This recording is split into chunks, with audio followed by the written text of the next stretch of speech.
sour cream, and a packet of Hidden Valley Ranch salad dressing mix. Yeah. Put them together and dip chips or vegetables in it. It doesn't matter. It is the most amazing ranch dip you'll ever have. Oh, wow. I just got me some Publix brand corn dip. You put that in the fridge, didn't you, babe? Yes, I did. Okay. All right, I'm going to try something. Tell me if it's too much, guys. Can you guys hear the music now? Mm-hmm. Is it overpowering? A little bit. See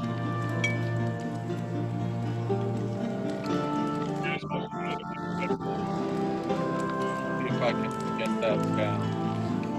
With some of the effects in here, I'd like you guys to be able to see, or hear rather.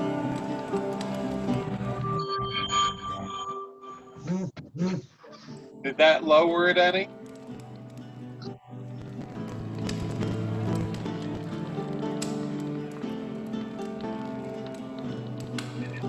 Lower it. It's just the problem is our bandwidth. Okay. I'll just turn it off.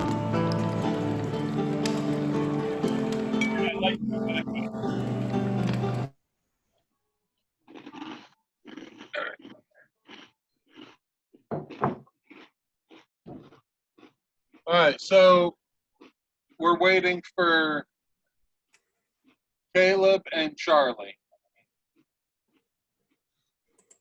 right?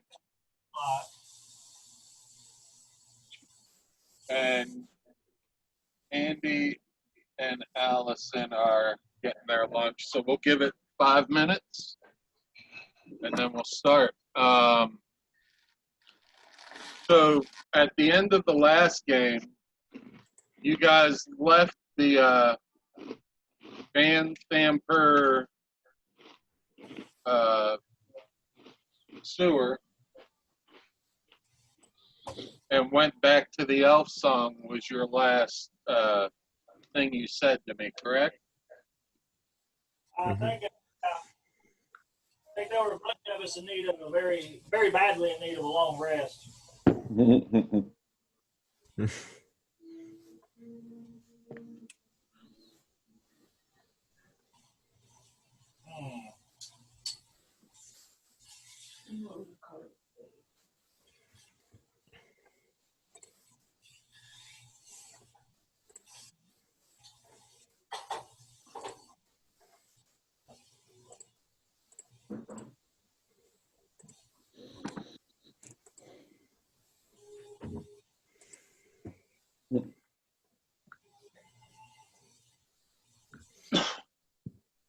guys have a good 2 weeks? Yeah. All right. Yeah, I scared the hell out of my other party, my other Sunday campaign. Mm-hmm.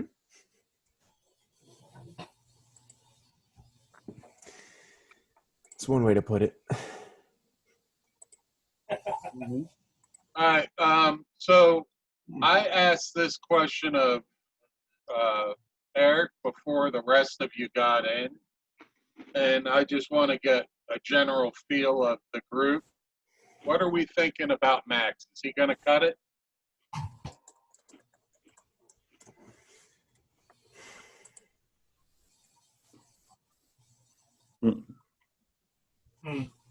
That size said volumes. I mean, I don't necessarily want to cut him.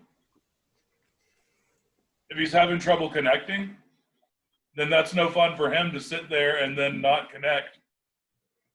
And it's kind of an issue for us to be sitting there waiting for him to, not hear us. Mm-hmm. I think he's getting up and walking away from his computer. That's what I'm thinking. Yeah, because I don't know about you guys, but it's like when we were playing the other night with Tom, it shows if a player is having low bandwidth. It'll actually alert. Yeah, and it does that with me. And Yeah. Mhm. I never saw him showing low bandwidth that game.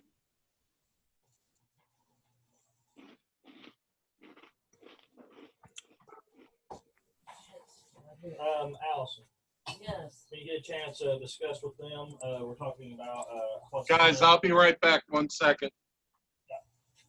One, what Abby, stop. was not all there. Abby, shut up.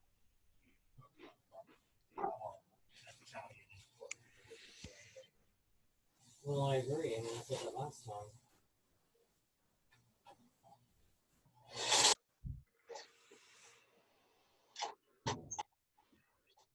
So do we need to go to the magic shop after this?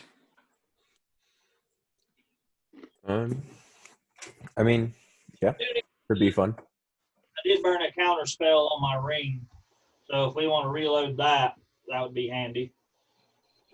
Yeah, I might be looking into getting some more potions of sorts and such. Since I, have had a fun time with almost dying lately. Also, too, I think it's prudent for us to check back in at the ship with the last surviving member of the family we just got done killing, and let him know what the deal is, what's going on. Might just be advisable to, at least follow up and update him, as well as Captain Zodge. Agreed. I mean, he has the option. He can move back home. Yeah, it's freed up now, that's for sure. yeah, but will the Flaming Fist kill him because of his family? So, I don't need to worry about that. Basically, I'm looking at this. We technically need to, I guess, turn in the quest, for lack of a better term.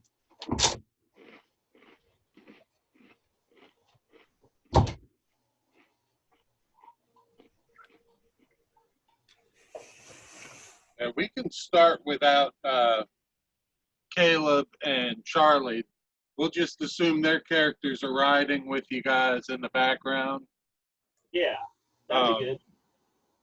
A good portion of today is going to be just setting up the intrigue and, like I said in the chat, just getting us to where you want to be. Okay. Um, I'm going to make a camera adjustment, so just ignore me for a minute. There we go. It's a little better. Yeah, that looks better.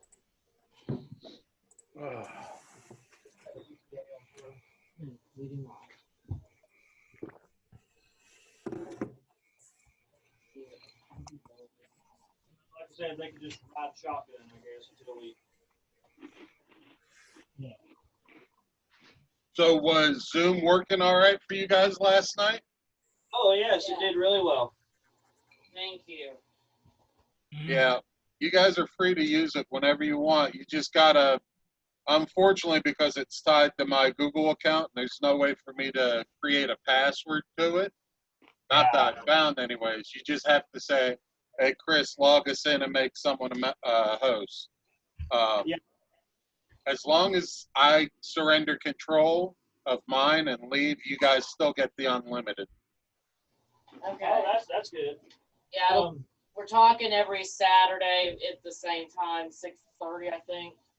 Well, that's also too, if we don't switch back to Saturdays at some point, has that been in the works, or what's the plan on that? Well, I mean, like I said last week, I'm not going to be doing Adventure League anymore. This is just going to become like a core group. So, I mean, the only reason I moved it to Sundays was for Andy to make sure you're available every game, Well, also, just doesn't- ahead. Sorry to interrupt. It doesn't conflict with anyone else. So if it helps you and doesn't conflict with anyone else, we're groovy.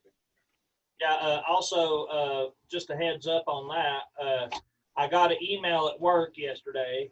They're going to be starting on the 11th. We're going to be back on the 5-day-a-week thing. So we'll have that free time if necessary. Can you move this behind your chair?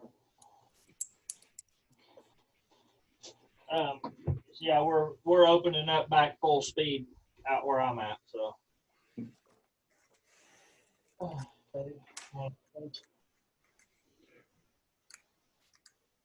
Yeah, I have a similar thing. I gave my boss an ultimatum.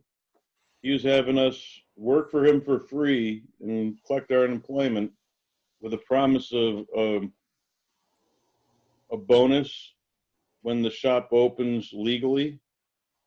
I told him flat out, he either opens or I'm sitting home. Yeah.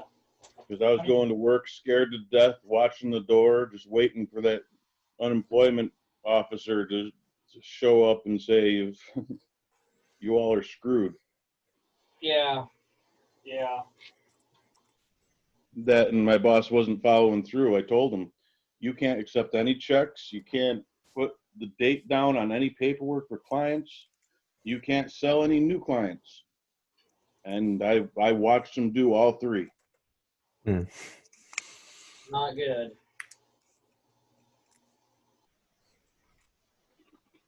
Yeah, I'll definitely exercise a level of caution with that.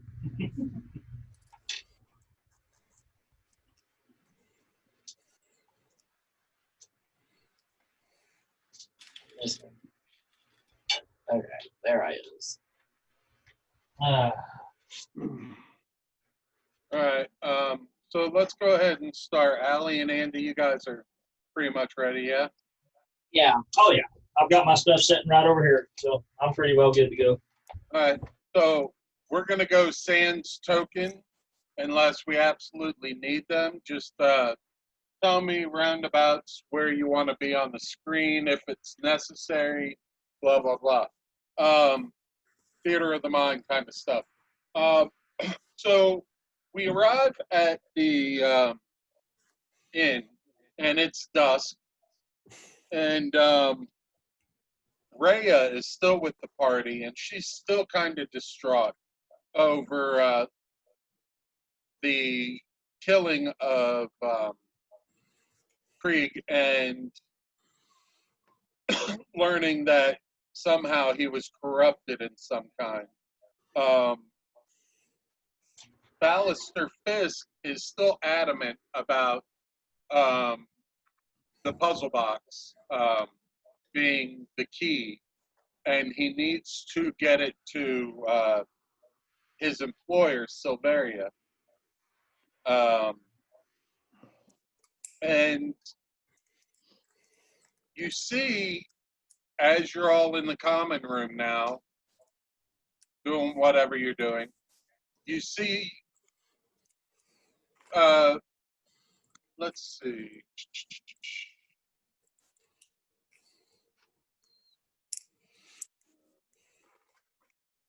Everyone roll a perception check.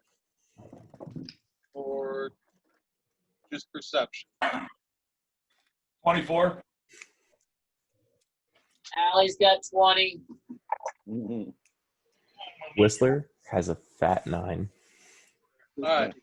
So anyone rolling over a 15 notices a butterfly enter through the front door, a rather curious looking purple butterfly, and it flies straight towards Fisk, who doesn't seem to be surprised by it at all and actually puts his hand up.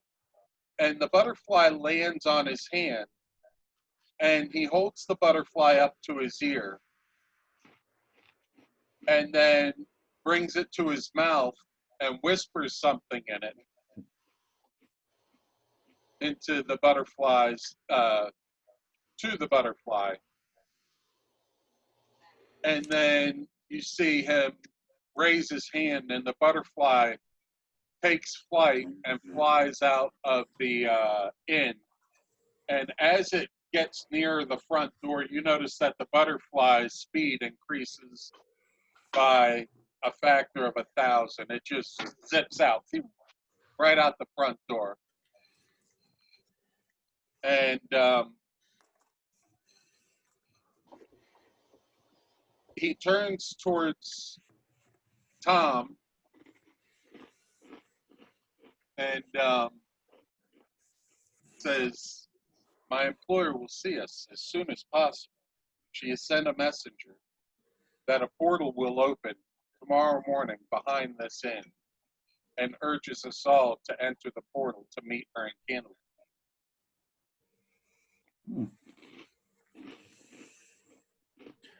Is it night already, Yeah, it's about or do we have day? 6 at night. That's a little late. Is the I'm sorry, you broke up. shop still open? Is what still open? He wants to go to the magic shop. Yep, magic shop's open. Do you want to go to the magic shop? Yeah, we were discussing that. We wanted to head over there and see what we could do before we went to see the boss and jump in the portal and all that.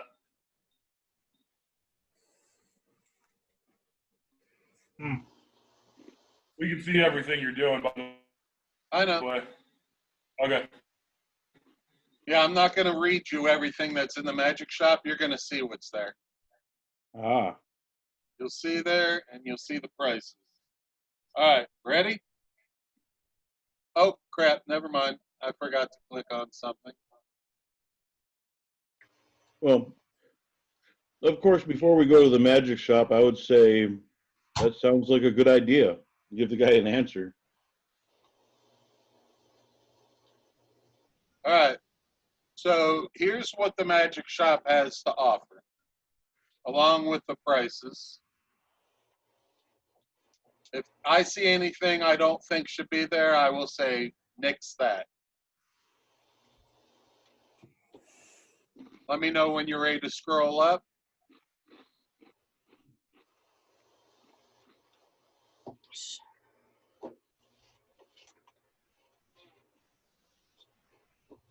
There's the potions of healing. Yeah. We're definitely going to pick up a couple of potions. What else is anybody ready to go down? If Max was here, he'd want some of those bolts.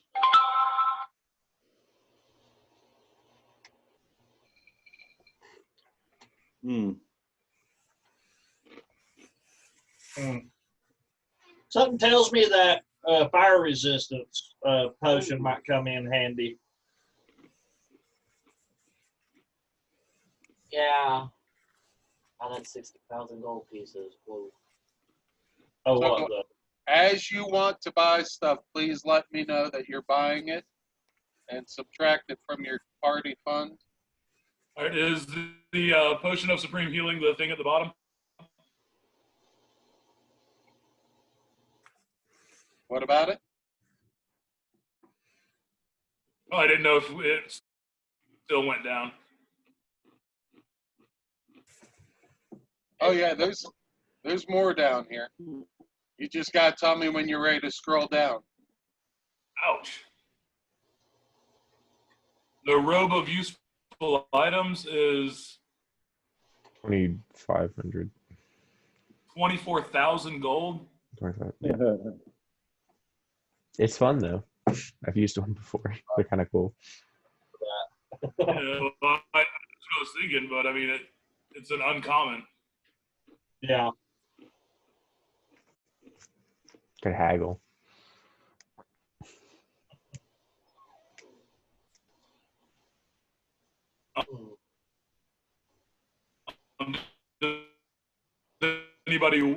Is there anything anybody wants?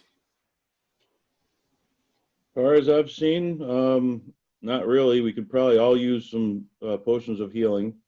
Yeah, I think potions Different would. trees. What's Sky? I have no idea.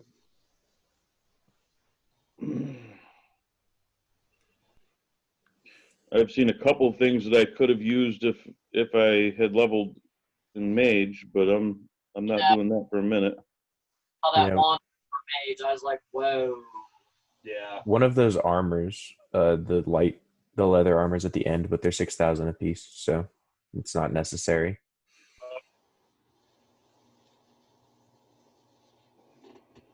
And it'd be cool if it Is that wasn't resistant? Yeah, if it was resistant to something else like fire, I would say 100% go for it. But since it's just resistant to radiant, All right. So he tells you he has 3 potions of supreme healing available for sale, 2 potions of superior healing available for sale,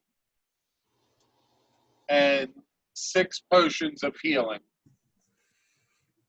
and 1 greater healing. Okay.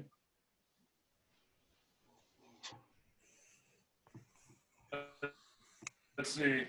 If the healing is going to pretty much, that's going to put a pretty good dent into the party fund. I'll let Tom. I'll let you use your judgment. Yeah, because I can heal to an extent unless I run out. But I think, Yeah, you're straight up healer anyway. I am. But I'm thinking that potion of resistance against fire might come in handy for our fighters.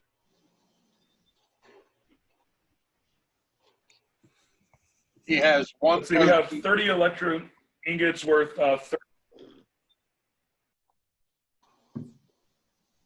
He says he has 1 potion of fire resistance.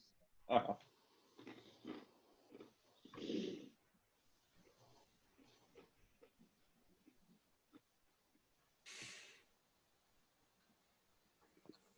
right, so I'm going to tally up what we're getting. And he will change in your ingots for platinum. And even trade. So 300 in healing potions. Let's see, the greater healing potion was 150. Do we want the potion of resist fire? I leave it all up to you. It was just a thought. They don't use it, but Tom, I'm fine with buying it if somebody. Tom, what's your character's intelligence?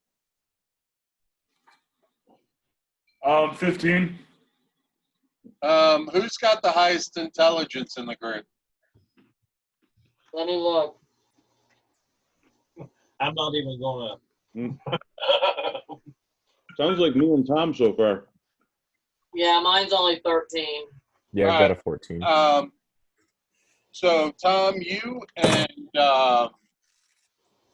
Eric, both of your characters have an inkling on where this is leading. And both of you think that a potion of fire resistance may come in extremely handy. Oh yeah. If anything, we should hunt them down and get Okay. one for each of us. How many are there? 1. He's got 1 for you. Okay. But you both also know, because of your intelligence, Eric a little more because of being a priest. You've heard tales of Candlekeep. And you know that it's a scholarly city. And Fisk is saying that a portal is going to be opening up straight to Candlekeep for you guys. Mm-hmm. So the odds of finding magical items in Candlekeep are just as equally good as here. In other words, we might be able to do another shop there. And it also brings up another good point. That means before we get our rest, we need Items to go that to the are really worth the money. So, Well, you know also in the back of your head that you still have to go visit Zod. Turn in your flaming fist pins for the job complete and accept your reward. So I say we stock up with healing potions and the fire resistance potion, and then we head that way before we go to bed. I would also like to stop by the ship.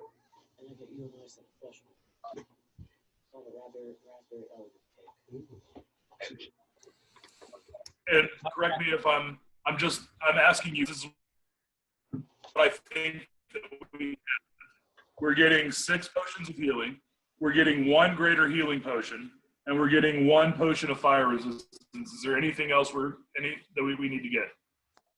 Not here that I know of. Yeah, No, I didn't see anything that tweaks my nipples.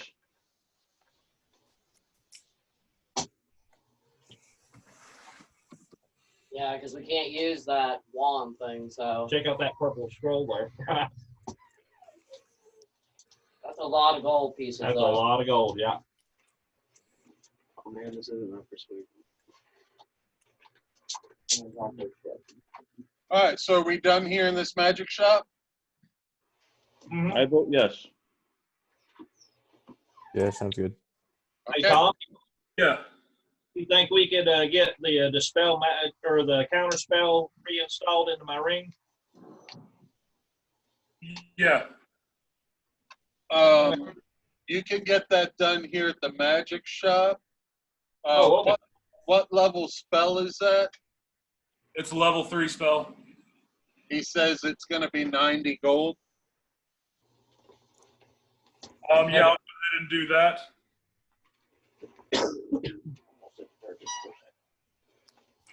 That means for all the electrum ingots that we just gave him, he's going to give us 60 gold back. Okay. Is there anything anybody else wants? Nope. Not from that shop. All right, Liam. Yeah. How many potions do you have on you? I think you only have like 2.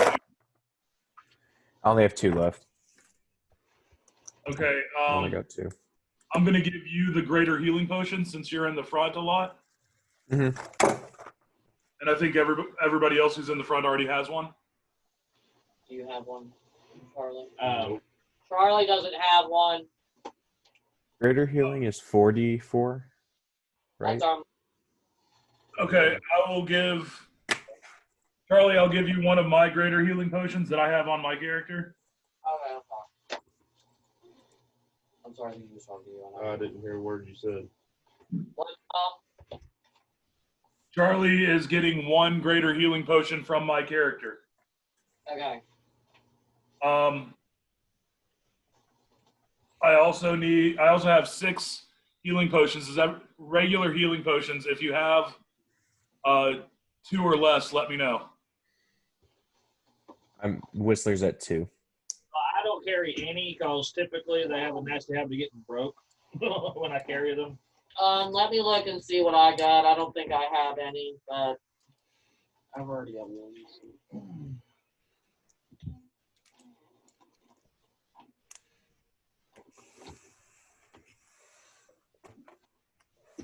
And Eric, I'm going to give you the fire resistance potion. Ooh. Okay. if I can just get 1 healing potion, or maybe 2 just to hold on, because I don't have any. Okay, Allie, take 3 healing potions. That way I can have them for other people. Wait, I've got 2 healing potions on me. I'm sorry. Okay, then Allie and Liam both get 1. Okay. 4 more to divvy out. Who else needs 1? I would like somebody to hang on to some for me because, yeah, Caleb, what about your character? I can't use them if I'm unconscious. I've got 2. Let Tom know because you might be able to carry. Because you're usually up there with low, aren't you? Yeah. What? All right. Well, let Tom know so he can give you some. Good, Tom. I've got 2 greater healing potions. You have 2 greater healing potions? Yeah. All right, well, go ahead and take 2 regular healing potions as well. That way you have them for low. Now I have two more. Who needs regular healing potions? Hi, hell, go ahead and give me a couple. Okay, you take two. And that's everything we just bought. All right. That way, if somebody else bites it instead of me, I can maybe help them. And I'm adding 60 to our party fund.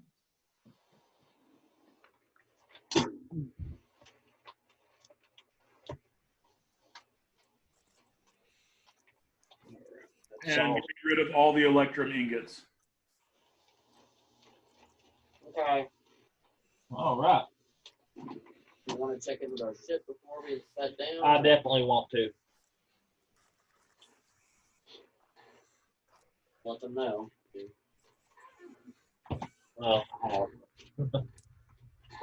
Tom, I think I may even stay up a little later tonight in the hopes that, well, we still got to meet Zodge, and I still really for some reason feel like I need to go to the ship. All right, well, let's go meet Zaj. And then we'll go to the ship. The ship's not going anywhere without our approval, so. Yeah. Well, we need to put somebody here to manage the affairs if we're leaving town, going somewhere else. So, Well, you have a captain on the ship. That's the person supposed to handle our affairs on the ship.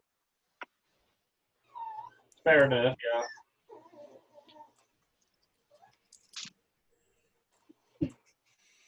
All right, so we leave the magic shop and we go to,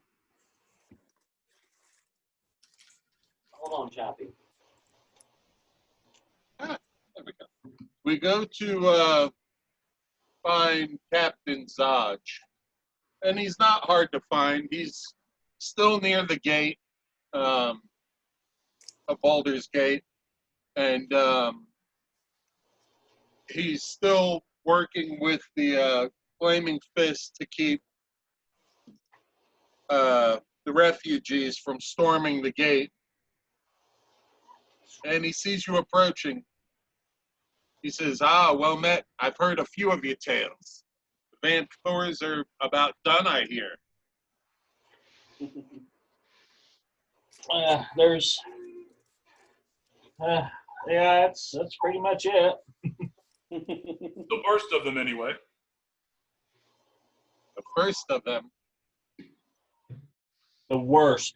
Worst. They all need to be wiped out. Don't worry. I'll keep an eye out. If we see any of those nasty Van Thors walking around, we'll finish them up.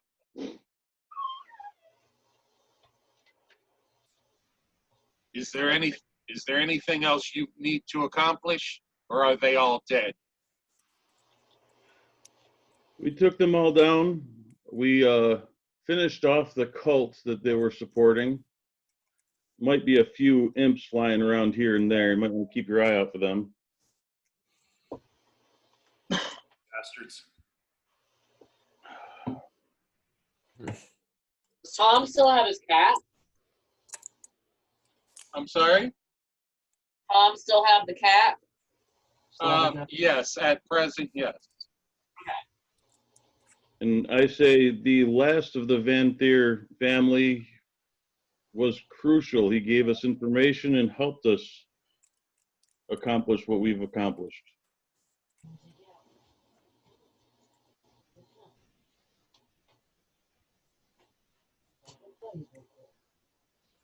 All He right. was the youngest brother. So Zodge says, then there's only one thing left, our completion of business. I'll take your Flaming Fist pins, please. And he holds his hand out. Gladly. Yeah, gladly. Turn mine over, hand it right on over. I take mine off, hand it over. Yep, same. All right. He closes his hands around his pins and slips them into his cloak pocket. And he reaches for his belt pouch and unstraps it from his belt, gives it a shake in his hands, cocks his head back and forth, opens it up and looks in it. He says, "This'll do you. There's a small bonus involved for the good job you've done." And he tosses you the coin pouch, which contains 300 platinum pieces. I think he promised you 200. Yeah, I Oh, gave, Hey, Tom, working for these guys could be kind of lucrative. We might want to pick it up again later if they have something. and I'll also mention that he'll need to deal with the captain of the Zeepco Trading Company Okay. for the smoke powder that he had ordered. That they will be sailing out, or the smoke powder that he was interested in. They will be sailing out tomorrow. Okay. Well, Zaj cocks his eye and says, "I have no idea what you're talking about. You made that arrangement with the magic shop curator." No, we also took it to Zod. We had them both together. Yeah. Okay. I don't think Zaj was ever at the magic shop with you. No, Well, we sought him out separately. because we used half of a vial of smoke powder as a demonstration for each of them. So I had 2 vials of smoke powder. Now I only have 1. Okay.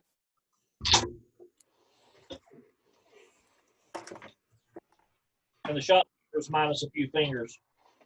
All right. And I'm not asking for money from him right now. He will deal with the captain. When we get that, we will gain the profits from his trade with that. okay.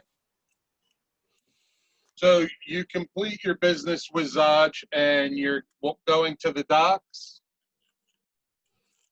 Yes, I believe so. All right.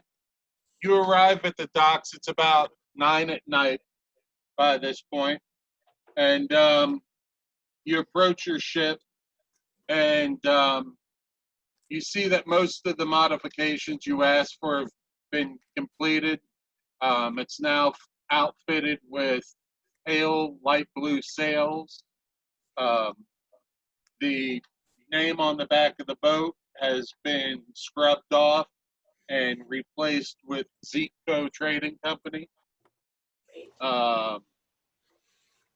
And you're surprised to see that there's quite a few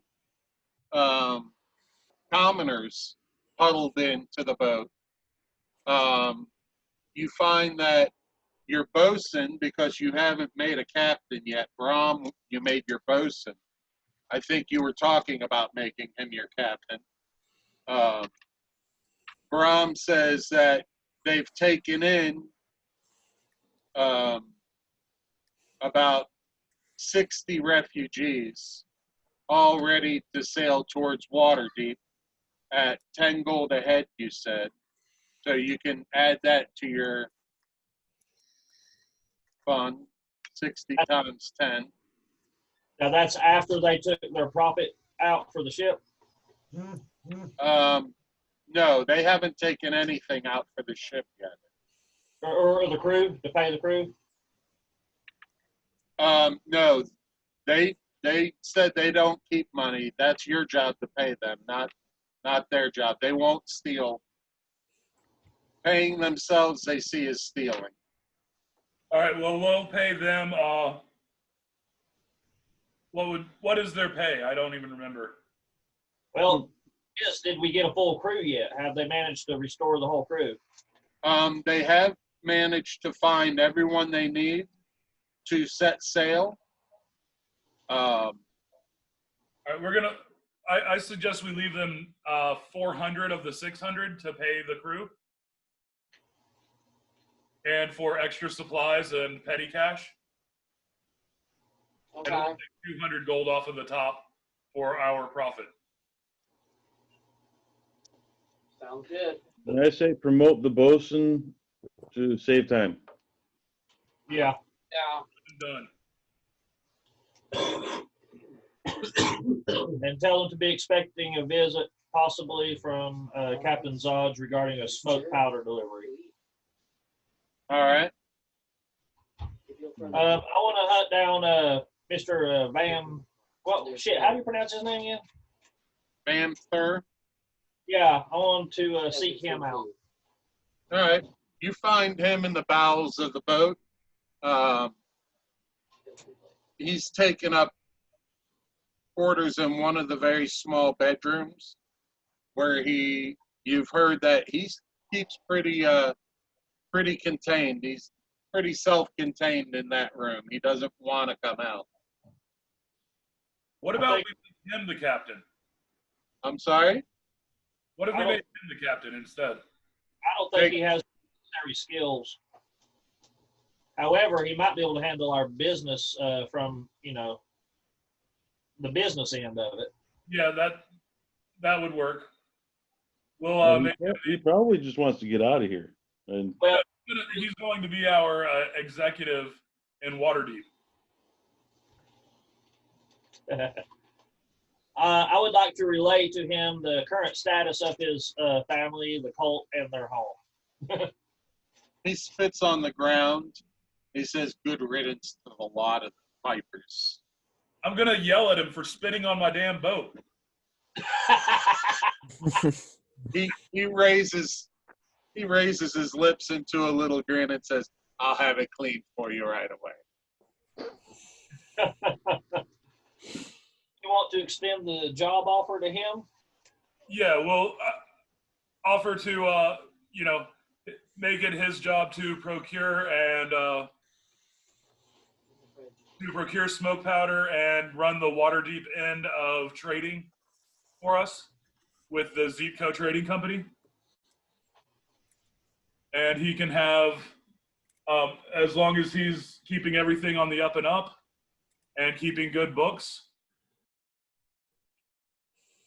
that he can, keep a 5% profit. So what you're proposing is you're willing to set me up in Waterdeep and make me the emissary for the Zeetco Trading Company, correct? Correct. For 5% cut? For 5% of the profits on that. All right. And where am I to take up lodging there? We have the Troll Skull Manor, which has been renamed Xanathar's End. There's a bedroom on the 3rd story. The bedroom on the 2nd story is mine. I'll do it. You can stay there and also go ahead and help run the inn as well. That is part of the trading company. I'll oversee the manager for you. Well, they do a good job of running it, so don't change too much. Just make sure that everything is on the up and up and everything is staying straight. And you can take your 5% cut of the profits. So 5% of what goes out on Zeetco ship and 5% of the profits in the inn as well, correct? 5% of the profits of the Zeetco ship. That's going to be more than enough. We're going to be selling smoke powder to the military. Smoke powder, you say? I've heard of it, but I've never seen that Gondish contraption. It's a Waterdeep special. I'll have to look into it. It's very volatile. In fact, the magic shop owner down here has already lost half his hand to it.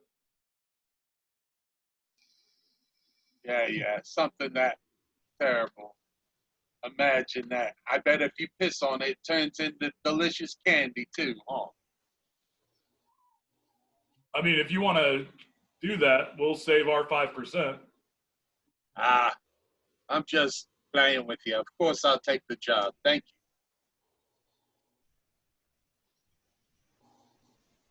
you. All right, cool. All right, I feel better about that now. Yeah. So Brahm approaches you. He says, "We were never able to find a captain for the ship."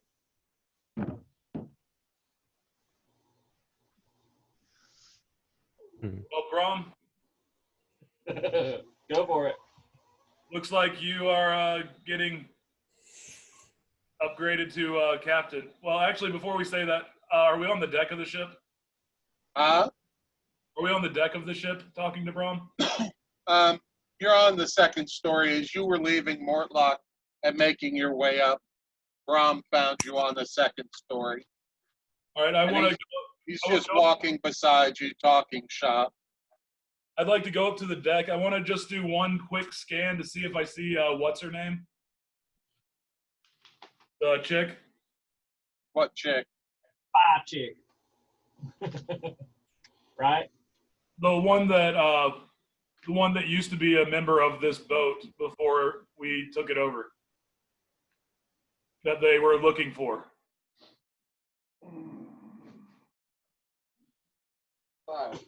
The spy, yeah. One that gave us the information. No, you haven't seen or heard from her Okay. since you last got the information of her from her at the El Song Tavern. That's Yeah. probably been over a week ago now. All right. And I guess we just, Tarina, the woman Zaj put you in contact with. yeah. All right. If I don't see her, then yeah, I'll extend the job to Brom. It's appreciated. I don't have much experience, but hard knocks is a way to learn, I gather. If you don't mind, I'll make Roarin my bosun. As you see fit. Well then, That was actually kind of cool. Your cigarette that you're smoking, like the smoke, took on part of the map. nice. So he says he will set weigh anchor come morning and be out on the sea, the Sword Coast, traveling to Waterdeep tomorrow morning. Yeah, wait until Zod shows up and then go. Okay.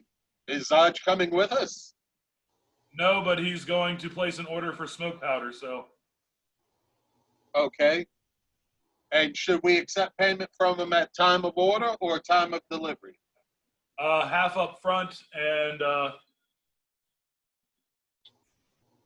half once you, the other half when you return. Yes, sir. But if he gives you too much trouble, go ahead and just go back to the pick it up, and you can pick it up from Xanathar's End Tavern. They will go ahead and cover it if he's trying to be a shrewd negotiator. Aye, aye, sir. If you don't mind, I'm going to start making preparations to set sail in the morning. All right. One last thing, the guest that we have down in the hold, he will be managing things from the Waterdeep end. Understood, sirs? Yes. And with that, he takes his leave. You see him start talking to commoners that have booked passage on the ship, and he's directing them to cabins or hammocks in the hold. He's giving directions to crew members to tighten lines and scrub certain parts of the ship, check the steering mechanisms and the sails. Looks like he's on top of shit. Okay, I'm going to walk up to the quartermaster on the ship. And I want to, whoever's got designated as that, That was Lebo. I want to, how well armed is our crew to handle any unforeseen problems Well, For security point. when you find Lebo, he's on the main deck, and you see him working with 3 other deckhands maneuvering ballista bolts next to ballistas. And you see him checking the ballista strings and the arms, looking for structural integrity. There's 4 ballista on the ship, 2 in the front, 2 in the rear. And it looks like he's making sure that they're pretty well prepared for shit to go sideways. Okay, what about personal equipment, swords and such? You saw that while you were in the hold. There it was a armory of sorts, pretty much just a rack full of common shields and swords. Most of the swords are all bastard swords, short swords, close combat, melee weapons. Okay, how does he feel that we're equipped? Adequate? Yeah. Okay. He says what he doesn't have now, he'll run into town and procure before they leave. He says he's short on a few crossbows for range, but he'll pick them up before the ship sets sail. And he wants to pick up some rags soaked in pitch for the ballista bolts. Okay. And he seems to be on top of shit too. Okay, we already budgeted for that, or do you need funding? The full Captain Brome has already told me you've allocated 400 gold to the ship. That's for crew's pay. I'm going to hand you 10 platinum or 100 gold to handle supplies for the ship. Aye, sir. 400 gold was pay for the crew. Well, thank you, sir. I think that should conclude business. All right. And I'm weird about. This is a whole side business that has nothing to do with the thing at all, and we spend more time role playing with it than we do anything else. yeah, I'll have to make a screen for your ship. We're actually more concerned about like what happens outside of the actual module than we are with what happens in the module.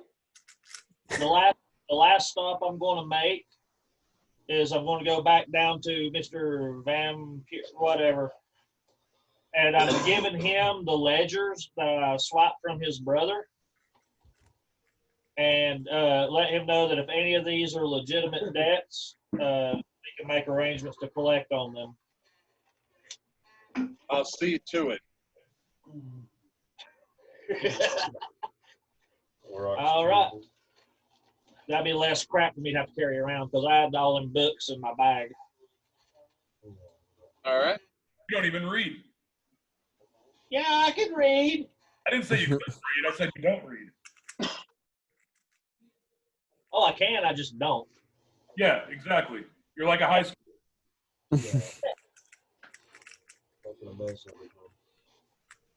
All right. So you all make your way up to the deck where Brom, the captain, is standing. And as you're ready to walk off the gangplank, he says, "Ladies and sirs, being the owners, this boat needs a good christening." And he hands you a bottle of champagne. He says, "On your way off, would you do us the honor of smashing this on the hull, please?" Let's see. Hold on. I'm going to take. How do you guys feel about breaking the 100-year-old wine on this thing? I'm good with it. We have 100-year-old wine? Yeah. Oh. Yeah, I've got some fancier wine as well. Okay, yeah, whatever. I mean, I think it would be better luck for us if we did that. Go the extra mile, huh? Yeah, really, really, wash clean any of the old juju that was on the ship. That sounds good to me. All right, yeah, I'm gonna hand him back that. I'm also gonna give him a bottle of wine that's worth 10 GP. Oh, thank you very much, sir. Say those are for you and the crew. I was like, and then I'm gonna show him the ancient bottle of wine, and we're going to christen it with this. His eyes go wide. He says, "A better vintage I haven't seen." And yeah, so we'll christen the boat with that, and with that, I have no more booze on me. All right, so as you all depart the ship, you stand there at the side of the wharf, and you you haul back and you bust the bottle of wine over the hull. And as the bottle breaks, you hear the captain call up to the crow's nest, 3 times for luck, if you will. And you see someone in the crow's nest ring a bell 3 times. And the entire crew and all the people on board give a loud, hearty huzzah, huzzah! And people on other boats start looking over like, what the fuck's going on over there? But that concludes what goes on at the boat. Sweet.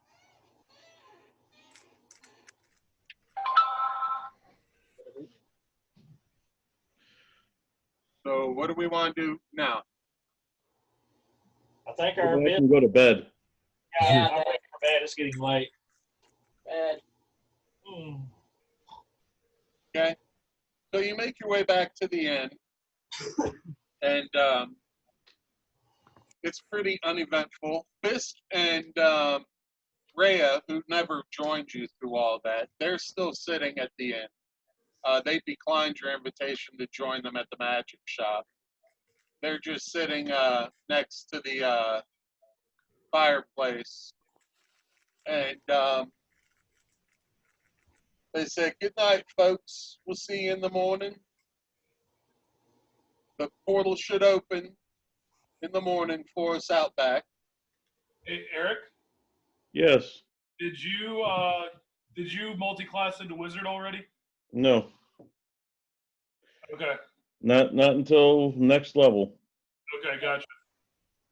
I have 3 spell books that have let's see, several spells in here that you may not want to take when you multi-class into wizard, so you can learn these anyway. Okay. We'll get up later since it's going to be some time.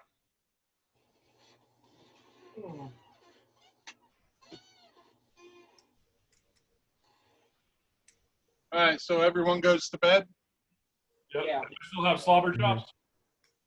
Yep, Slobber Chops is still with you. All right, cool.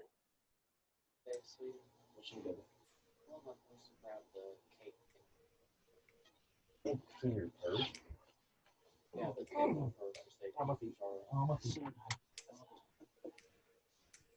All right, so it's around 10 at night now, and you're all settling in for the evening.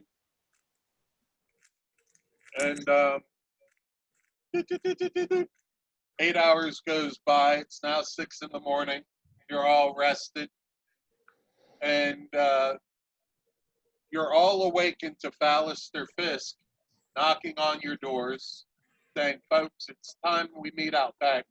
The portal should arrive shortly." Okay.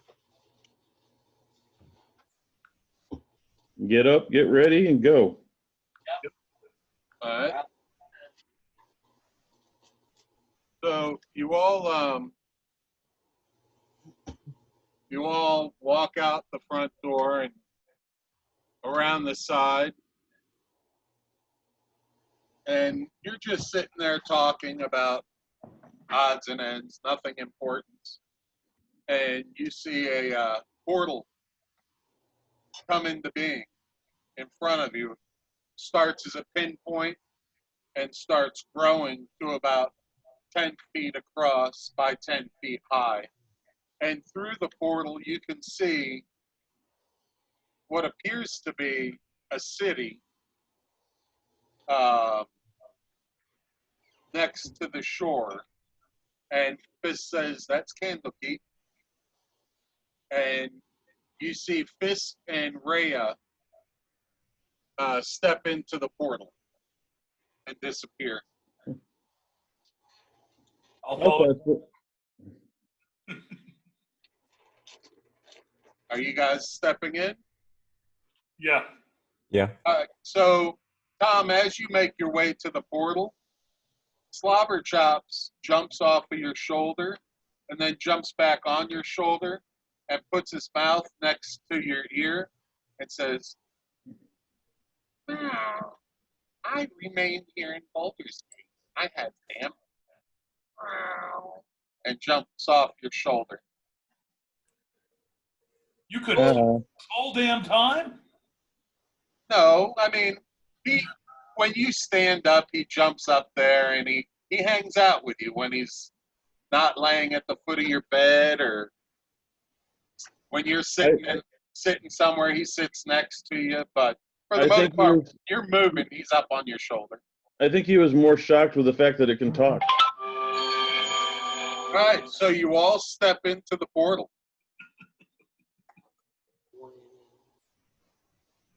And Oh my gosh. Oh, wow. the portal, you feel the sense of weightlessness and wind rushing by, and it's kind of disconcerting.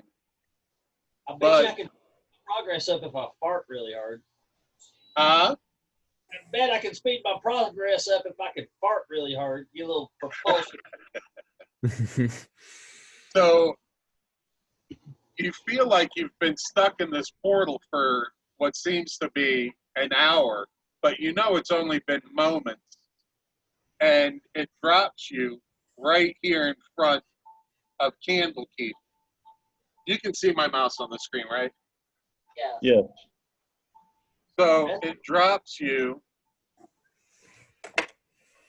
right around here, directly in front of Candlekeep, where Fisk says to you, it has to drop us outside because inside only a few select folks are able to use portals. And then those portals are restricted to certain planes of existence. You understand. Superhero landing. What's your need? Bad for your knees. How So long? he says that he thinks it'd be best if you head to an inn called the Hearth to set up lodging. And Silveria said she'll see you that night. She's busy with some of the archmages of the city until later. She relayed all that to Fisk through the maw. She just wanted you guys to get there and set up and enjoy the city a little before meeting with you. I would like to ask Fisk a little bit about the shops and the best shops to go to in the city. So he tells you that your rooms have already been paid for at the Hearth. And from there you have the ability to go anywhere in the city that newcomers are allowed to go, pretty much excluding all high archwizards areas of the city. But the common streets, you're more than welcome to explore. There is a magic shop, and there is a general store. Is there anywhere else that might sell magical items besides the magic shop? No, just the one magic shop. But if you meet wizards or mage, sometimes they'll part with a few trinkets, but not too often. That is the only. Well, as we're going, I would like to keep an eye out for any wizards or mages that we might be able to. Okay. So you walk along, and you get to the front gate of Candlekeep.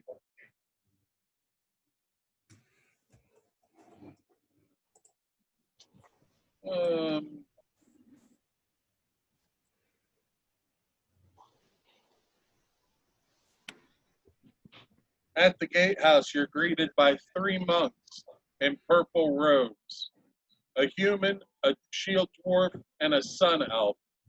Around their necks are hanging holy symbols of Denir, the god of writing, whose symbol is a lit candle above an open eye. Welcome to Candlekeep, says the elf in common. A gift is required from those seeking admittance. You must donate a book or a scroll that isn't already in the Library of Archives.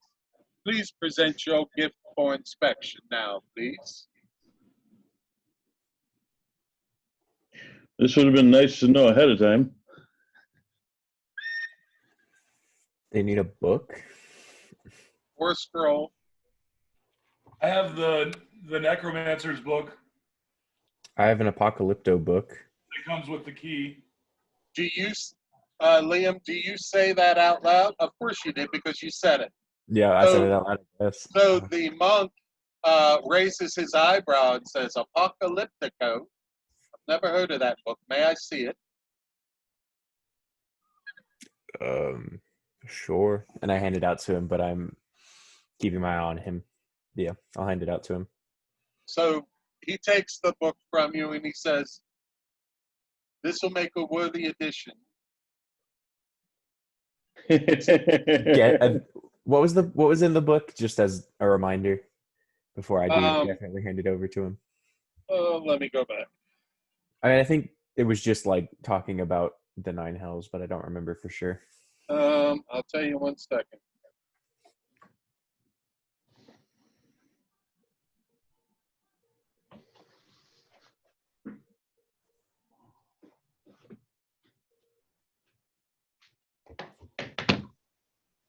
Where did we get that book? Do you remember?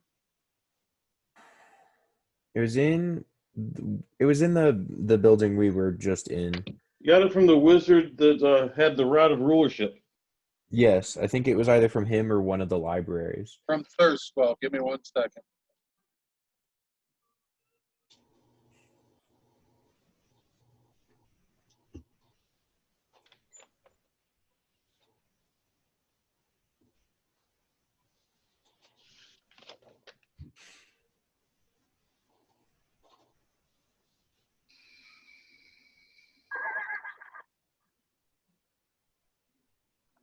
All right.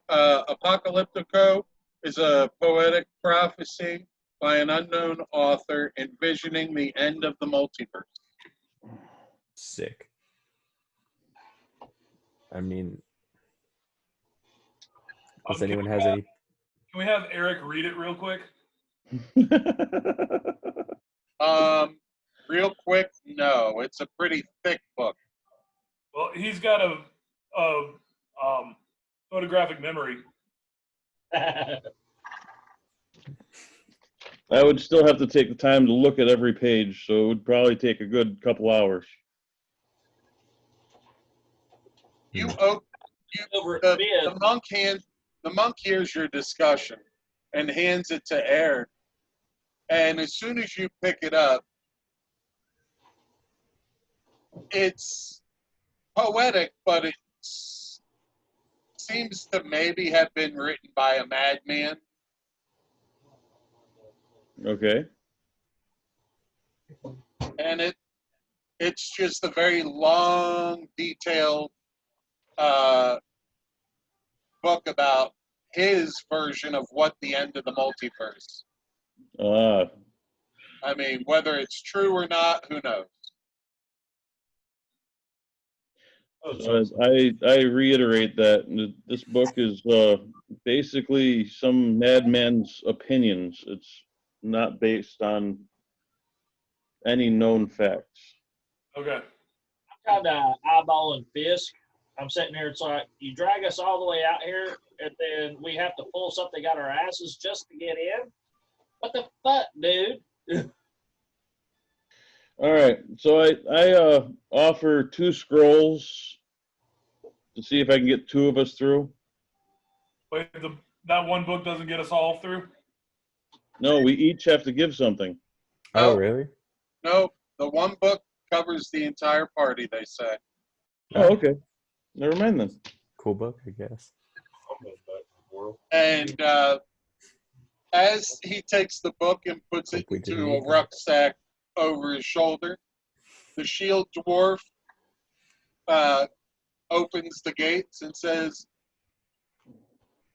"The streets are yours to roam. Try not to cause any trouble. Us? Enjoy your stay in Candlekeep." Try my best. We don't cause trouble. We definitely don't go looking for it. It pretty much just knows where we're at. So, as you enter the gates, Fisk says, "Follow me. I'll lead you to the hearth, and then you're free to explore." And you go down a few streets, and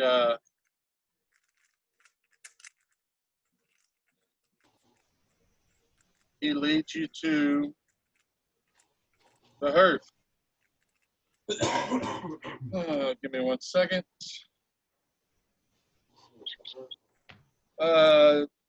This pub has a low ceiling supported by massive wooden crossbeams and narrow shuttered windows. A large fire pit in the middle of the room is surrounded by half a dozen tables and matching benches.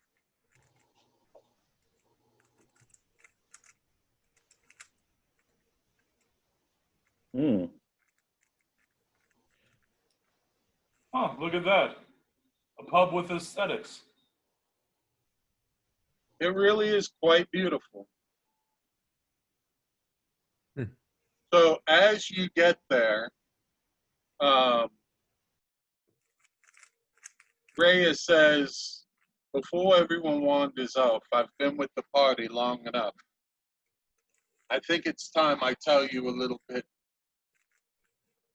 of what I know. If you'd like to come join me." And she walks over and has a seat at a table. And Fisk says, "I'll be back in a while. I'm going to go let Sylvia know we're here and find out exactly what time she'd like to meet. I'll meet you back here at 6 o'clock." It's pretty early in the day, right? Yeah, it was morning. Yeah, we- yeah, it's about 7, 8 in the morning right now. Fantastic. right? And Rhea takes a seat at the table here and spreads her arms, inviting you to join her. I go sit with her. I'm going to tap Lo on the shoulder and point to one of the plants in the corner and be like, "Lo, look. There's your vegetables." I'm going to ignore him. Nah. I'll yell for the barkeep to bring us breakfast for our table and drinks for everyone. Yeah. I'll join the whatever her name is. But as I'm doing so, can I just take a quick look around the tavern and see if there's anyone who immediately catches my eye, or if it just like seems like normal people? You see 3 people up on the stage setting up as though they're going to be getting ready to sing and play. It looks like minstrels and bards.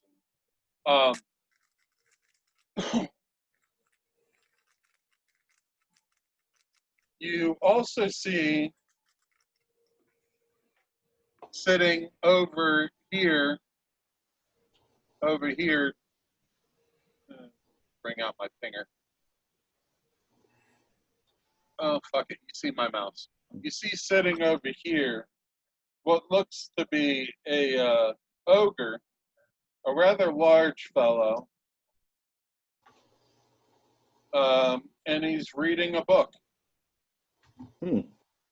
Oxymoron. What, an ogre reading a book? Yeah. Yeah, they're not known to be all that bright, are they? Hey, I hate to do it, but can I have a couple minutes? I need to use the restroom. All right, go ahead. Sorry about that. All right. No, it's a good time. Yeah, do you want to bring You said Ogre is intriguing.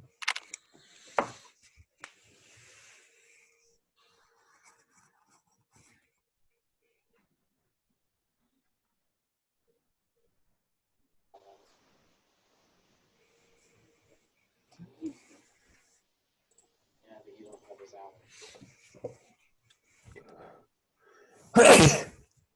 Bless you. Thank you.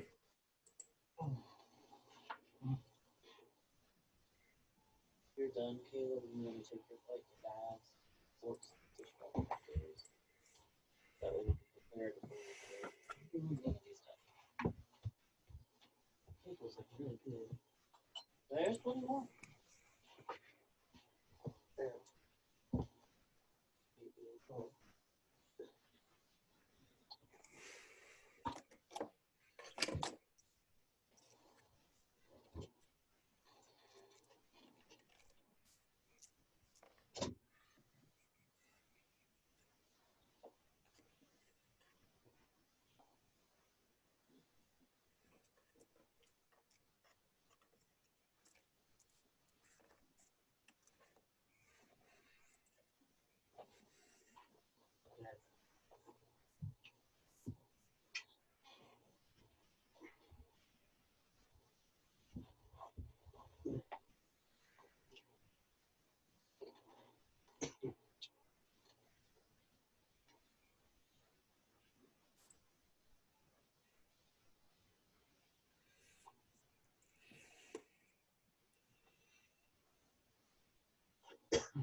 All right, I'm back. Sorry about that, guys. It turned into an emergency. I was trying to hold it. I've got one word for you. Depends, depends, depends. No. Yeah. That's pretty hard gaming when you opt to wear the pins instead of going to the bathroom. Now, like I said in the chat the other day, this is pretty much the setting the stage game. Every now and then you'll have one of them where there's not too much fighting, and it's more about setting up where we're going, and this is that game. Well, I already have a plan, so even if they do fight something, there's a very small chance that I'll even be there.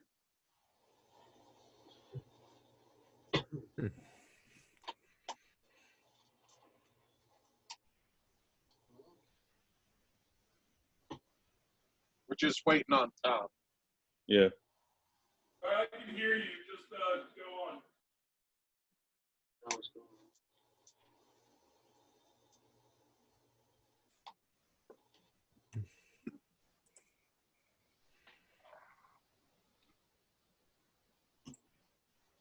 All right. So Tom says he can hear. So for this next part, I'm going to be enabling the computer sound, and Rhea is going to tell you her story. Okay.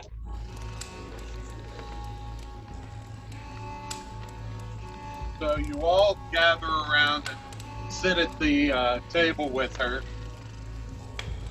and she begins telling you her story. It was over a century past when the Great Troubles began. Fiends roamed the lands to the north and west of Elturel. Fields were despoiled, livestock slaughtered, homes were razed, and people were dragged off to terrible and unknowable fates. Terror gripped the hearts of all. The city's cavalry rode across the land, striking down fiends whenever they found them and suffering fearful losses. But it was never enough. For every fiend they destroyed, it seemed as if two more appeared elsewhere. The ruler of Elturel, the High Rider, asked his people to pray to the gods for aid. To everyone's astonishment, a mighty angel appeared and entered the city the next day. Her name was Zariel, which means the companion of light.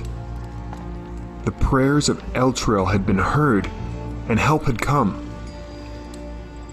Zariel located a gate through which the fiends were entering the natural world. It was on the fields of Dread to the west of the city. Zariel declared that she would lead a cavalry into Avernus, destroying the infernal host that was amassing there, and striking a great blow against the forces of darkness. The High Rider set out the riders of Elturel, now numbering many thousands, with Zariel at its head. She was riding a golden mastodon. With a great cry, Zariel and her army charged through the gate. The legions of Avernus trembled and buckled, but they did not crumble. Zariel was defeated, and the remnants of her army returned to Elturel, overcome with grief at the loss of their glorious general, but confident that the lords of the Nine Hell would now think twice about threatening Elturel ever again. There was great celebration to honor the valiant knights of the cavalry who had become known as the Hell Riders from that day on.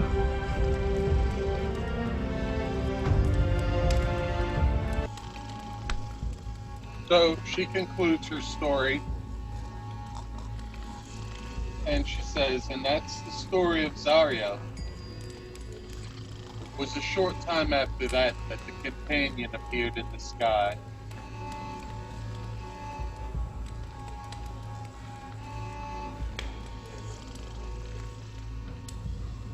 Wow.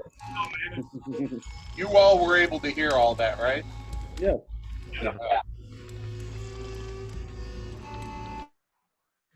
So, she says, do you have any questions for me?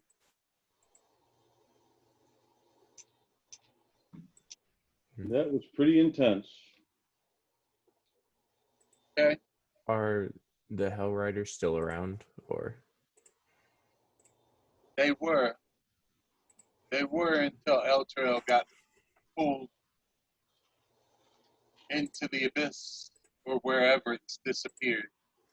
If it has been pulled into the abyss, I'll find a way to save it. I can't Elturel- leave a whole city to the demon hordes.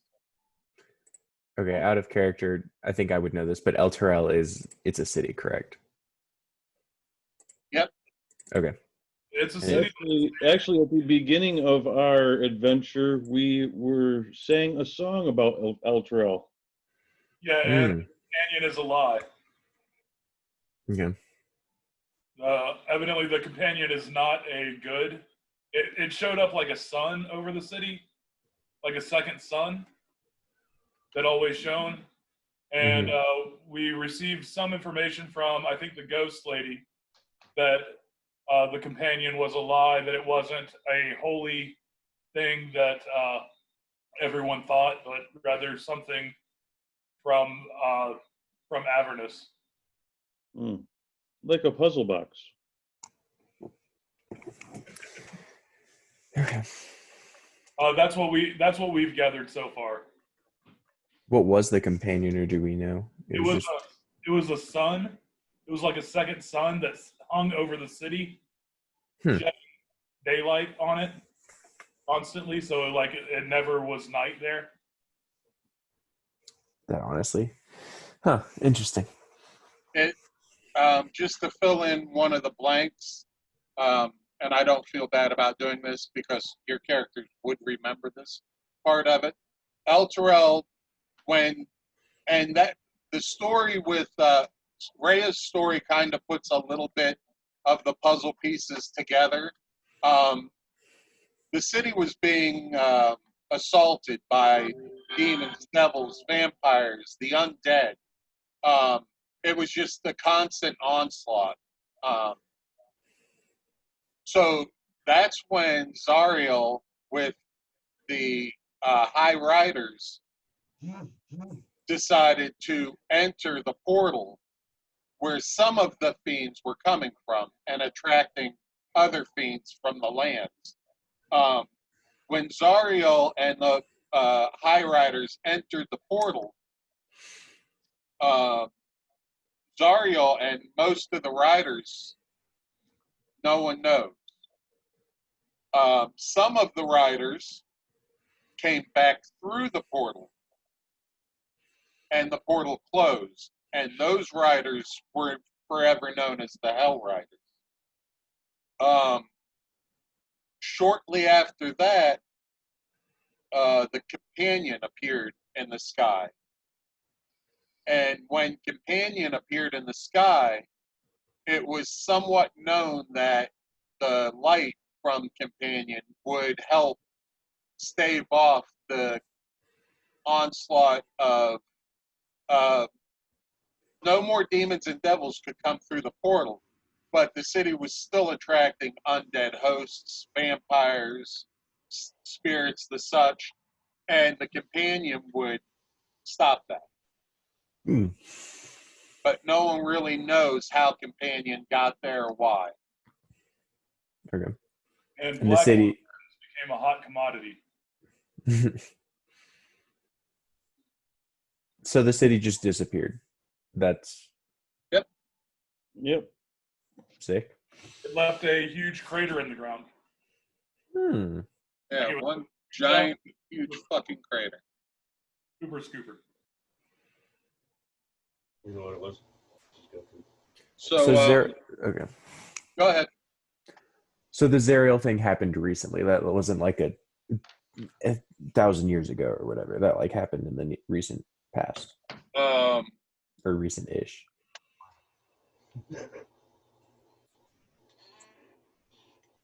Or is that something I wouldn't know? It was over a century past that the great okay. troubles began. Fiends roam the land of the blind.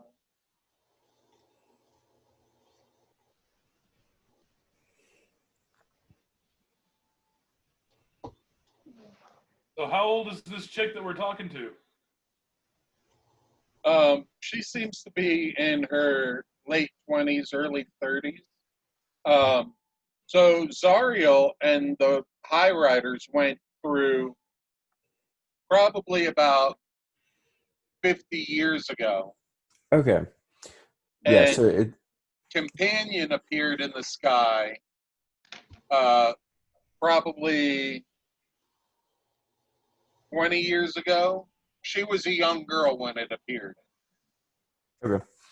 I was just trying to get in my head like that it's whether it was like a myth that like happened a long time ago that people speculated about, or that essentially I was just trying to figure out if there were still people alive that would have witnessed Zariel and all that stuff happening.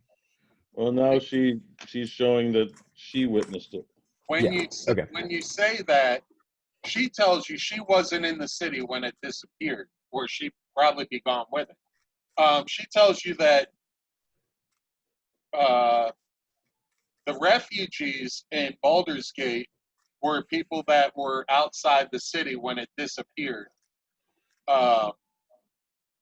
And the only rumors you've heard, or she's heard, were people saying that the Companion turned black.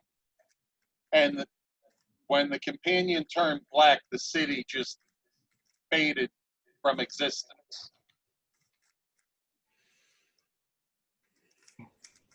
That's what she heard. When people went to investigate, they saw nothing but a giant crater in the ground. Very interesting. Somebody What it sounds like.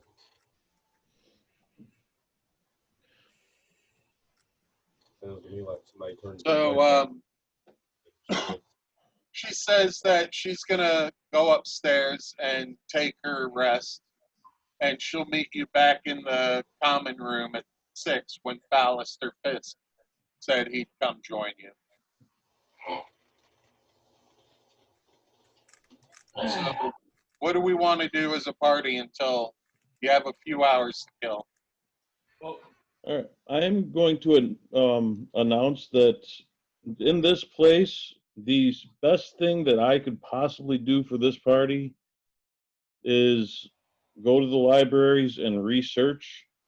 That's my forte. Hopefully, I can find some information that might aid us in our endeavors, and then meet back here at 6, and then every spare moment from then on, I should spend in the library. okay. Eric, are there any tools that might come in useful that we can pick up for you while you're studying?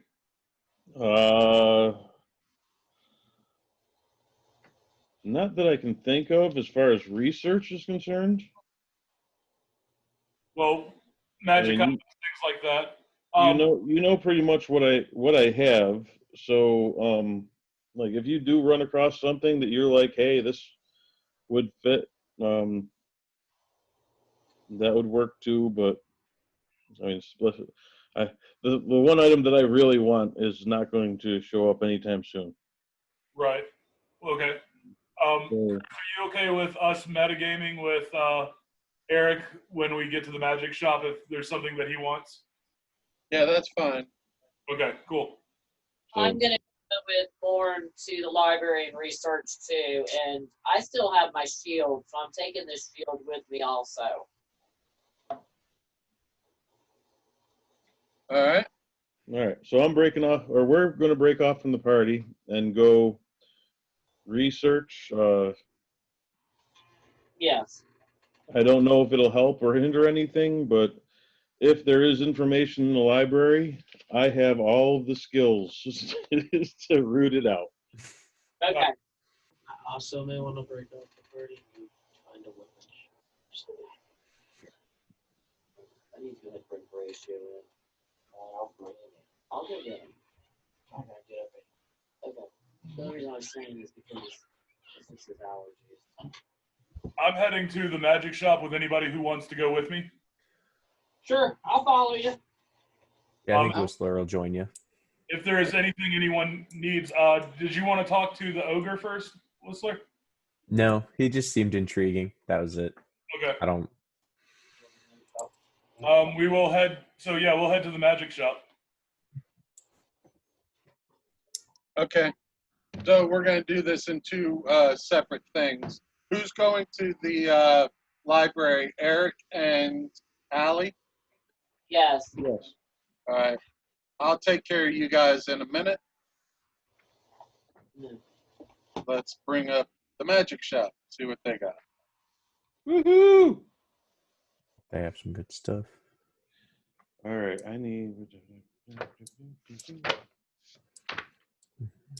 They can determine my IQ in 20 questions.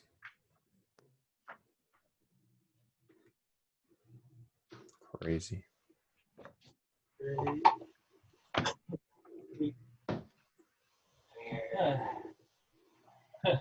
Yeah, you were dumb enough to click this link. Your IQ is officially the same as your shoe size.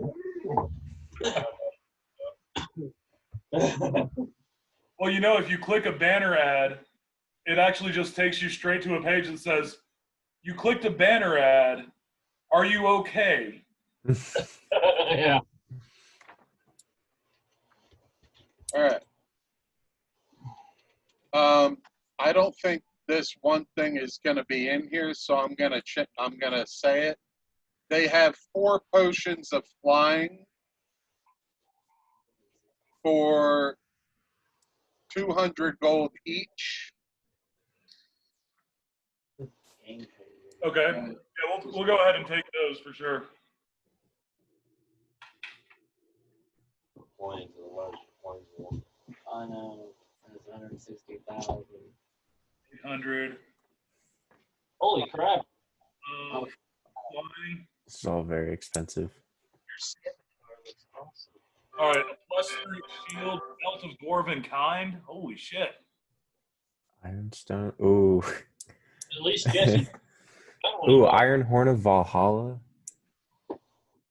Dang. Iron Stone of Absorption. Oil of Sharpness. Holy shit, this stuff is a little expensive. That's what I'm saying. At least Jesse Yeah, James. we could steal it later. I mean, yeah, I got like a +30 to stealth, so like we'll be fine. Okay.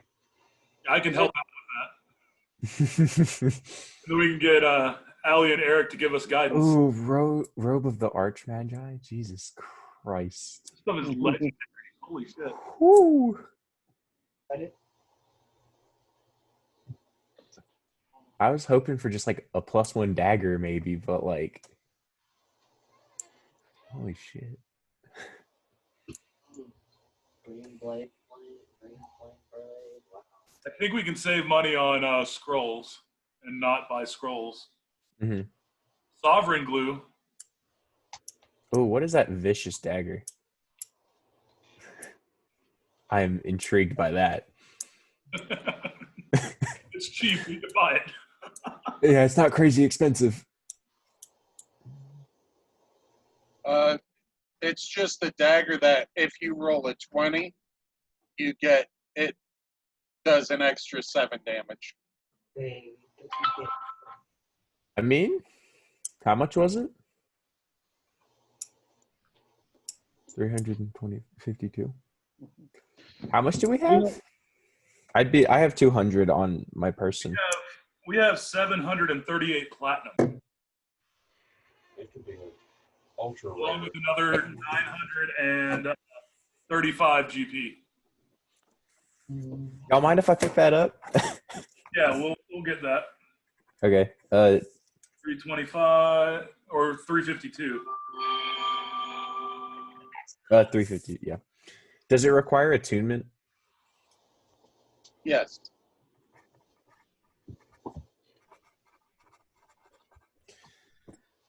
Okay. I think that puts me at maxed out on all Give of me my. one second. Let me double check that, but I'm almost positive yes. I mean, that's interesting because the Dagger of Venom didn't require attunement. Yeah, it doesn't seem like an item that would, but No, it doesn't. It would have said it. Okay. Sick. So I've still got one more slot open for attunement. You know, you suck. You put the one magic item in that I have for a wish for later. You got to tease me with it right now. I know we can't afford it. what is it? The Robe of the Archmage. I can't even use it until I hit level 1 mage. Gotcha. Hold on. Wait, what was the sovereign glue? How much was that? The what? The sovereign glue? I definitely want that. Where is it? Toward the bottom. Orange. 400.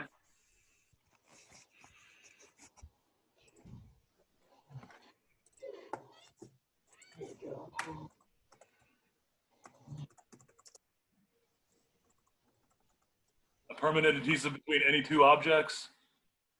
Wow. Or with a wish spell. Yeah. Yeah, I'm definitely getting that shit. We can permanently adhere something to something. Yo, we can permanently adhere me to like someone's shoulders. That'd be kind of cool. But then you're going to have to multi-class into Fighter Cavalier. Or I'll just Be take really the weird mounted looking. combatant feat. And it's got 4 ounces of liquid in there.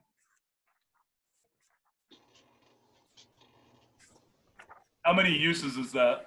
4. Oh, 4. Okay. 1d6 4 plus 1, I rolled a 3, so. It's 4 foot square surface. So 1 foot, or however you want to divide it up, right? Well, it only takes a little to do a lot.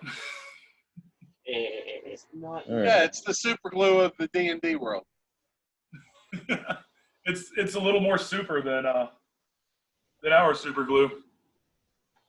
All right, let's see. Did anybody need a staff of the adder? Let me look at what it does.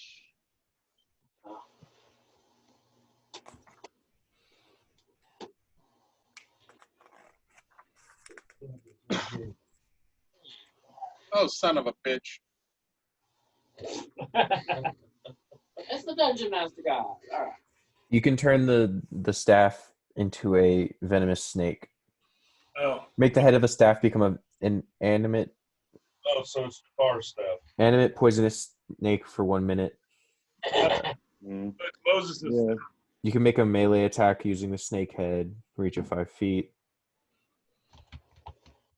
Yeah, I Yeah, don't I think could use anything that gives me more spells or augments the spells I cast. That's the two things I'd be looking for.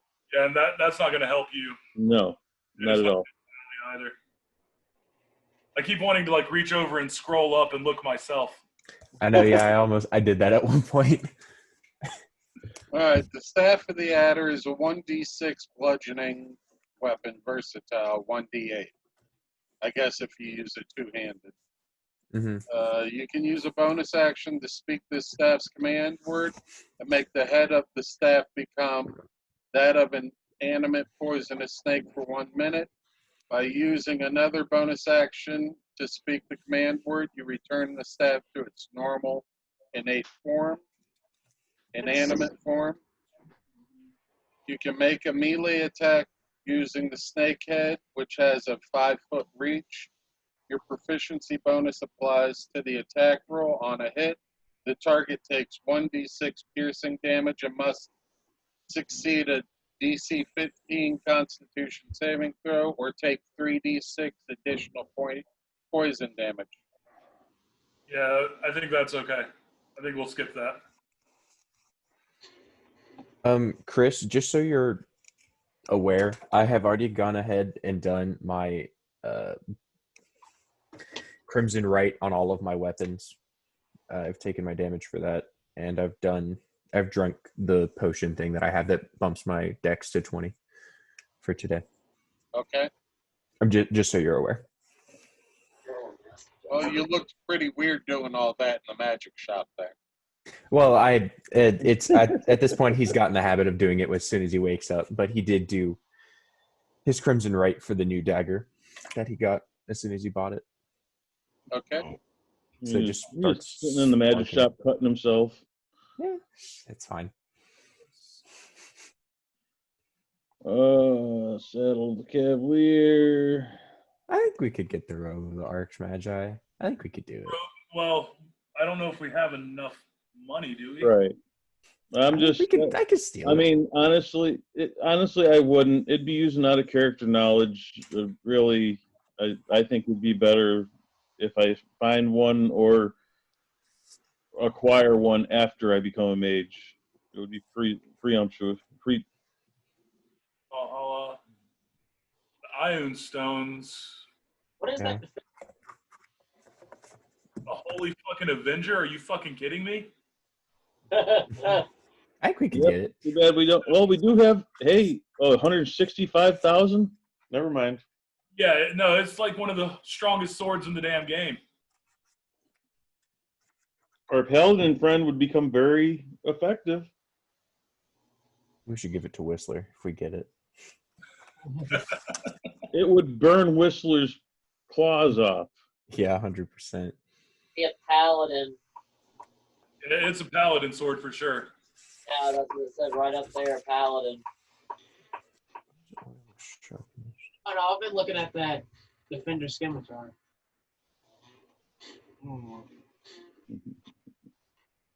Which is not me, I'm the cleric. Did you say Defender Scimitar?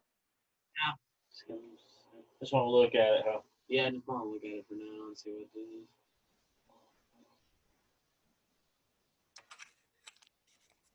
Jesus, that's not bad.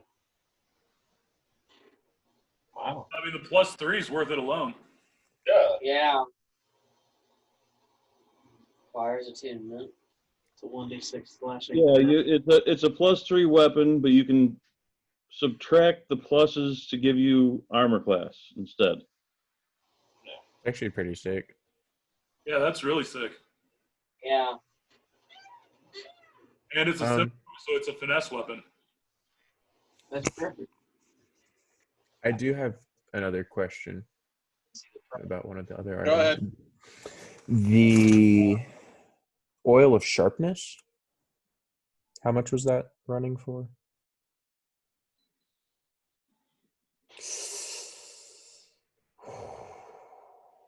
But it's so very good. You can code it on up to 5 weapons and it gives them +3 for an hour. It's very good. How many uses does it have, though? Huh? How many uses does it have? 5. 5 uses? Yeah, you can code up to 5 items. Can oil 1 slashing piercing weapon or up to 5 piercing slashing ammunitions. Oh, never mind. So up to 1. Never mind. Misread that. Takes 1 minute to apply. An hour. Yeah. It's not very good. Yeah. Um, I thought it was multiple use. Never mind. I mean, There's a lot of really nice stuff in there. mhm. I think we should get the belt of dwarven kind for. because I think that's absolutely worth the money. Which one is? This right here, Belt of Dwarven Kind. I think we should get it for not Ulfgar, Jesus, Whistler.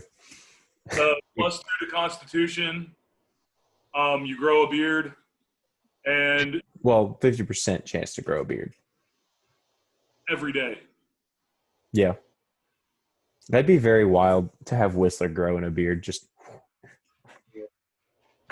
Or have a gnome with a beard. that would Yeah. also be pretty sick.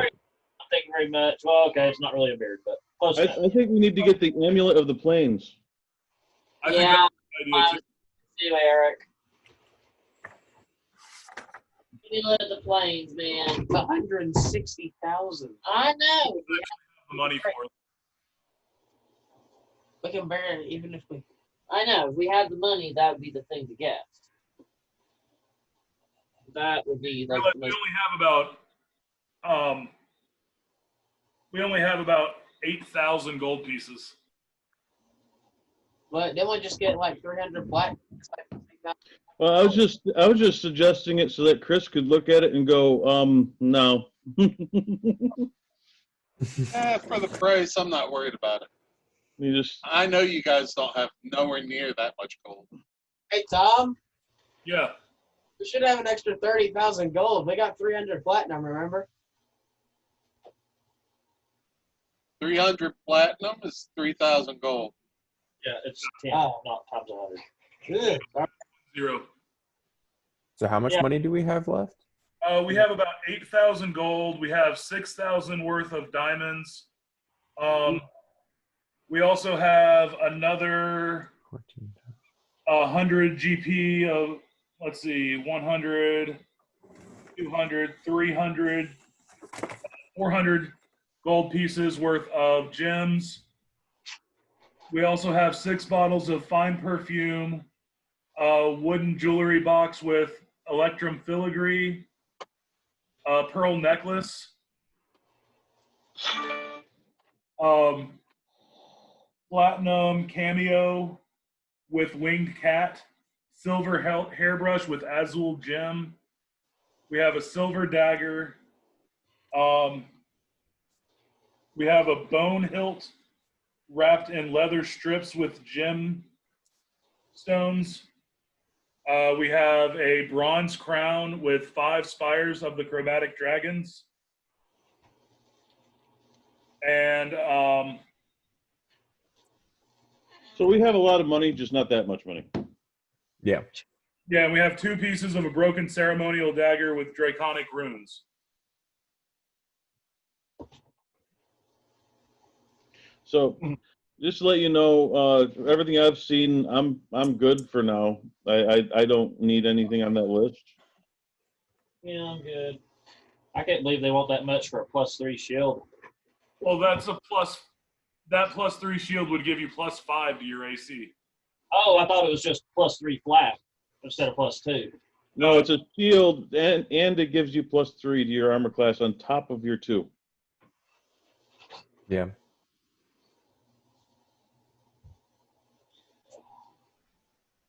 The +5 armor class. So it would be +5. Oh, okay.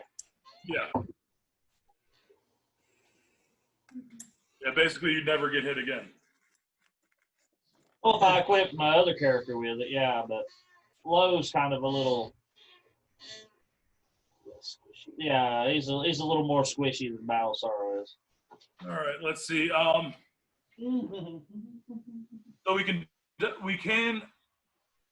afford the Belt of Dwarven Kind. I don't think we can afford the Defender Scimitar, even though I would love to.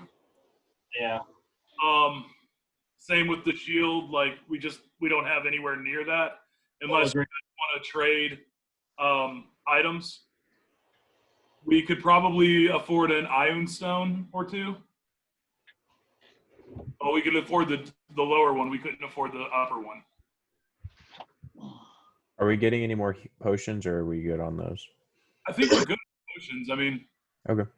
unless you want to just like stock up so we have a shit ton of them. I mean, out of character,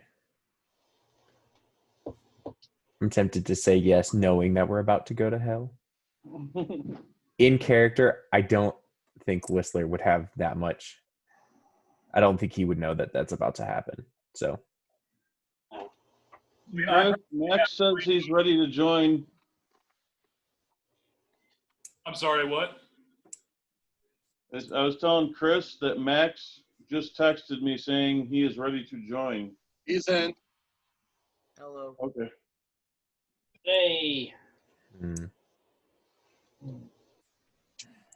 All right, so Max, you got the last thing you remember was getting pulled into a disgusting a tentacle wrapping around your waist Oh, fun. and pulling you off of the landing into the sewer water. Oh, tentacle. When you climb out, you when you climb out, you find that you're pretty much left there alone, and you make your way out back to the inn, the Elf Song Tavern, after discovering you were left there, thought dead, presumed dead. And when you make your way to the tavern, you see that there's a portal behind the tavern. As you're walking to the tavern, you see a portal, and it looks as though it's shrinking in size. But you see one of the people from your party stepping into the portal. So, putting 2 and 2 together, you make a hasty dash towards the portal and jump into it headlong. Okay. And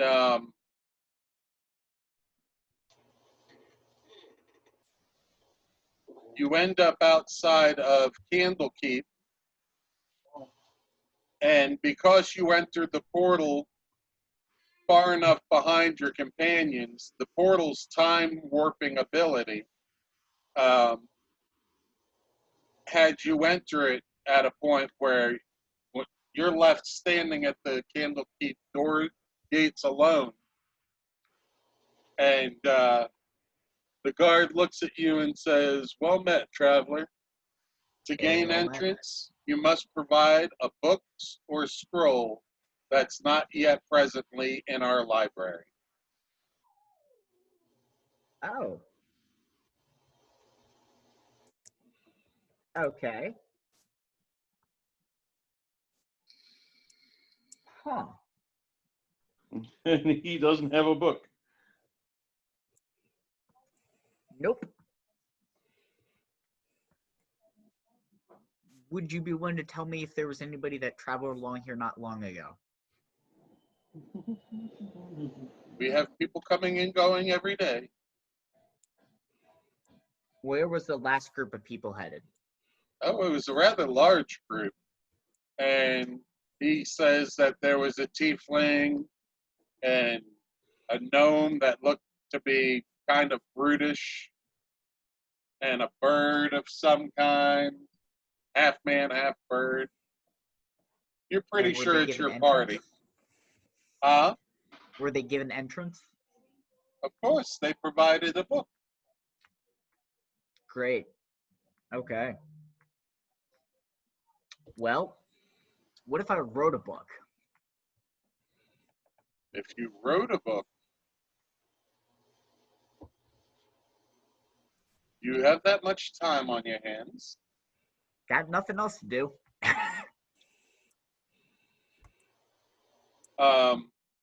So one of the guards walks up and hears you asking about the other party.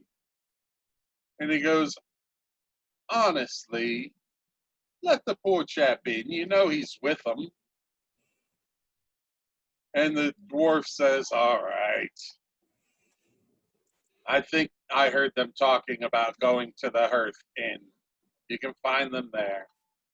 Well, thank you. I appreciate that. And one day I will come back and I will bring you a book. Well met then. And he directs you to the inn. And that's where we're going to keep you for the time being. All right, jumping back to the main party. Is there anything else you see you want here in this magic shop? Does anybody else? How much will they give us for the bronze crown with 5 spires of the chromatic dragons? I never got a price on that. So you hand it to the shopkeeper, and his eyes go up immediately. And he goes, by George, I'm surprised you're not dead yet. He goes, I'll take it off your hands for 500 gold. It'll save your lives. This comes straight from Tiamat's treasure. Somehow someone stole it. Surprised they haven't turned a beacon on yet to find this item. I'll Insight buy check. it, but I'll probably ship it across the seas. I want to make an insight check on him. Go ahead. It's 23. Yeah, he's being completely honest.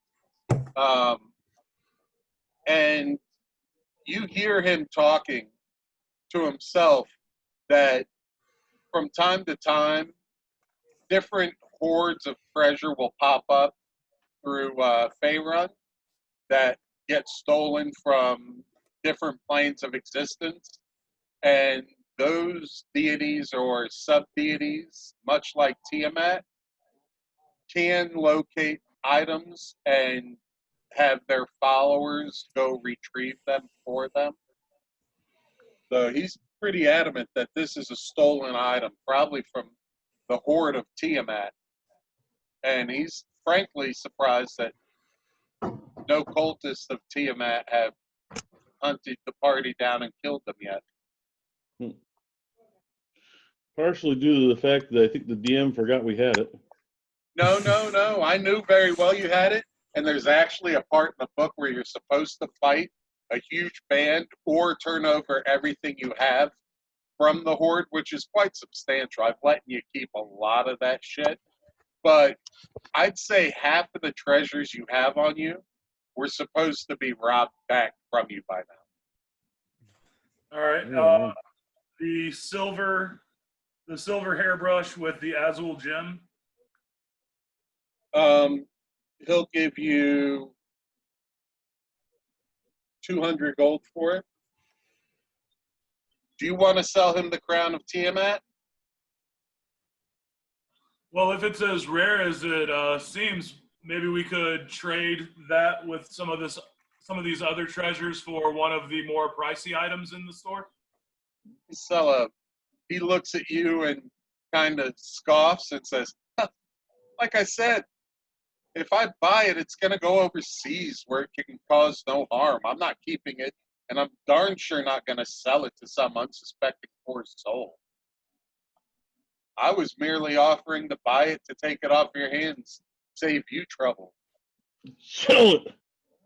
Yeah.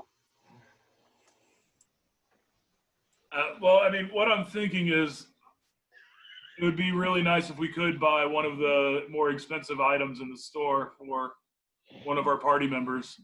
But what I think he's saying is that you're not going to get more than 500 worth of equity from that item.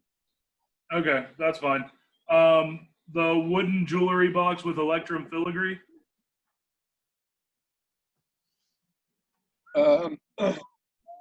He will offer you 350 gold for that. The pearl necklace. 100 gold. All right, and the platinum cameo with a winged cat. He raises his eyebrow and says, "That's an interesting piece," and offers you 300 gold. Can I make an insight check to make sure that these items seem like they're like he's offering the correct amount for these things, or if he's trying to lowball me? Go ahead. And I do have advantage on insight checks. So the first roll was a 7, second roll was a 3, plus my 6. So that's going to be a 13. Damn, man. I guess it seems good. Let's see. I also have 2 gold necklaces.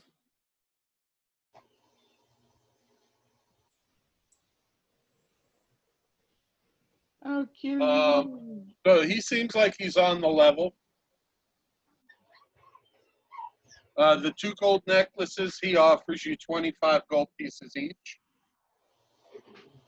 All right. Blackened gold ring with pearl. 35 gold.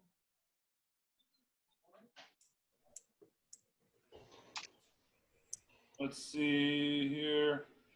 2 pieces of a broken ceremonial dagger with draconic runes. Nothing. Bone hilt wrapped in leather strips with gem. The first dagger that he said nothing, he said, "I'll give you 10 gold for it." Okay. And the bone hilt wrapped in leather strips with gemstones. 50 gold. All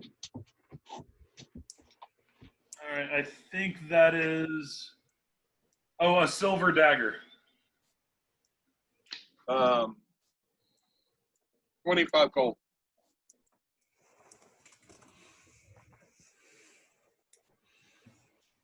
All right, so that adds, let's see, 2, 550, 650, 950, 1450, 15, 1535, 1545, 1595. That adds about 1,600 gold to our options as far as buying stuff. That's a lot of gold. And we've already decided on, let's see, 12, 15. So we've already decided. We've basically spent all of that stuff. What about the 6 bottles of fine perfume? 5 gold each.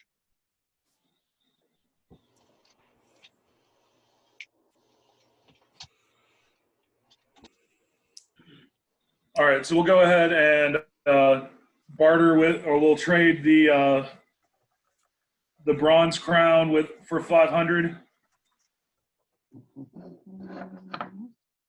The pearl necklace for 100.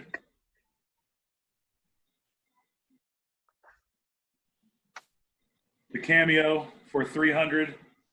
That's 800. That covers our potions of flying. And then we've got 100, and then the silver hairbrush, that's 200. So that brings us to 300. 2 gold necklaces and the bone hilt with gemstones, that's 400. That covers the price of the sovereign glue. And the vicious dagger will be covered by the wooden box with electrum filigree. So all of those things are purchased now. And we still have, let's see, 30, 25, 35, 65, 75, 90. We still have 100 gold pieces in trade.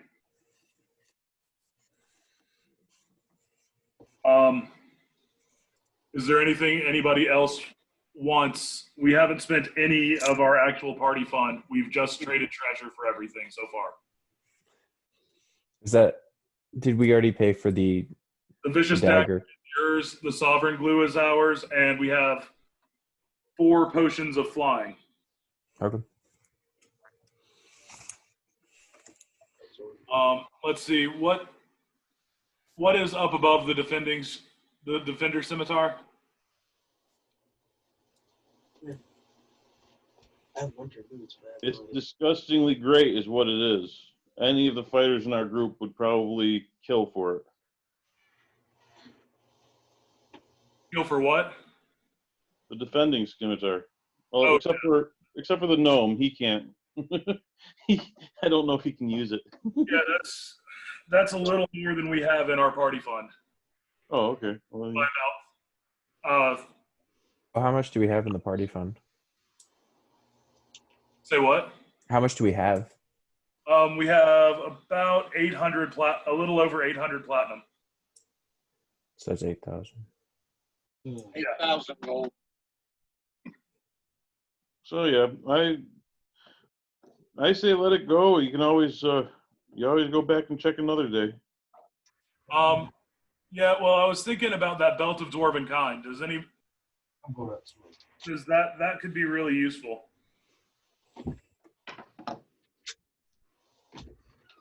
I mean, honestly, it's pretty useful for anyone. Like, yeah, that's what I'm thinking.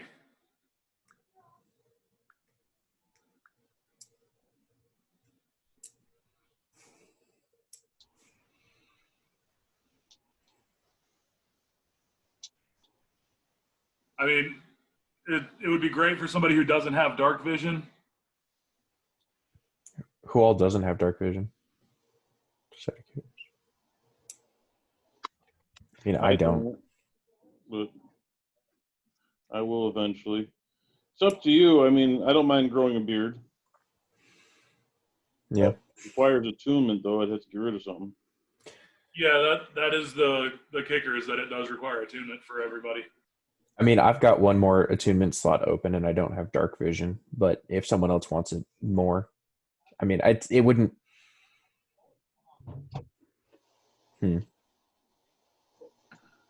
I got a sword for the gnome.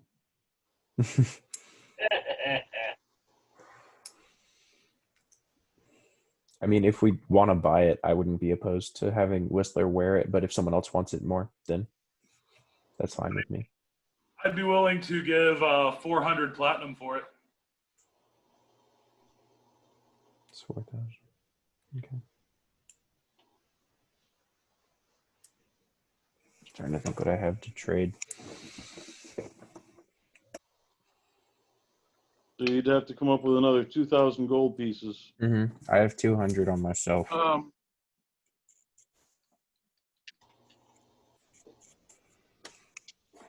How much? He says, I can't take 2,000 gold off the item. I'll give it to you for 5,000. That's the lowest I'll go. By that, I'm giving it away. Still leaves me 1,000 short. I mean, I don't need. Hold on. And you're a bird that's gonna grow a beard. It's gonna. Yeah, that's honestly main reason I want it. Well, the +2 bonus to Constitution is nice too. As soon as you put on it, you get 7 hit points. I'd say with 1,000 gold off, just go ahead and pay for it out of the group fund. I mean, does anyone else want it? Because like, if one of the fighters wants it more, then that is fine by me.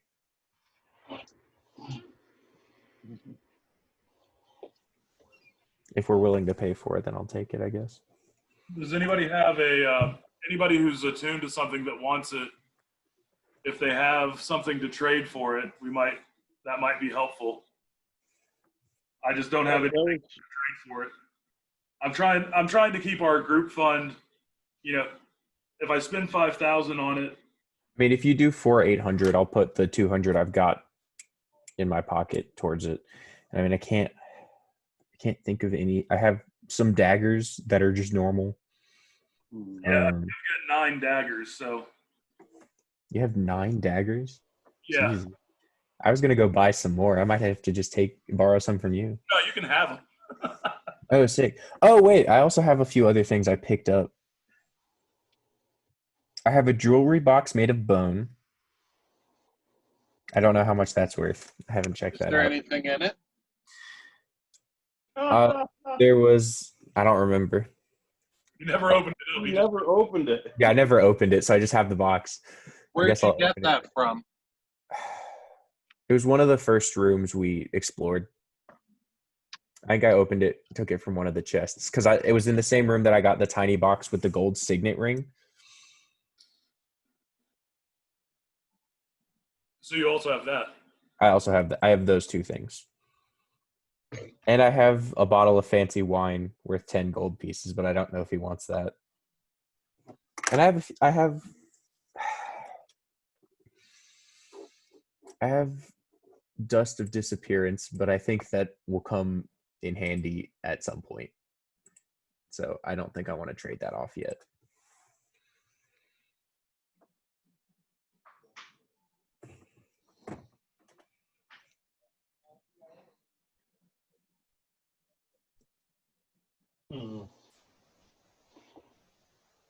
So are you going to open the box or just sell them the box without opening it? No, I'm opening the box. I'm going to see what's in it because I don't remember. Yeah. And you get teleported to another dimension. Fantastic. It's Brad Pitt's wife's head. It's a box of banishment. Oh, please. Or it's got a mirror of live stealing in it. That would be fun. It's a deck of many cards. Dude, if it had a deck of many things in it. Oh, that could very easily watch that ruin the turns back entire to party. 30 seconds of time. That's why I have 2 wishes right now.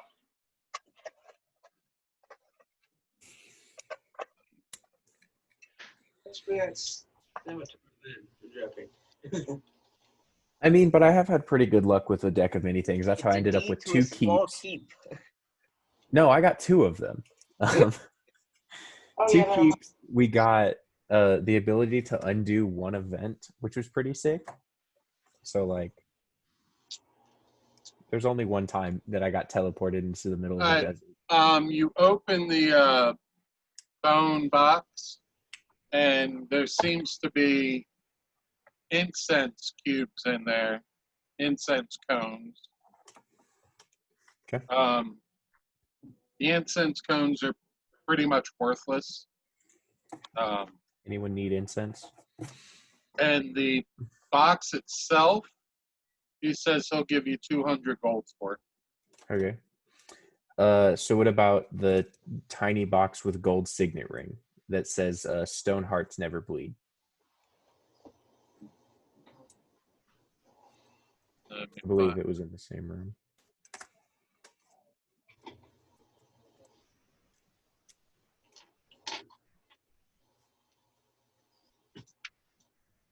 Hopefully, you will let us know if if there's an item that we're getting rid of that is something for later, right? Like a quest item. Yeah, I wouldn't let you do that. Okay. No, we'll just get rid of everything. Sell my cloak of elven kind, you know, all that stuff. He says he'll give you 50 gold for the ring. Okay. So that's another 250 plus my 200. That's 450. So that would only be 455. Or no, 4,550 from the party fund. If I was there, I would just give you the money. You said 4,500. Yeah. Or 4,550 from the party, if you're willing to pay for that. Let's see. I've got 4,000 pulled out of the party fund right now. Let's see if I can make it up in gemstones. I've got, let's see, 20 Azurite gemstones worth 10 GP each, so that's 200.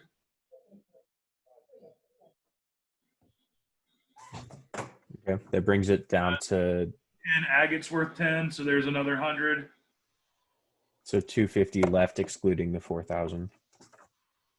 Did I give you Matt? I give you 14. You said 50. I can do the 50. There's 150 or two. No, hold on. How much did you say you pulled out in gems worth so far? So far I've pulled out 3,000 or 4,000 in party fund gold. Okay. So that drops us. 100 in gemstones. And how much in gemstones? 300, and then I just pulled out another 50 gold in party funds for you.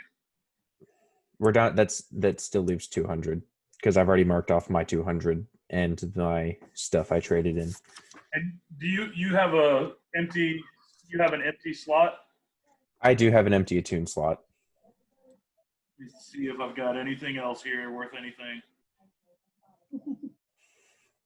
Does anyone have 200 gold I could borrow? I will pay you back. But I'm not there, and you guys think I'm dead, so it doesn't sound That's fair. fair. Yeah, I'll just throw 200 gold out of my personal. Okay, thank you. Yeah. It brings me down to 300. That makes the math easier on us. And now we have 438 platinum in the 438 platinum in the party fund, 3 gold pieces, 101 silver pieces, and 1 copper piece. Fantastic. And the belt of dwarven kind is ours. Yeah. Who wants to take it? That's the reason why you were buying it. It's for you. Okay, I'll take it then, I guess. Yeah. All right. Yeah. You got the belt of dwarven kind and the vicious dagger. Mm-hmm. I'll keep the sovereign glue on me. Just because if we need it, I have extra storage space. We have 4 potions of flying. Who cannot fly? I think that's pretty much everybody, right? I can fly. Oh, yeah, you're weird. I can fly. Allie can fly. I can fly. I sure as hell can't. Well, I mean, if you throw me hard enough, I might be able to. That's called fun. With style. All right, real quick, while you guys are doing that, Eric, you have a DMG? I do not. I can look it up, though. What am I looking up?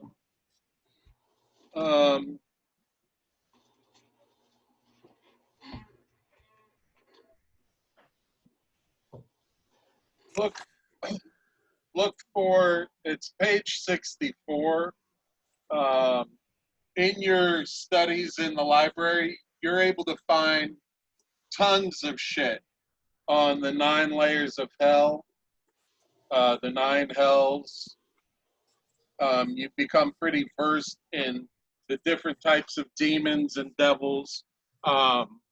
You learn who controls the 9 hells, Asmodeus, however you want to say it.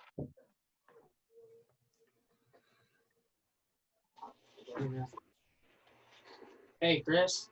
Yeah. How much would the guy give for an amulet of proof against detection? You're going, what? How much would the guy give for an amulet of proof against detection? How much would he give? Yeah. Amulet of proof against. I thought I'm wearing that. Oh, you're wearing that? Oh. Yeah, you gave it to me when you took it off. Okay. I just want Allie. Nice one. Yeah. Why were you having him ask? Yeah. Because I'm not there. Oh, yeah. Yeah, that's true. And I have a whole bunch of wax sealed deeds to because I got a ring of protection. wax sealed deeds to things in Waterdeep that I don't own. I'll ask how much for the ring of protection then. I could. Hey, Chris, how much would he get for a rapier of life stealing and 5 fire arrows? A what? A rapier of life stealing and 5 fire arrows. That's all I've really got of value on. Wait a minute. Did you get in that? No. It's the email that I got rid of.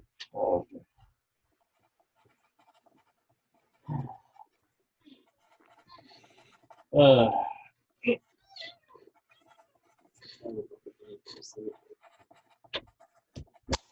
Yeah.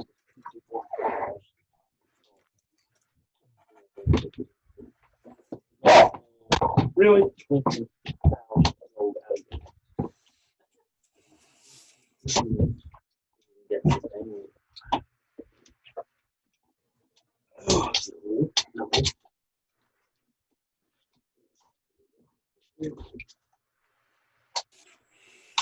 Appreciate it. Lay down, buddy. Lay down. Appreciate it. Lay down. I'm excited to see if Whistler gets a beard. We still have motions of flight, but we don't have. We have too many. Why did Whistler get the belt? I'm just asking why. We chipped in to help. Okay. We're working on something what we're doing for the cemetery. So, Chris, I'm reading all of this on Avernus. Is that what the plan was?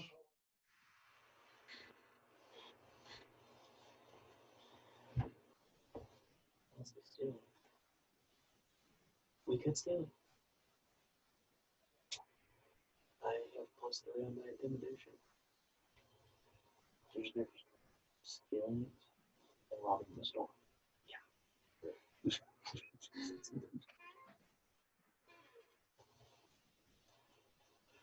Oh. He says he'll give you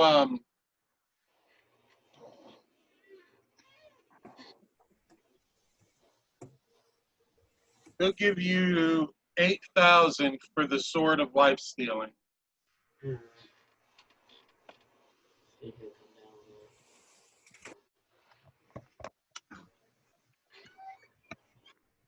Is that your only sword? No, I've got another rapier, but it's just a normal rapier. Just don't get rid of your crossbow. Yeah, because you'll need it. Definitely need it.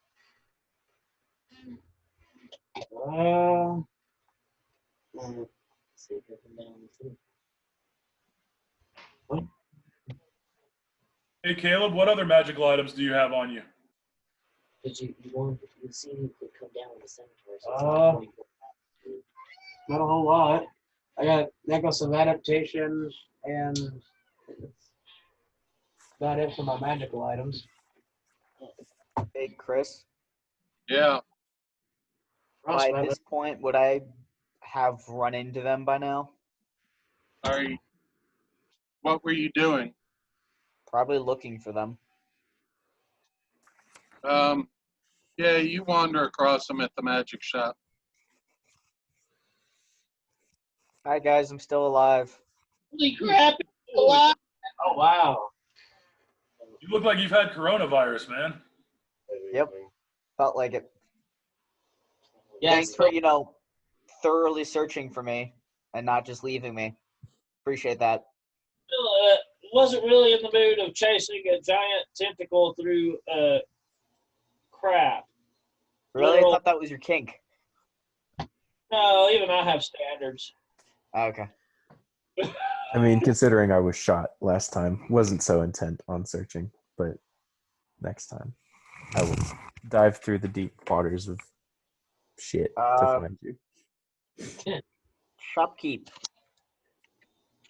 How much would you buy a rod of rulership for? Ah, nice. Mm.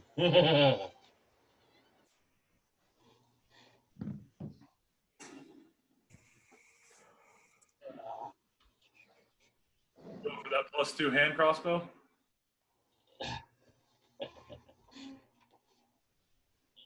No, I'm not. I just need something better than leather armor.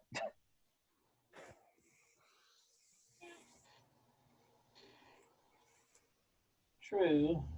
Yeah, my AC is 15. And my basic dagger. Those are the only things I own. Besides a bag of twigs. So, speaking of which, I have 9 daggers. Does anybody need a basic dagger? I'll take a couple of them so I have things to throw, if How you many don't mind. Let everyone else get what they need first, and then I'll pick from what's left. He says I- he can give you 6,000 for the rod of rulership. Sure, let's go with that. All right. Do you happen to have armor that's better than leather? Give me 1 minute. Eric, so I finally found what I was looking for. All right. Characters can use Candlekeep's library to learn more about the 9 hells. Chapter 2 of the DMG contains lore on all the 9 layers, which the characters can learn once they've spent a day or 2 researching the planes. Okay. You can also learn everything that's said about them in the Devil's entry of the monster manual. So if you have a monster manual, read about the devils, and that's what you know, that's what you've learned.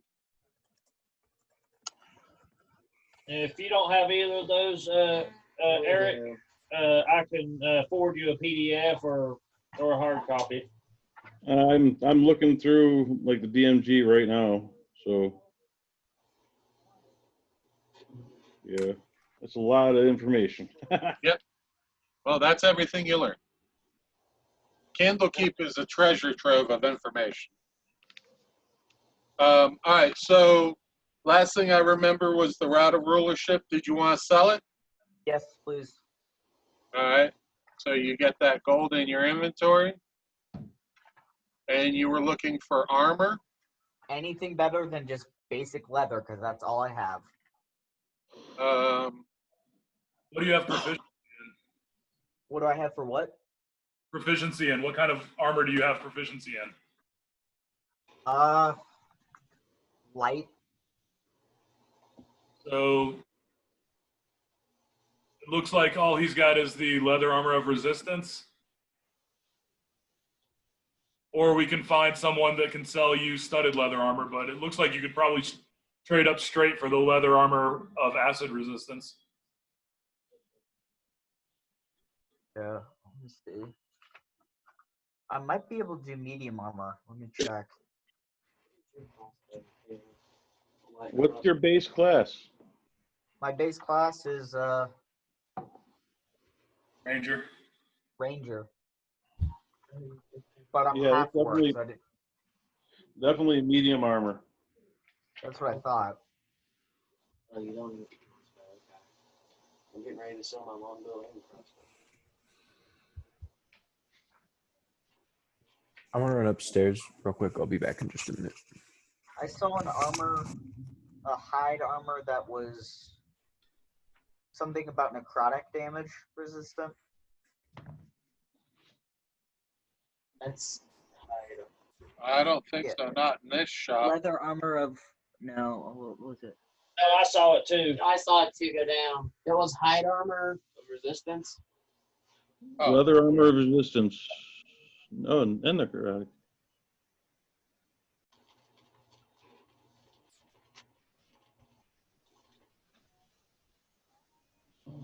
So that would be 2 plus a max of 2, so you could get 14 out of that.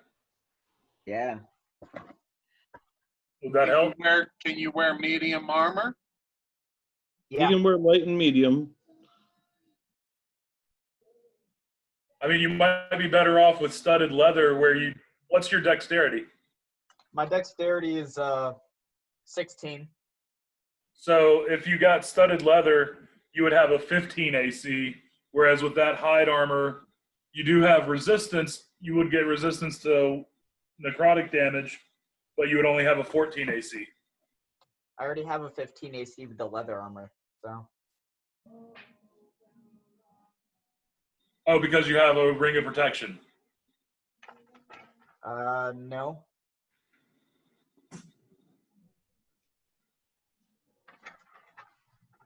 Well, leather armor 3 plus 11 is 14. Where did you get 11? The DMG or the player's handbook. Leather Yeah, but Right here on the screen.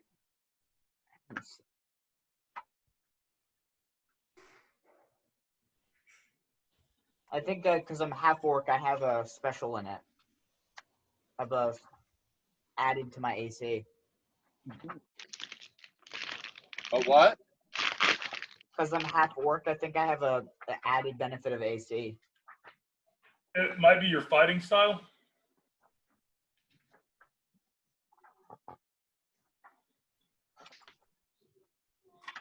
Check.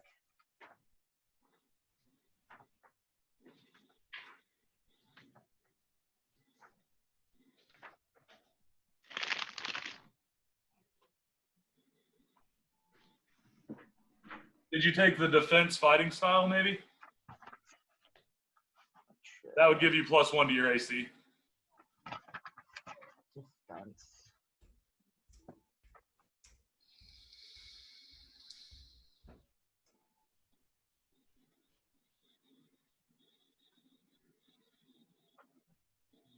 No. Maybe I just had it wrong. That could definitely be. I could have just had it wrong. I thought we gave you a ring of protection. No, that was given to I have that. her.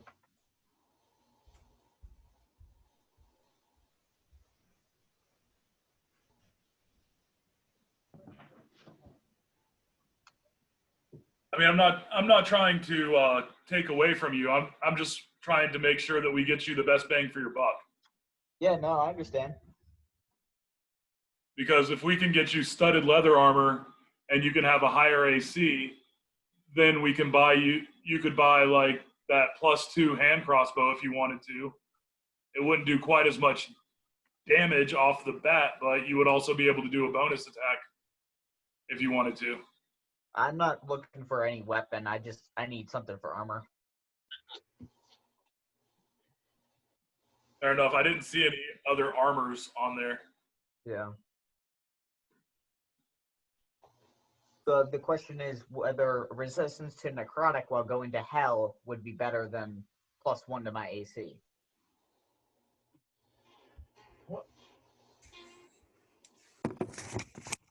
Maybe.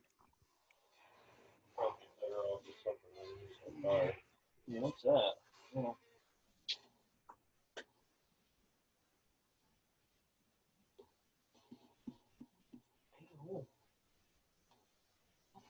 those claws, buddy. Oh, don't growl at me.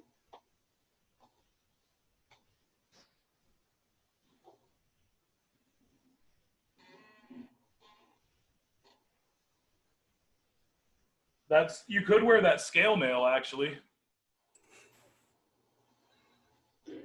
Isn't scale mail like heavy armor? No. Yeah. What scale mail? That was me, man. But it would bump up your AC and give you a resistance to psychic or force damage, one or the other. I do psychic because we're going to hell.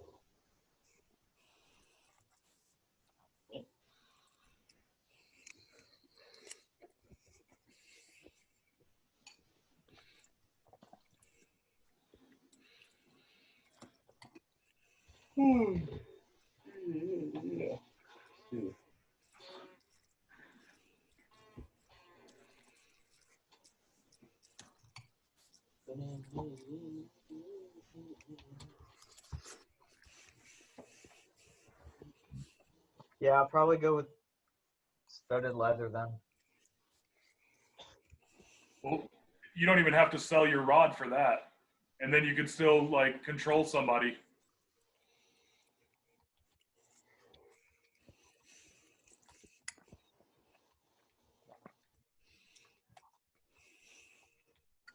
Oh, let's see. Because I'll be happy to buy you studded leather armor out of the party fund.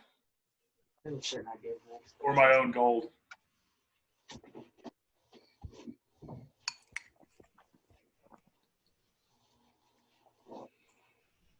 What type of armor is this splint armor?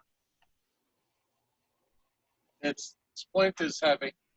Yeah. Ah, okay, then that won't work.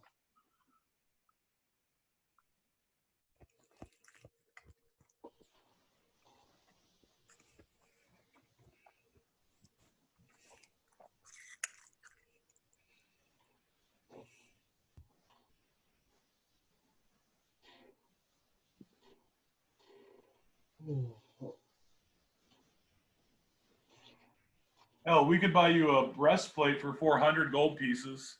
That Yeah, would, I might do that if they have it. well, they don't have it here in the magic shop, but I mean, we could find a blacksmith that we could buy one for you, and that would give you. Yeah, I might just go to a blacksmith. I'm still gonna sell the magic item though. Okay, fair enough. It is yours. All right. Are we concluded here at the magic shop? I am. I believe so. Oh no.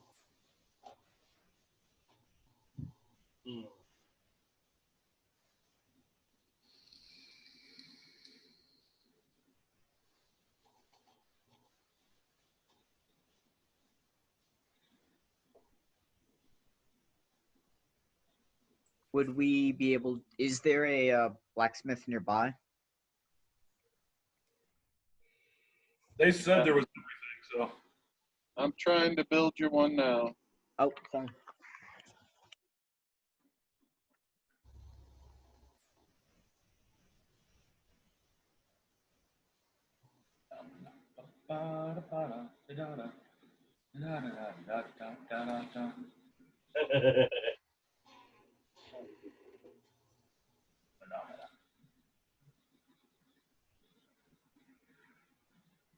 Yeah, no, that won't work.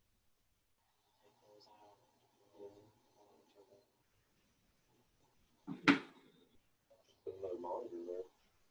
I mean, they have enough room for it. Yeah. This is supposed to show me. The desktop thing. It's how much? How much? 200. Okay. So if I got a breastplate, I could get my AC score to 16. What kind of armor are you looking for? Breastplate? What kind? Breastplate. It's medium armor. Yeah, he Yeah. has one for you. It's not here in this list, but he has one. In the player's handbook, it's listed at 400 gold pieces. Yep. That's what it's listed here at. And he also has these other items.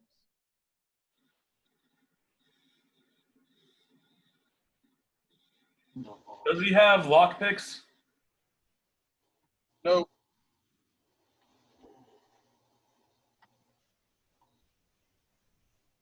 Oh, he does not have a lot of great items.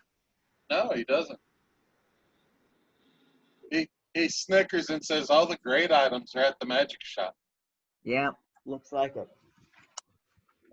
I'll take the breastplate. How much would you buy leather armor? No, you're not getting these back. Leather armor is 10 gold pieces. And I'll sell you leather armor.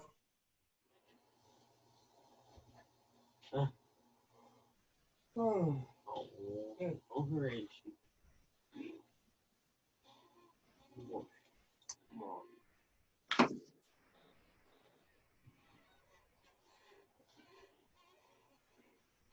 All right, are we done here? Yeah, I think I'm cool. You're not allowed over there. You're not allowed back there. How much is a platinum piece? 10 gold. Tom, that's fine. So I just saw your message. I don't know when you sent it. I don't know what message you're talking about. No, I was. That's Liam. I got you. Yeah. Yeah, Tom was saying he was giving away daggers, so I was telling him I was gonna take some. here is I have 6 daggers, 400 gold, or here's 40 platinum. and my character carries 4 on him personally. Plus, oh my! Well, we fought a bunch of cultists and we had a bunch of daggers, and I'm like, you know what? Cool, I'll keep them. I think you might be beating me. Got 1, 2. He tore out I have 7 right now, so. Yeah, so I mean, I've got a bunch of daggers if anybody needs them. If you run out, I still got extras. Are they just plain old daggers? Yeah, they're just regular daggers. Okay. They're good for throwing. Yeah, that's why I took them. That's why I carry 4, just in case. I mean, I have a hand crossbow too that I never use. Yeah. With I have a bolt with flame juice in it, and then I have 2 bolts with drow poison in them. Don't you think it'd be good to have the person who specializes in shooting with the magic bolts? Possible. I've had these for a long time. That's fun. Don't worry. Maybe it'd be more useful for you because mine can do better damage in general. So Yeah, if it comes down to me having to use my hand crossbow, then the shit's hit the fan. yeah. Mhm. But most of my spells are utility spells instead of damage spells. Shit's about to hit the fan, Tom. That's about to change. When I hit level 9, I'm going to be fucking ripping shit apart. Oh, I need to find guitar picks. Is level 9 next level, or am I like tripping? No, level 8 is. 2 levels away. Okay, cool. I was like, hold on. Yeah, no, level 9 is when I get my 5th level spells. Ooh, And yeah, I can't wait. dude, there are some wild 5th level spells. That's the I finally get my damage dealing spells. So, are you done at the general store? I was looking for somewhere where I could buy guitar picks. They do not have a luthier or a magic shop in Candlekeep, surprisingly. Would they be willing to buy a piccolo? What the fuck do you have a piccolo? Because I'm allowed 1 instrument as my part of my Like, Natural Explorer pack came with that. You would be glad to buy your piccolo for 5 silver pieces. Sure, let's go with that. You're gonna sell your daddy's piccolo. It's not my dad's. You're right. It's your daddy's piccolo. It's been passed down for generations. Yeah, well, sometimes someone's personal valuable items are valuable only to them. He's offering you 5 silver pieces for it. I will take it. All right, so we're done there, yes? is there a Dungeoneers pack that I can buy? A Dungeoneers pack.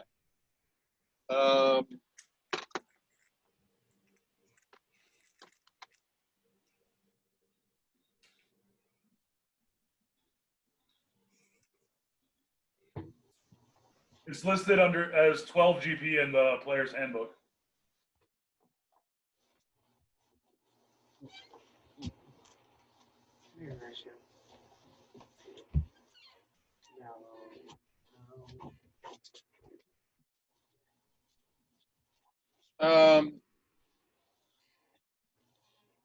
Yeah, you can buy a Dungeoneers pack. All right. I'll subtract that from my gold. No, I didn't. Sorry. He's tearing the stuff He's in floating. this. Yeah, he's floating it. He grabs the stuffing and tears it out. And then Yeah. Yeah, he's floating it. We do nice blow toys. Do nice blow toys.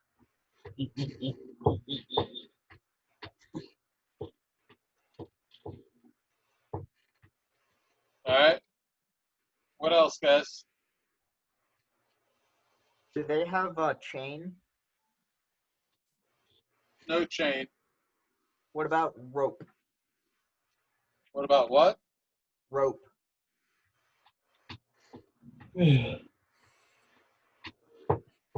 He has one more Dungeoneer bag he can sell, and that has rope in it. Question for you as a DM. Could I convert one of my crossbow bolts into a rope shot thing to make like a zip line off of?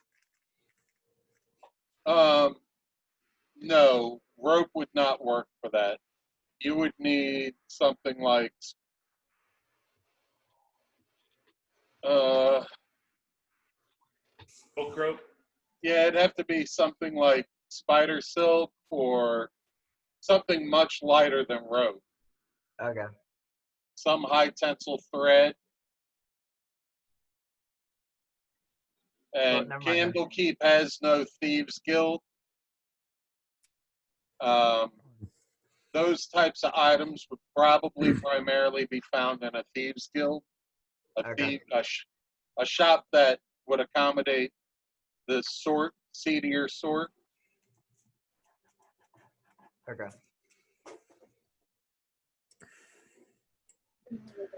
Before we move on, can I just have it be that Whistler takes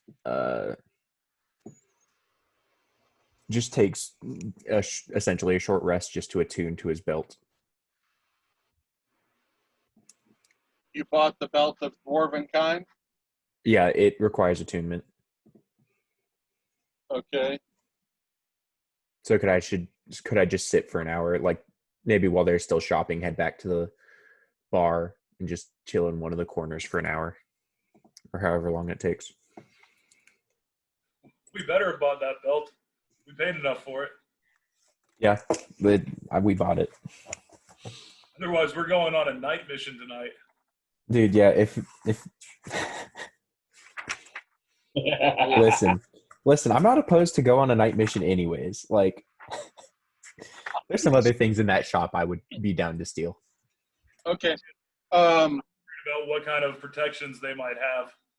Yeah. Even if I used all of my spells to get us in there, we're still looking at like some risky business. So when the party says they're ready to go back to the inn, that's when you can get your time in to attune to your belt. Okay. Yeah, I'll do that. I just want to just have it attuned. Make sure you add your 7 hit points. Oh yeah. And are we ready to go back to the inn? I am. Not quite. It's pretty sick. All right, so Whistler, you attune to the belt.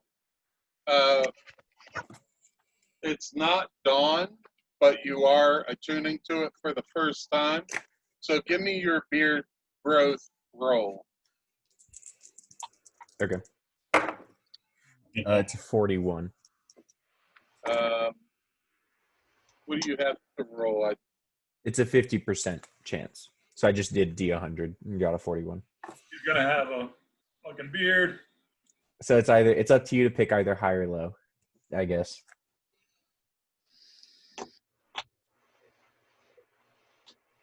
We'll say you're on the low side, so nothing happens to you. Dang. Okay, you'll have another chance at dawn. Yeah, I'll get another chance pretty soon. Yeah, and I have something planned for that. Oh, I'm kind of scared for that, but whatever. It'll be fine. So will his beard just be feathers?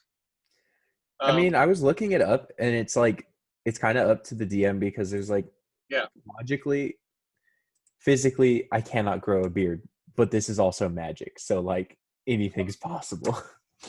Oh, as soon as you said you were going to take it, my wheels were spinning in my head, and I was like, oh, yeah. I can do something there. I'm pretty stoked. All right, so we go back to the inn, and it's got quite a few people in it. Ballister Fisk is sitting at the same table Rhea was sitting at, and he's sitting with Rhea.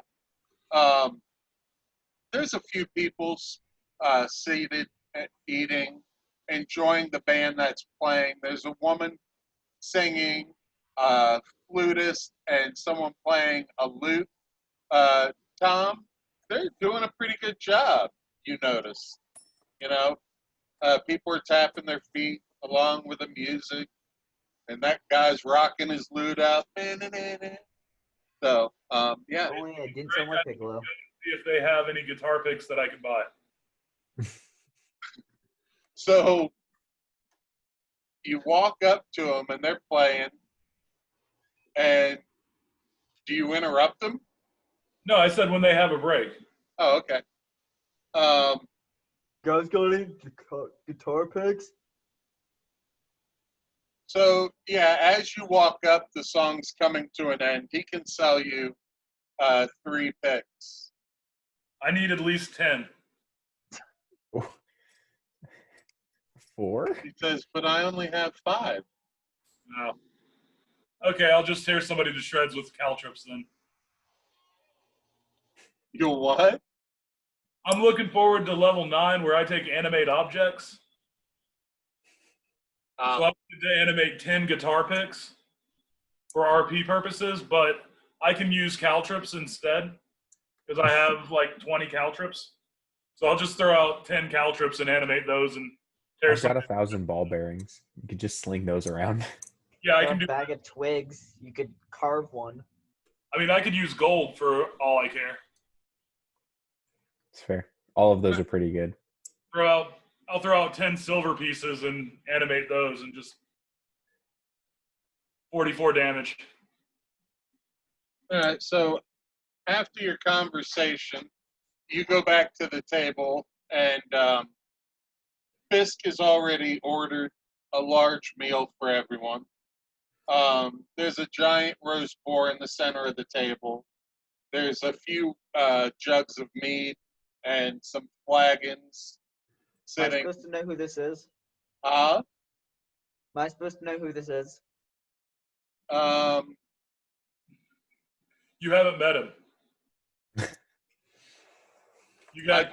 I don't know if Max was with the party when he was found in the jail. Yeah, he would have met him. Oh Max, yeah, that guy. Max was there in the jail. Okay. I thought he was already gone. Yeah. No, He was in the sewer. Why was Max in jail? I just didn't know if he actually made it out or not. oh yeah, he's been with the party. So Ballister says it won't be long now before we have to go meet Silvera at her tower. Eat up, rest and relax, and we'll leave in a short time.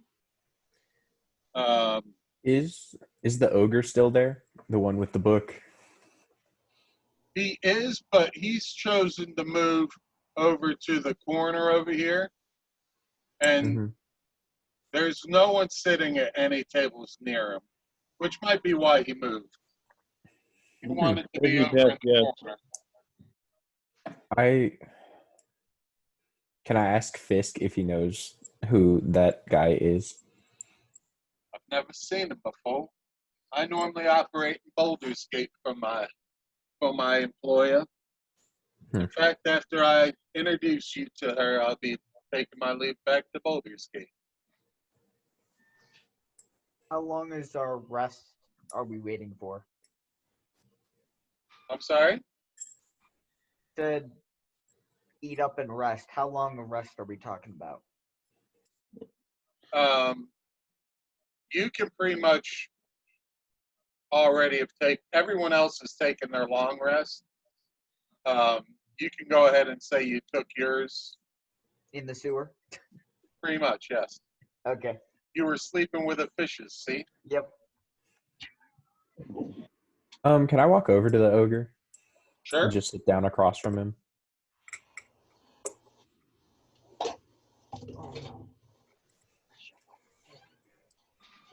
He looks up at you and says, well met. Can I help you? Whistler just says, I noticed you were sitting alone. Is there a reason for that? Or I prefer my books and my peace. fair enough. He's still reading a book. Pretty much, it looks like the same book he was reading earlier. It's a rather thick book. Can I get the title? Just looking at it. As you sit down and he looks up and says his well met, he closes the book and lays it down in front of him and crosses his hands and lays them on the table. And you can see the name of the book. It has a title, The Sum of Theory by Saint Bethera.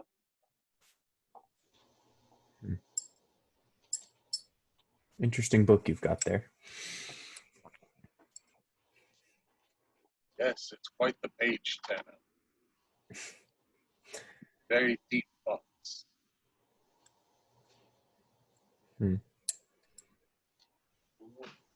He's Now that I'm closer, do I notice anything like other than the fact that he's an ogre, like anything else kind of odd about him?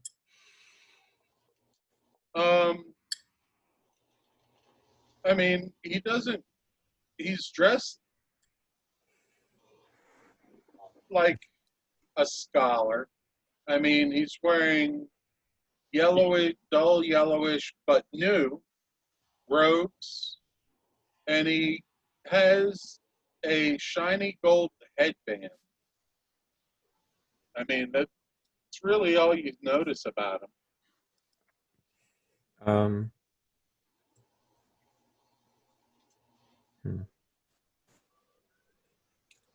So I'm assuming you're a scholar of sorts, yes?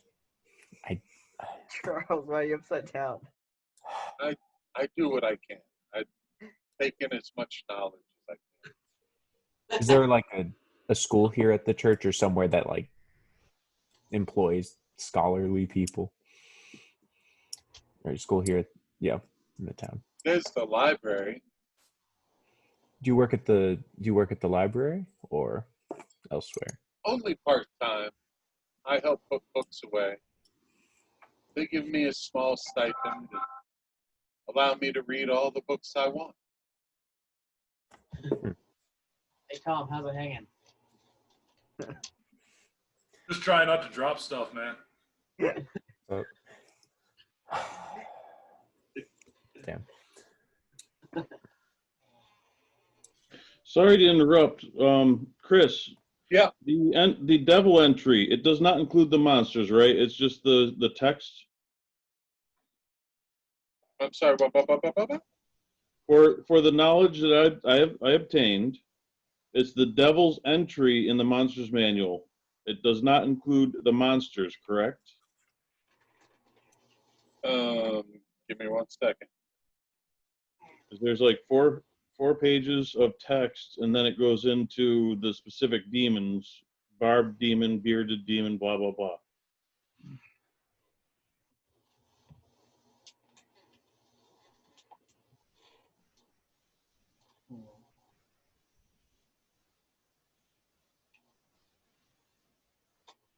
I'm just trying to print out what I'm gonna have for knowledge. Like safe. Let's see. Now that's a lot of damage. You can learn about the 9 hells, everything in chapter 2 of the DMG. Contains lore on the 9 layers of hell. Mm-hmm.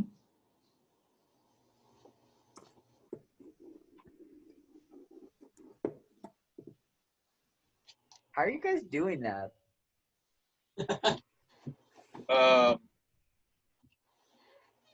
And everything that's, you can research devils to learn everything that's said about the devil's entry of the monster manual.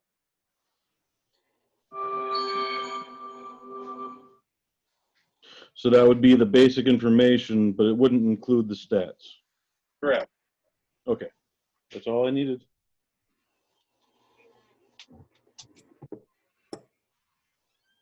Seriously, how are you guys doing that?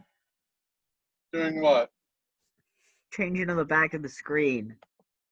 Video settings. In your video settings. Yours would work. You got a white background. Yeah, that's just my wall. Yeah, but it'll Yeah, work. it'll work fine. It works best if you have a solid color background. Video settings where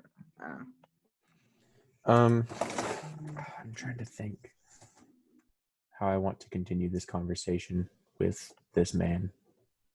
Huh? I'm trying to think what I want to say to the ogre next.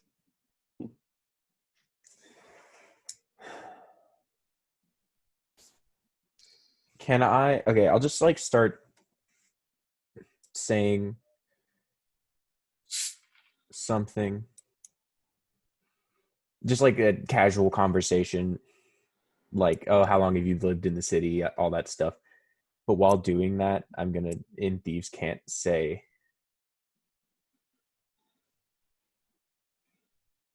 I've only been here in the city for about 3 years now. I had to get somewhere peaceful. Yeah, but while I'm saying that in Thieves Can't, I'm going to say, do you know of any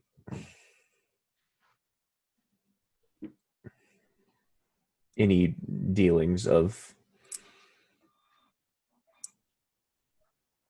the assassin type, I guess.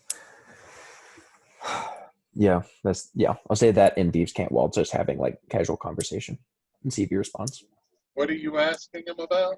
Like if he knows of any like rogue dealings, either in like the form of illegal trading of illegal goods or some sort of thieves guild. Not here in Candlestick. They're pretty civilized here. Well, I mean, does he respond in Thieves Can't? Oh, you're saying that in Thieves Can't? Yeah, because how it works is like you say, like it sounds like you're just having a normal conversation, but it like this certain like way you emphasize words or say certain words. If someone understands Thieves Can't, they understand the actual message you're trying to say. It's like I'm just having like normal bar talk, but while saying that, I'm saying that in Thieves Can't, just to see if he does respond in Thieves Can't to you, surprisingly. Oh. But he says that Candlekeep is a very civilized place, and whenever someone of any less than scrupulous nature enters the city, they're quickly shown the gate.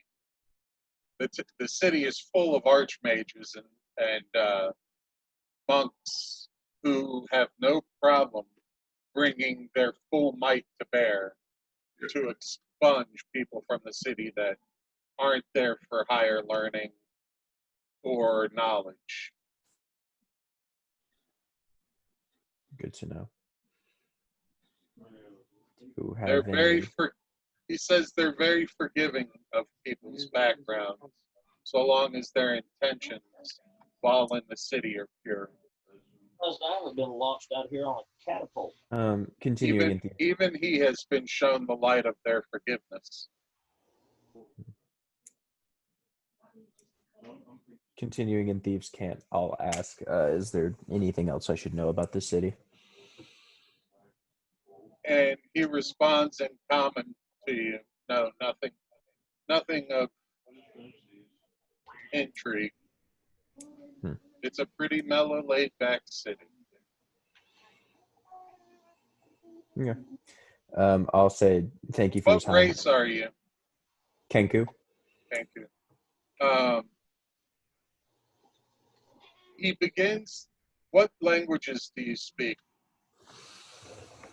Aran, Common, Dwarven, and I have one more I haven't picked yet. I guess Elvish. So he begins speaking, and it sounds as though he's saying something. He kind of quirks his mouth. I guess maybe he thinks you're playing with him. So he begins a long sentence, but you can tell every few words the language changes and the dialect changes. Mm-hmm. And you can understand when he hits on a language that you've heard, like Dwarven. You can't really make out what he's saying, but like the Dwarven word he said was here.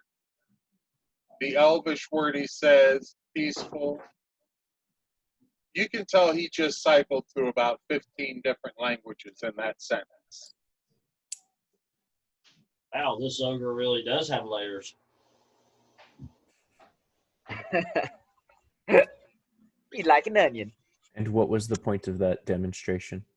Just that you are well versed in language, or you could not understand what I said? I thought we were playing a language game. Oh shit. Never mind. Shot fired. I'm upset. I can't figure out the settings to change the screen. I'll just stand up and say thank you for your time, and I'll motion to one of the barkeeps, and I'll drop to get a drink, and I'll drop a few silver on the table for a. This is just for Max, guys. Max, you should see something like this. Yes, do you have a box like this? Box like. Can you see this box that I'm putting on the screen? Moving around right now? Nope. Oh wow, you can't see my Zoom box. Max, you're on a computer, right? Yep. Bottom left corner. It says left mute corner. and stop video. Yeah. Next to the stop video, there's an arrow that goes up. Yeah, video settings. Choose virtual background below that. There's Should.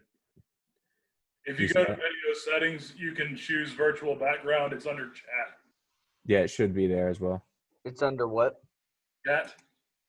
You'll go down. You'll see general, video, audio, share screen, chat, virtual background. And it'll give you 3 or 4 options. None, the Golden Gate Bridge, some grass, and the earth. And you can also upload more, which is fun. Yeah. All right. I don't see any of those options. You good? Interesting. Well, just toy around with it. You'll I find it. click on video settings, and the only thing that come up is video, audio, accessibility, statistics, and about. Maybe try accessibility. You may not have access to it for some reason. Yeah, looks like it. Your computer may not have the ability to run it. That's unfortunate. I don't know why that would be the case, but I mean, mine doesn't even run it well, as you can see. No. Yeah, when I click on video, there's only 3 options: hide non-video participants, always show video preview dialogue, and then enable mirror effect. That's the only options. Oh well. All right. So the time's about approaching, and Fallister picks his napkin up from his lap and wipes his mouth and hands and says, "Are we ready to go to meet Silveria now?" Yep. As long as we've all eaten. Yep. You've all been sitting there munching on grub while Whistler was talking to the ogre. Whistler, you see your companions all standing.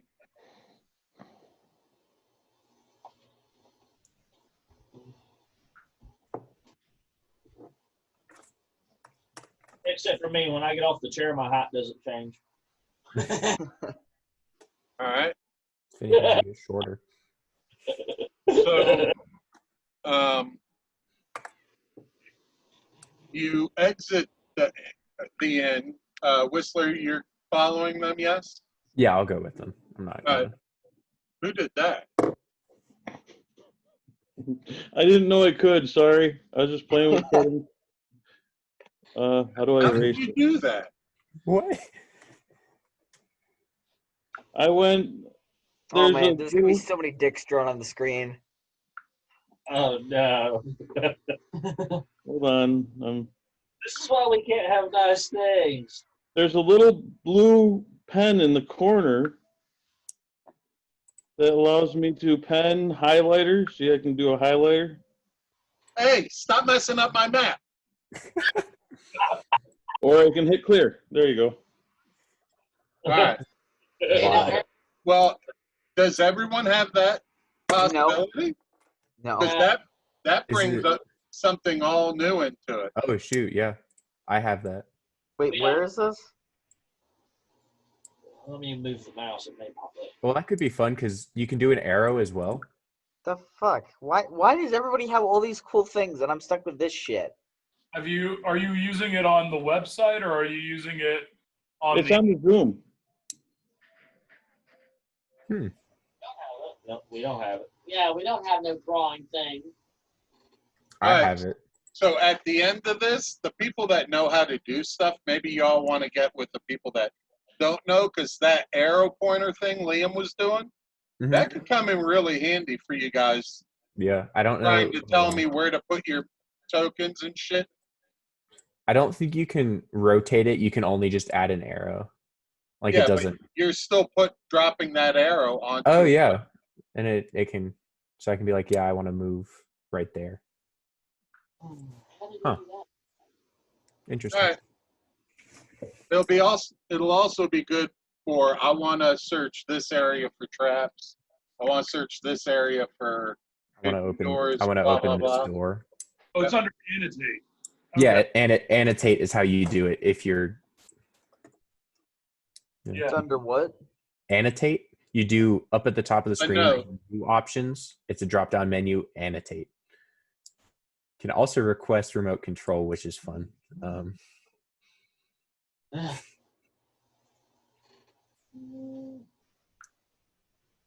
Yeah, none of that stuff is available to me. Hey, do me a favor. Someone draw something real quick.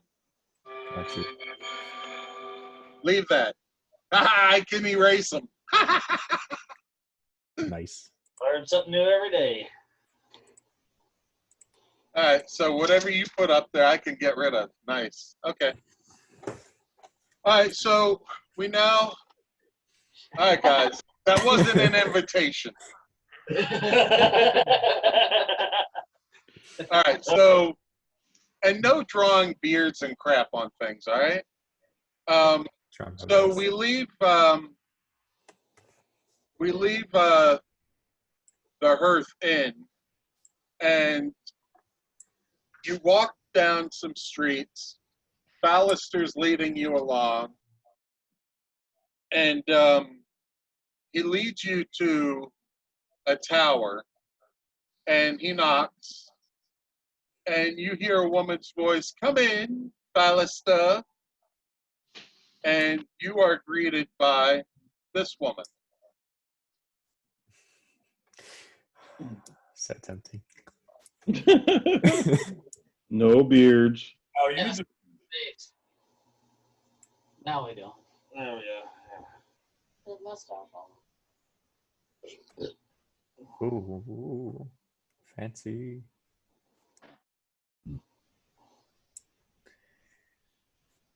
The Dark Tower. All right, so you see this woman, a tiefling woman, standing next to a desk with some books, and you see the most curious, shrunk down version of a demon you've ever seen sitting on a table over here. And he's sitting there with his legs off the table, and they're waving in the air like a kid would do, you know, like that.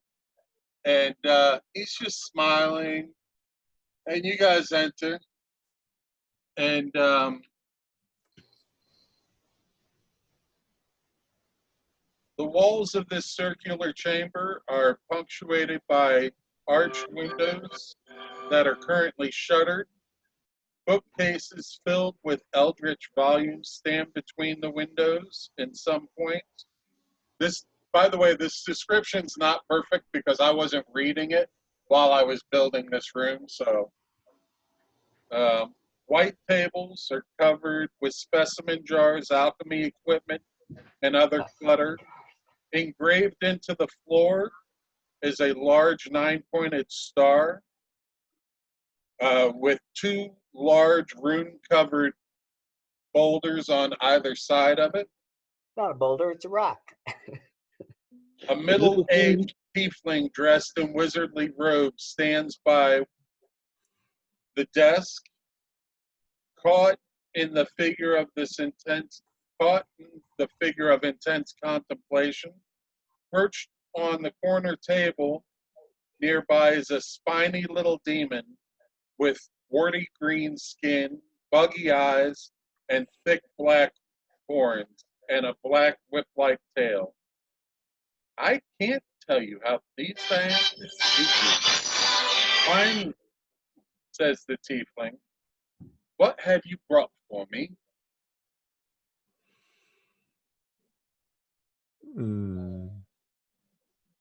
Don't like that. Hail and well met, traveler. Ballister points at Tom and says, he has the puzzle box that you require, mistress. If that'll be all, I'll take my leave. She says, yes, of course. Get back to Baldur's Gate. There's much to do there. And she walks over and she tells you folks to step aside and stand over in this area here. And she says a few words and puts her hand on the stone. And when she does this, the stones start to gently give off a humming noise, and a portal of some kind opens. It's not of some kind. You've seen one similar to this. And Ballister steps into it. And then She removes her hand from the stone, and the portal turns back off. And she walks over to you guys, and she holds her hand out, and she says, "May I see it? May I see the puzzle box, please?" I'll hand her the puzzle box. She takes the puzzle box, and she's like, curious, very, very curious. I've never seen one of this design. It'll take me just a moment, just a moment. And she comes over to the table, and she says, "Jezebel, run along. Different table, Jezebel." And the demon kind of giggles, jumps down off the table, and runs and jumps up on the chair, and then jumps up on this table, walks across the top, and plops itself down, still waving its legs over the side like that. And he's just smiling and bobbing his head back and forth. He's looking at you. He goes, "Ooh, hi, yeah, hi, woo." And you see her over on the side. And while she's turning the puzzle box over in her hands, she kind of turns her head towards the party and she goes, "I've been suspicious of the High Overseer of Elturel for a long time, but no one wanted to hear my concerns, because Thavis Creed was widely regarded as the hero who saved the city from the undead scourge, giving rise to the holy nation of Elturgard. Hailed as a savior, Thavis made all the citizens of Elturel swear an oath called the Creed Resolute, which binds them to defend the nation of Elturgard. I met him years ago, and my instincts told me he was a charlatan, a fake, a fraud. Afterward, I grew to suspect that he had cut some sort of deal with a powerful devil of some sort, using the Creed Resolute to bind all of Elturel to his dark deal. I wish to improve on my theory, and I believe evidence is locked inside this puzzle box." And she turns back to the puzzle box, and she keeps running her fingers over the inlays, and she keeps turning it in her hands. And she picks up a dagger that's sitting next to her on the table, and she puts it in her palm, and she closes her hand and rips the dagger free, and blood begins trickling out, and she holds it over the puzzle box, the side with an inlaid design, and then she pulls her hand away, reaches into her vestments and pulls out a piece of cloth and wraps her hand up. And then with her injured hand, she takes the puzzle box and starts pushing the blood through the intricate design to fill all the grooves. And after she does that, you guys hear a little pop and a click, and she begins turning the box over. And as she turns it over, she's pushing different little buttons on it. Something pops off one side, and she spins it and pushes it back into the box. And when she does this, the box pops open. And she pulls out what looks to be like a small tablet of stone. And the tablet looks as though it's about 3 inches by 3 inches square. And when she pulls the first one out, you see that it's connected by 2 little links to another tablet. And she keeps pulling it out until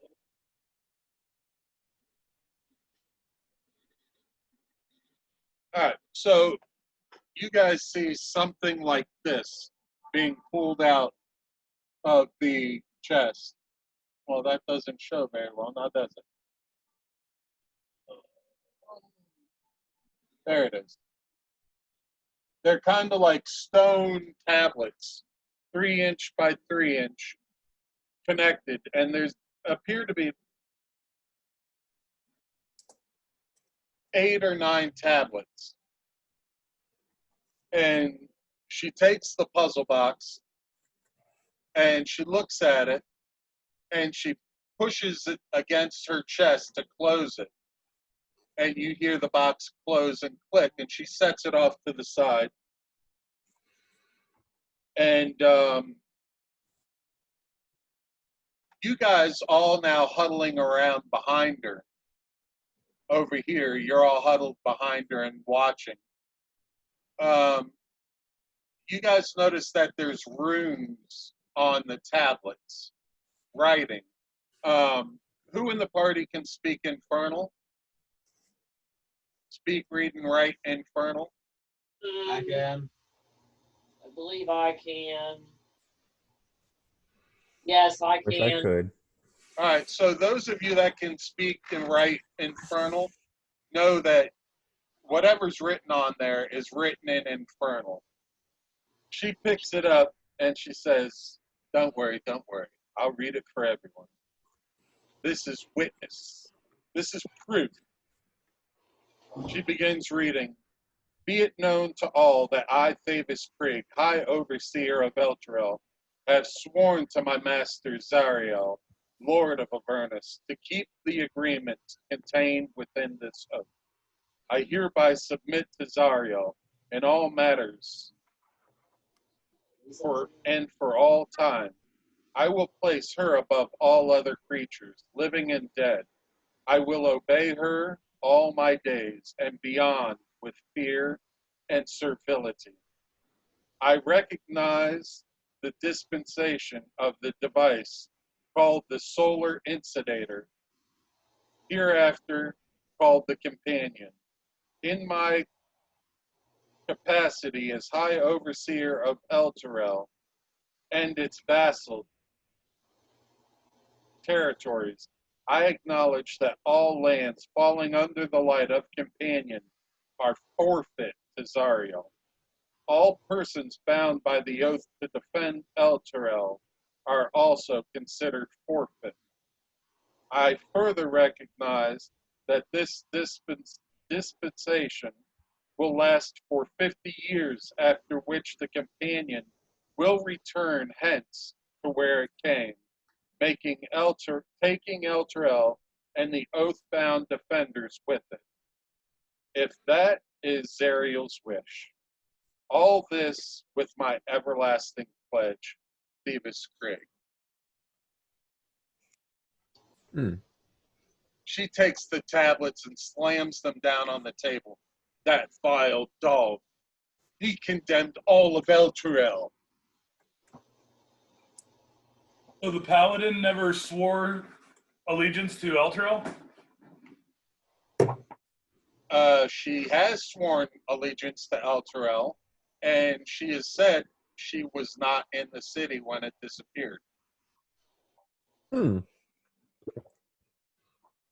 Apparently, as she's reading this, Rhea, the paladin, sinks down to her knees and begins crying. My city is lost to the 9 hells. This cannot be.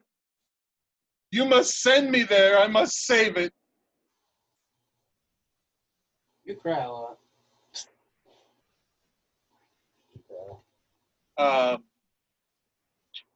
As she's on her knees crying, Silveria stands and walks next to the paladin and places her hand on the paladin's head and says, my dear, I cannot send you to Elturel. Candlekeep's wards would prevent me from doing so. But I can use a portal to send you to someone, an associate. He can help you. He can send you where you need to go.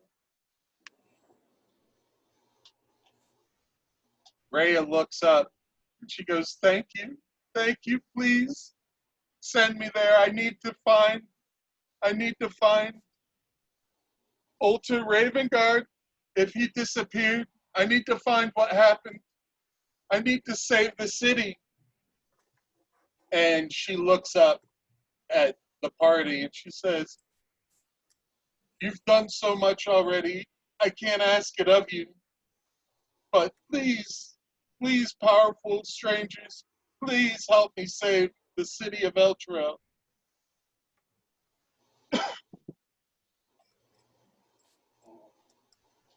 Looks I like mean, that. I'm already going to hell, so why not? Yeah. I mean, Cue the music. I'm on a highway.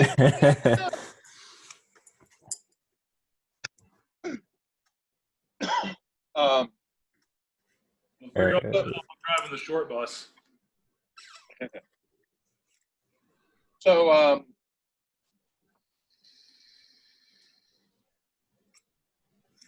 as she's talking, as the paladin's talking and looking at each of you, the paladin looks at Caleb and she gives you an ever so slight smile and a nod.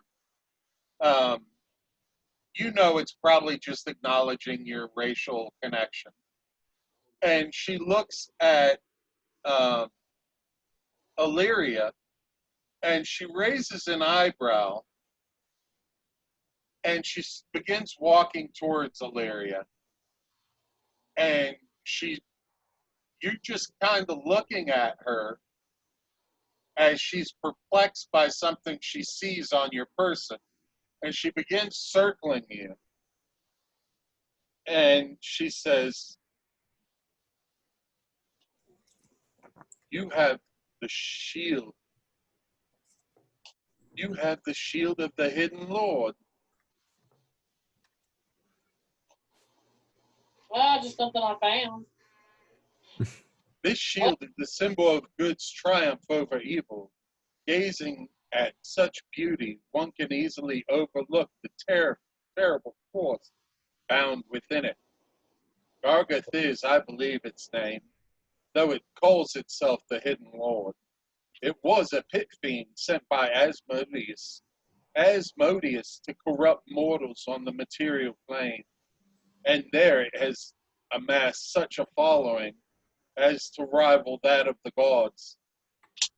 In that way, Gargoth became a sort of demigod, you might say, and having worshippers increased its power exponentially. My, how the mighty have fallen. This shield has the power to corrupt everything around it. The Hung family of Baldur's Gate has kept it for years. Doubtless they want it back. But this shield should not be taken to any place where there are thousands of mortals residing. It needs to be locked away in an extra-dimensional space, away from corruptible souls. How did you find it? Found it hanging on a wall and it was talking to me, so I went to it.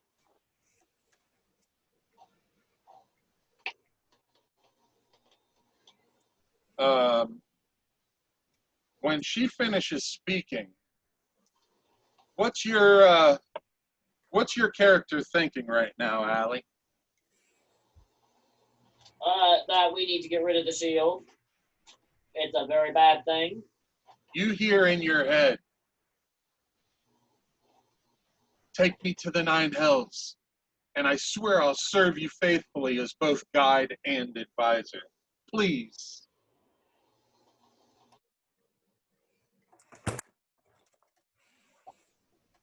I'll say to it, how can I tell you? No, you're telling me the truth. I'm telling the absolute truth.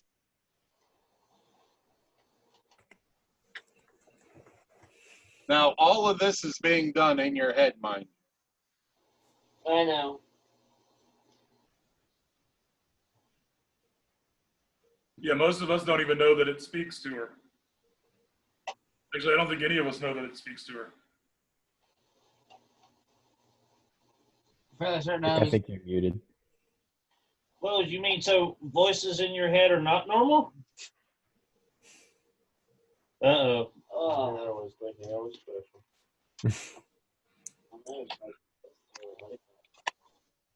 So, There we go. so Varia looks at you and says, "If you'd like, I can dispose of the shield and lock it away if you'd like."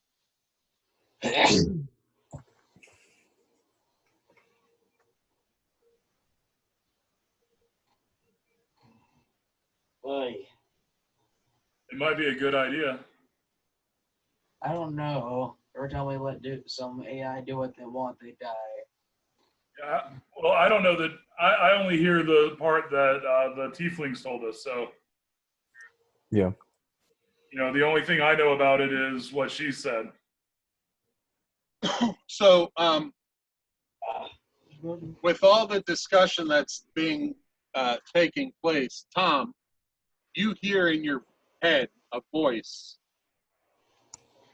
Take me to the 9 hells, and I swear I'll serve you faithfully, as both God and advisor. Convince her. Take me. Who the hell said that? Said what? Someone just said, take them to the 9 hells, that they would serve me.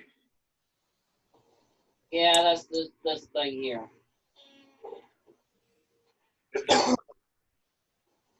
Huh? It can talk? Yes, it can talk. You didn't think you That's mentioned more that dangerous than earlier? we thought. Okay, I'm looking at the two of them like, okay, I think my crazy's rubbing off. I'm going to social distance from them.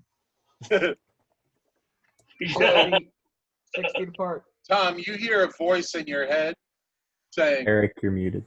I've already grown a bond with Illyria. She is my master. Apparently not. I cannot serve you. I mean, serve your whole party faithfully as guide and advisor. You need what I know to navigate the 9 hells. Do I know that it's a devil and that a devil can't lie?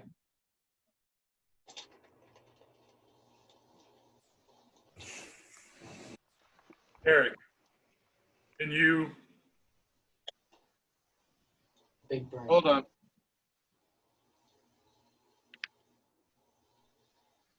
The devil can't lie?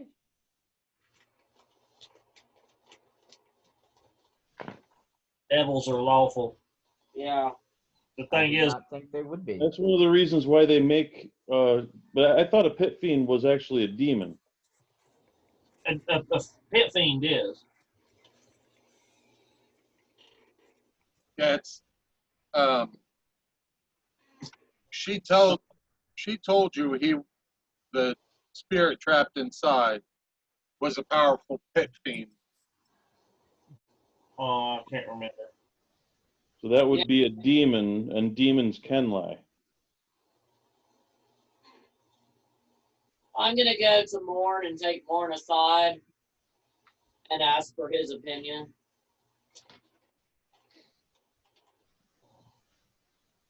I'm going with, I want to discuss it with the rest of the party. Let everybody know what's going on. And if you guys want to trust this pit fiend and a shield. Silveria hears all your talk about the shield. And she says, I'll take it from off your hands. I really don't want to. I'd be a bit relieved, honestly, if you took it with you. He can't cause you any mischief trapped in that hole. He can lie to us. Well, if he can't cause us harm, then why were you saying that we shouldn't take it?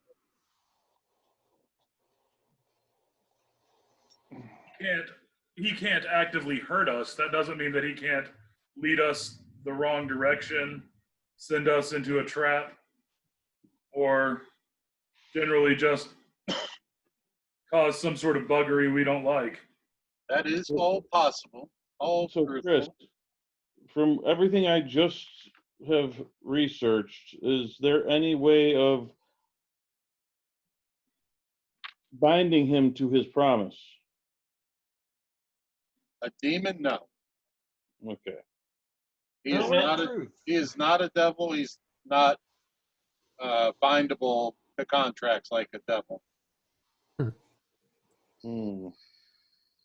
Devils like their contracts. Demons like their chaos. Right. What I did. Morin and Allie, because you were normally it would take a few days to accumulate knowledge at the library, but because there were two of you working in concert, sharing back and forth the books you were reading, you're pretty sure that you're confident that devils, they're deceitful and they're liars and they're assholes, but devils thrive on order. Everything, they like their order. Demons, they're just downright nasty motherfuckers. They like chaos. So right now he wants out of his shield. Okay, so I tell the party, my belief, most likely this pit fiend will lead us true until the end. When he is released, he will try to set us up for his best possible outcome. Mm-hmm. You hear a voice in your head, Morin. I would never do that. I would never. I'm bound to Illyria.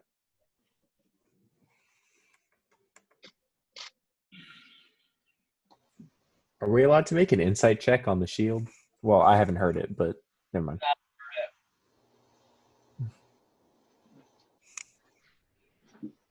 Because of my character and my domain and everything of being a protector,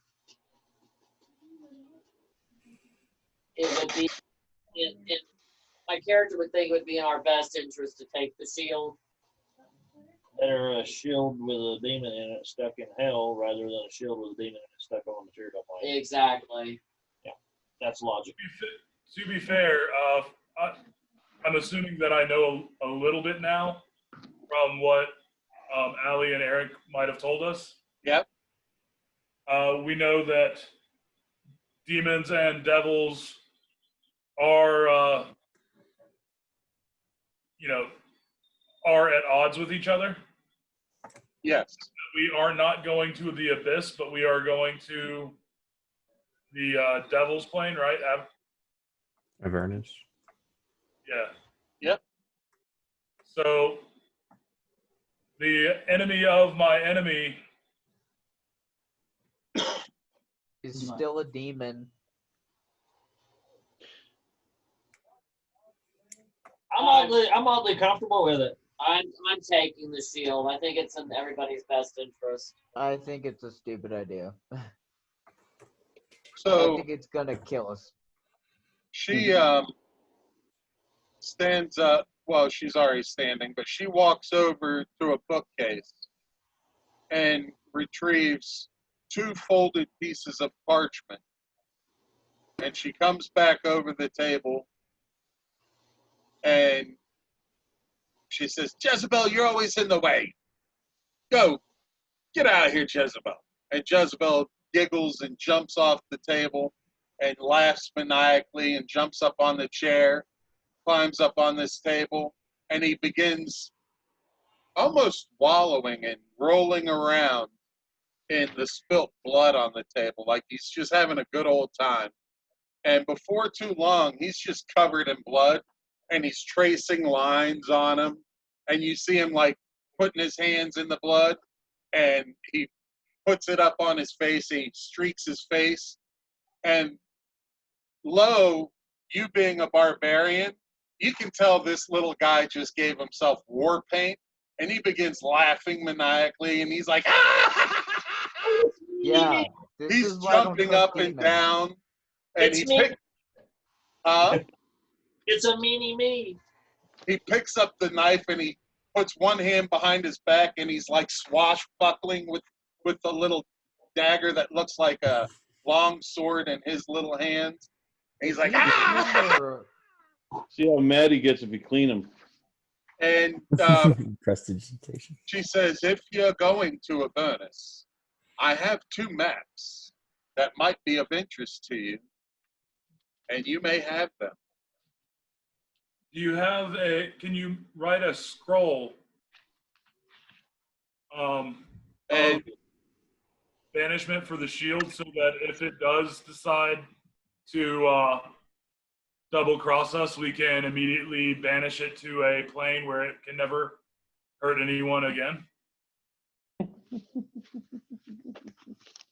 I have banishment spell. And she says she doesn't have anything that would do that for you. But I can banish it. But Yeah, you may see be this. taken under control by it. Yeah, but someone else, I mean, Charlie's got banishment too. Yeah, but that just banishes it to. That just banishes it. Okay. Banishment within its home plane would only banish it until the end of the spell, and it would return. But Avernus is in his home plane if it's a demon, right? Correct. Abyss. Yeah, it would go to its home plane and it would stay there with banishment. Correct. If, unless the spell fails within a minute. But even then, it would go to the abyss, which it could still do. It could still be picked up and used and do stuff. What I was looking for was a way to send it to a, like a pocket dimension where it could never be touched again. You could always just drop it in a bag of holding and then, lose the Well, bag of holding. I think the options that are given to us are we can do that right now and not use the shield, or we can take the shield with us and risk the end result with it. Those are our two choices. I think we need to take the shield with us.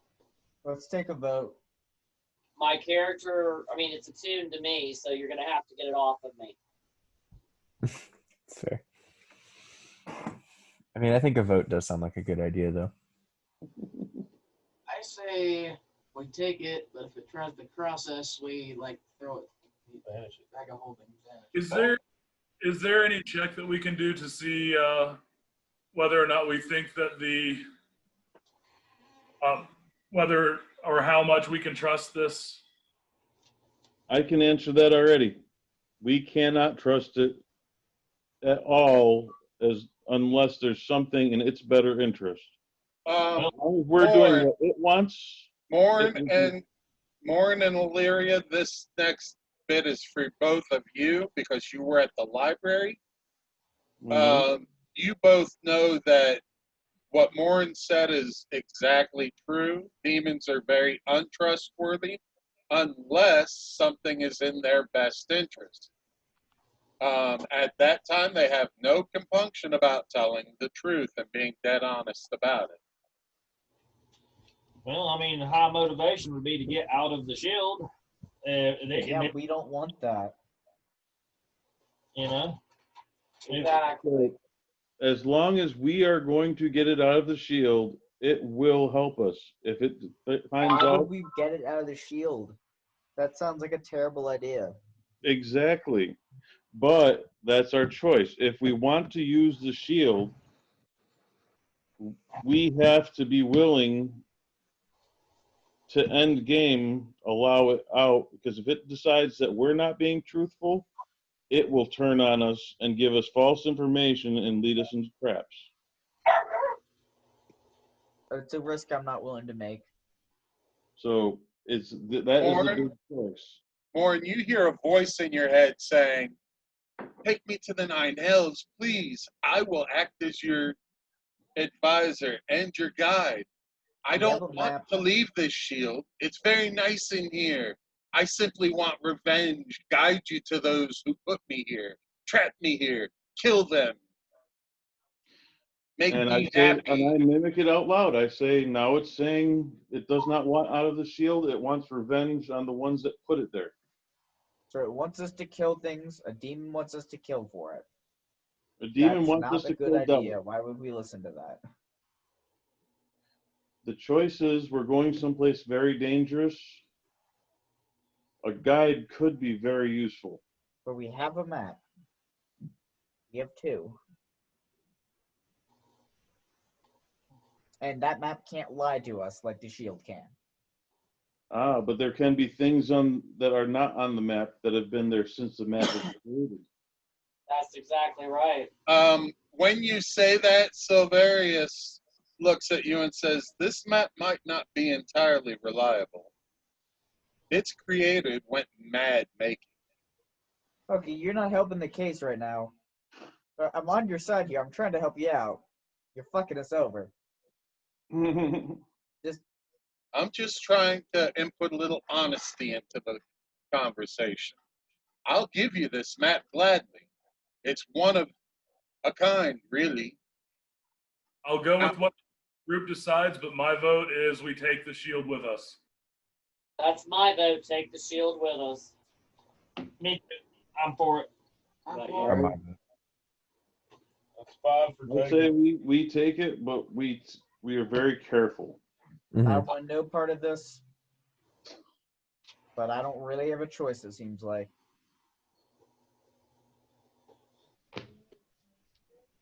Well, All right. I'm just going to say, I told you so. When this hits a shit show. so far I've heard 3 yays and 3 nays. All I right, said so yay. so Marius says He was the only one. she believes, from what she's being told about El Terrell being pulled into the 9 hells, that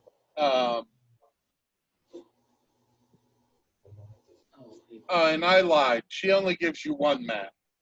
It's just this map. Good information to have. And she says from what she can discern, it's probably somewhere in this area here.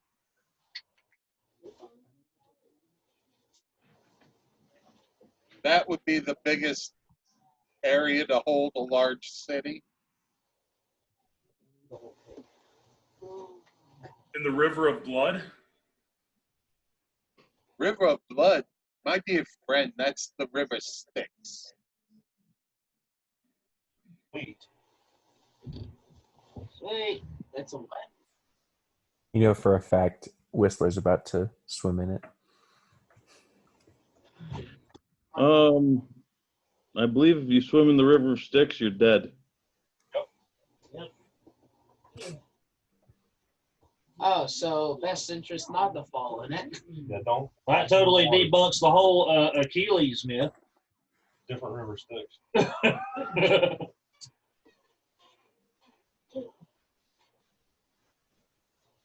So she gives you that map.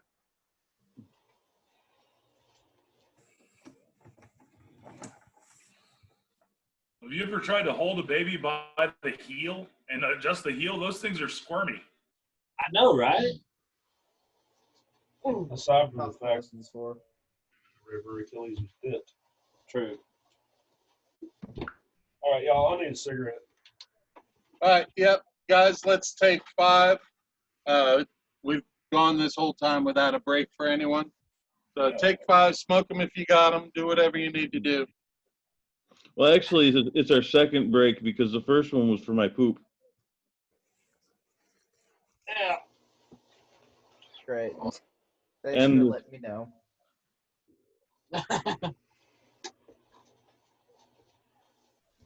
And then I got a nice, what was it, an hour and a half break while everybody else shopped. Yeah. All right. I'm going to take a break to go pee. Well, I mean, I technically didn't shop. I don't know. I hope my operation with this from.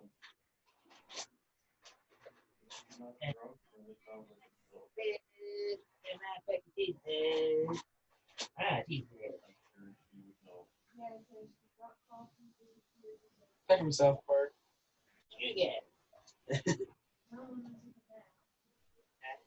I cheeky fish.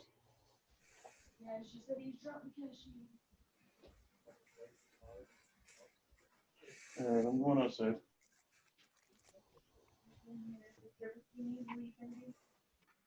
Yep.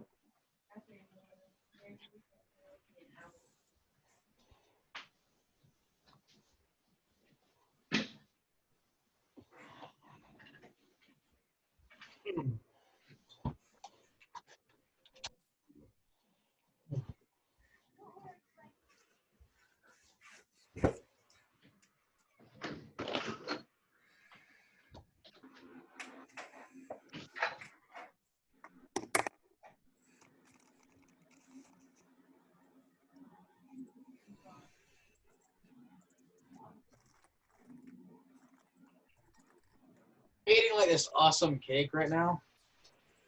It's like raspberry jam inside of the cake. It's really good.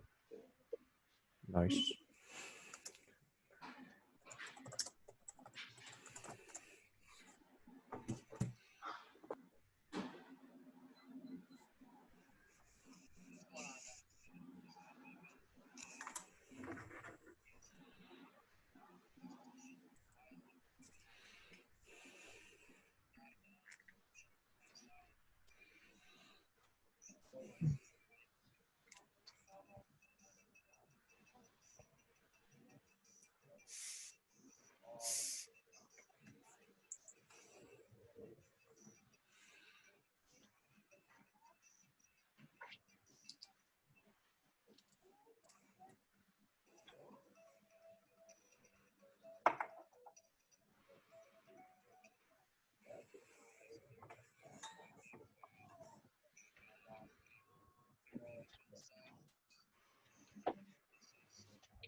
I don't know.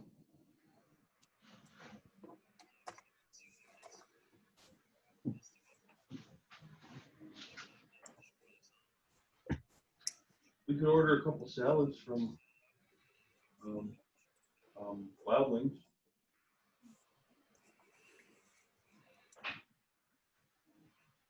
Or we can order something to get delivered.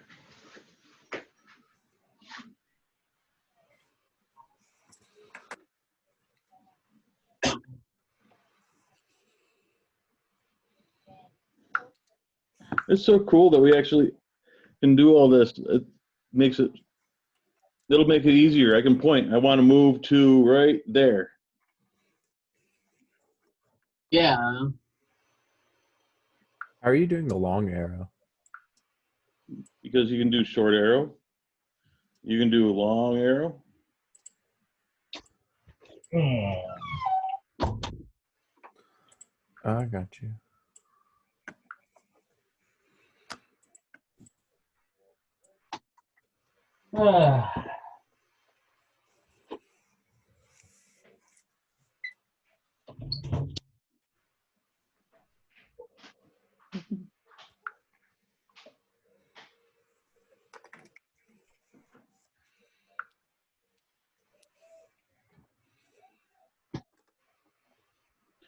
Oh, I can't erase other people's.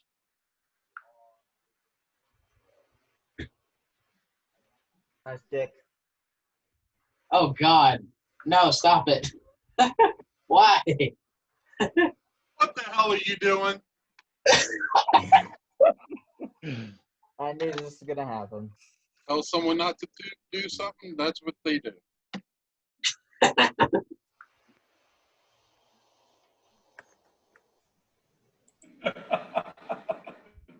Hey, you just said no mustaches. Control on there. You exploded your toy. Exploded. Why'd you explode your toy? Your toy's gonna have to go in the garbage now, buddy. All right.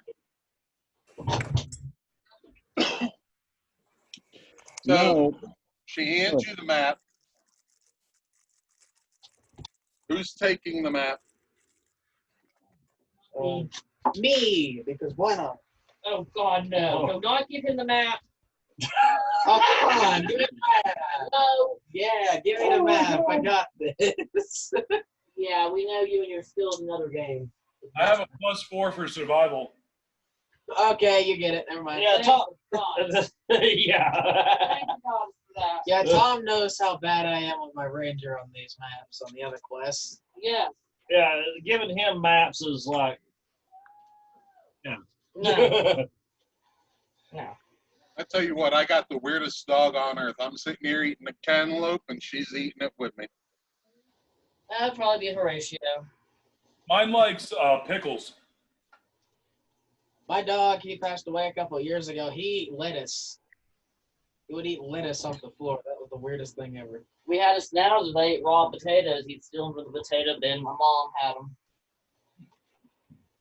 A friend All of mine right, so Ash one time.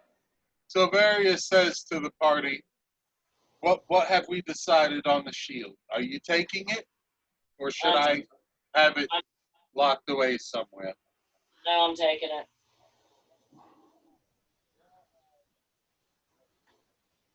I think that's the wisest route. Yeah, I believe so too at this point. She says, "You're all so very brave going to save that city." There's a fine line between bravery and stupidity. She walks over to the table over here, and she messes with some stuff, and you see her mixing some things in some bottles, and she puts the stopper on 3 bottles and hands them to you, and she says, "Here's some potions of healing. Perhaps they'll help you in your time of need." All right, so who doesn't have up to 3 potions of healing? Let's see, I've got 2 regular ones. Just in case I have to revive somebody, but more than likely I'll be one of the ones needing reviving. So. All right, so you'll take 1. So we got 2 more to distribute. Does anybody have less than 3? I have a couple, but I also have healing spells and That's fine. items. You'll take 1, and that'll bring you up to 3. Does anybody else have less than 3?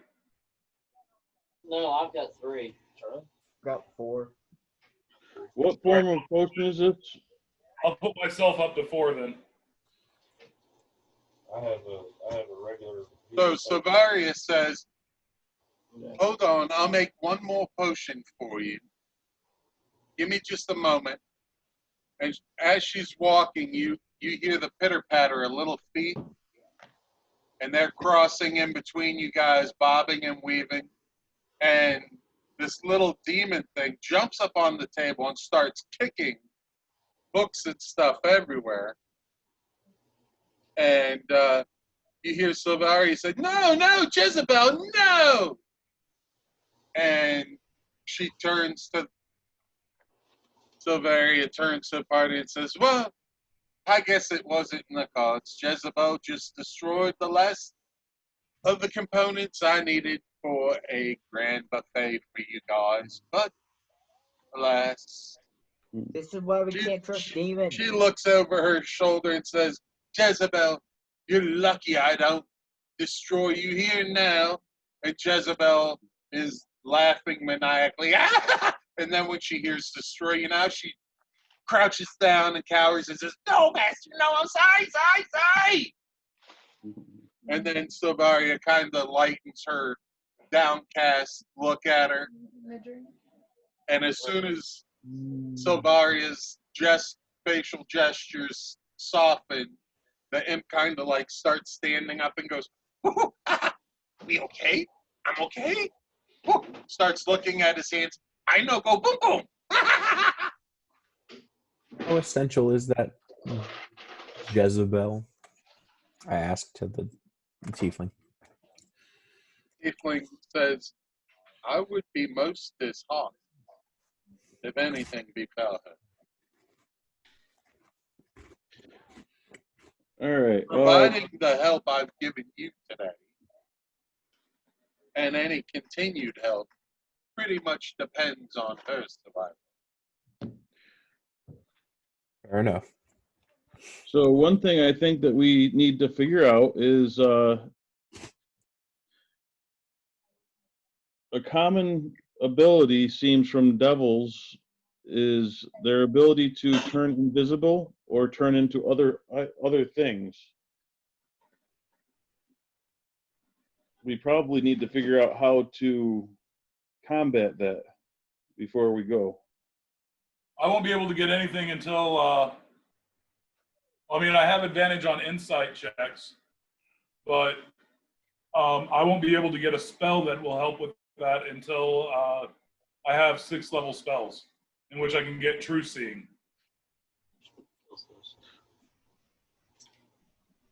Or when you gain a level and you go back and be the ability to see invisible.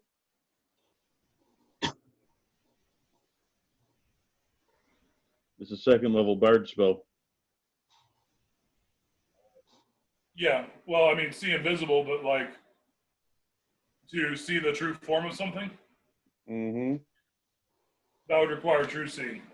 Do we still have that cat? Nah. No, I tried to bring it with me, but it wouldn't come.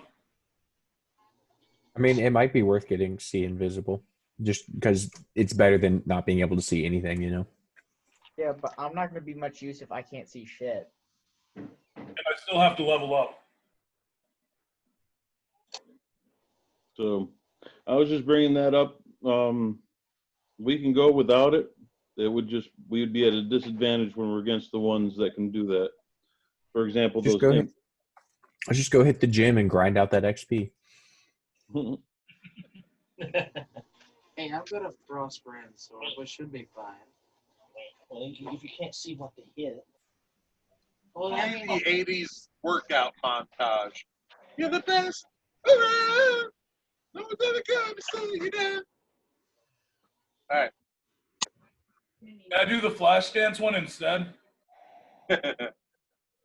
Sure, why not? I mean, if we have like 20 kids, we can, revamp a community center. All we need is 20 kids, a bucket of paint, and a push broom.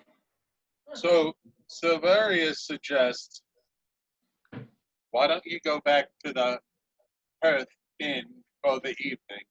Come back here in the morning, and I'll send you off to my associate, who will be able to send you to El Terrell.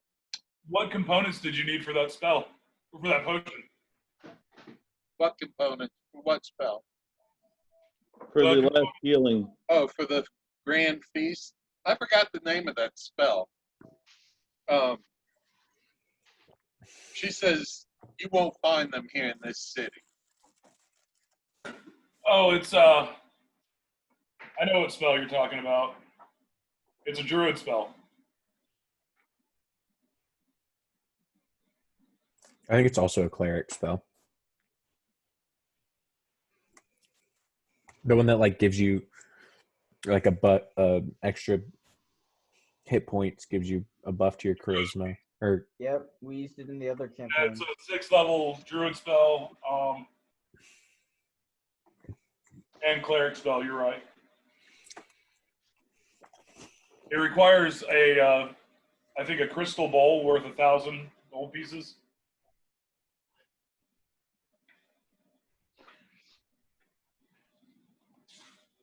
But yes, we go back to the tavern and we can probably let you guys know what we found out in the library. Everybody having this information is probably pretty important.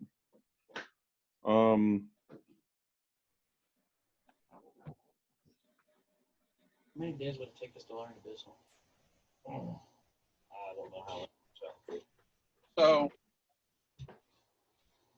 you guys take your leave of the tower, and you go back to the hearth, and it's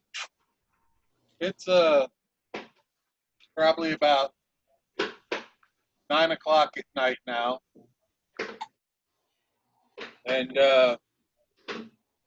Rhea says ever since she learned of what's happened to El Terrell, she's just been completely glum and downtrodden. She's very mournful.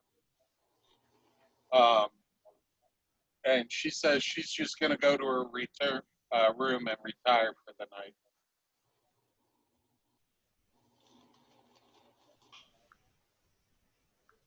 Is that ogre still chilling? No, he's not there. Okay.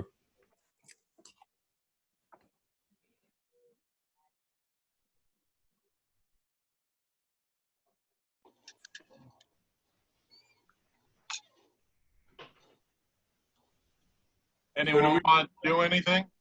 Do we want to try to do a night mission into that? We could go scout it out and just see what it looks like. I'm gonna stay here and drink because I don't do sneaky stuff. Either, so I'm gonna probably just head to bed. I might go to the library. I don't This know. hour is probably closed. Yeah. With the sneaky people. I ain't gonna do sneaky. I do crash bang boom. So I say before we do anything, I sit down and try to explain what we're about to get into. Generally, go over devils and the hells. One important thing, you said to go by the book. Are you going to be using the abyssal rule, abyssal corruption, or optional rule, abyssal corruption? What do you mean? Within the abyss. Hold on. Going to the abyss. We're going to the 9 hells. Hades. Oh, okay. Read the wrong thing. Oh no. I printed it all off. Mm. So. I mean, you never know. You might get sucked into the abyss at some point.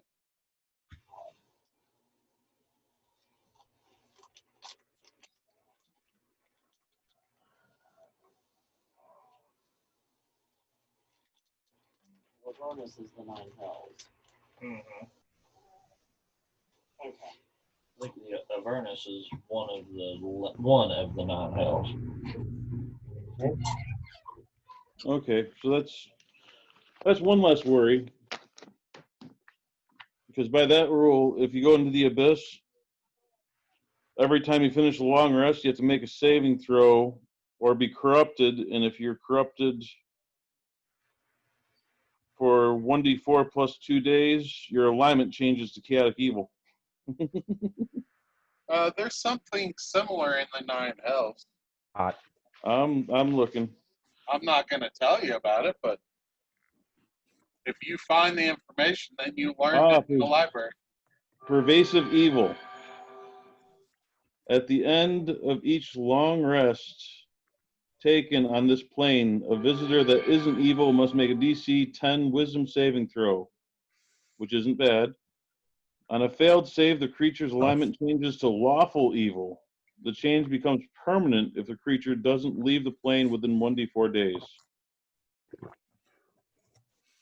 I don't know if I'll adhere to that one, but there is another one about marching, walking through Avernus. And I guess I'll tell you, and Illyria would have found that.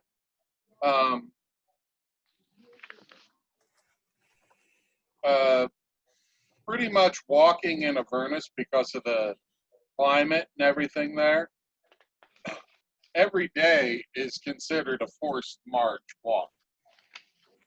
Oh. Yeah, it's pretty hellish. we'll get into specifics when we deal with that shit. So, what do you guys want to do? I mean, it's only a few hours away till daybreak, and you're supposed to meet with her in the morning. Do you want to get your long rests in? Absolutely. Yeah. Long rest. And like I said, just before we went to bed, I just wanted to impart some of the knowledge that we got to give them a basic idea. For example, what you just said, the exhaustion of traveling becomes like a forced march. Did you find that? I'm looking. It might be something just in my book. It might be so, because a lot of the stuff in here is kind of general. All right, so you guys go to bed. Do we want to go check out the shop? I mean, if you want to see, I have no problem doing that before we take our long rest. I can only imagine what kind of protections are on it to begin with. Mm-hmm. But, you know, I do have 3 uses of Dispel Magic. I have 1 use of Dimension Door. I have Detect Magic as well. And I can cast Invisibility. Yeah, I mean, I've got the Cloak of Elvenkind, and I've got an insane stealth. I've also got the Dust of Disappearance, which can turn me and up to one other creature invisible for 2d4 minutes. Yeah, my And, invisibility will last for an hour or until we do something. We cast a spell or make an attack. Okay. But All right.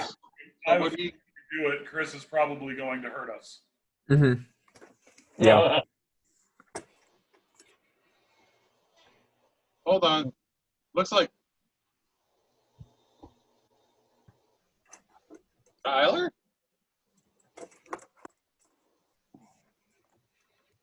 Huh? Yeah, Tyler said he was going to listen in. He's sitting in?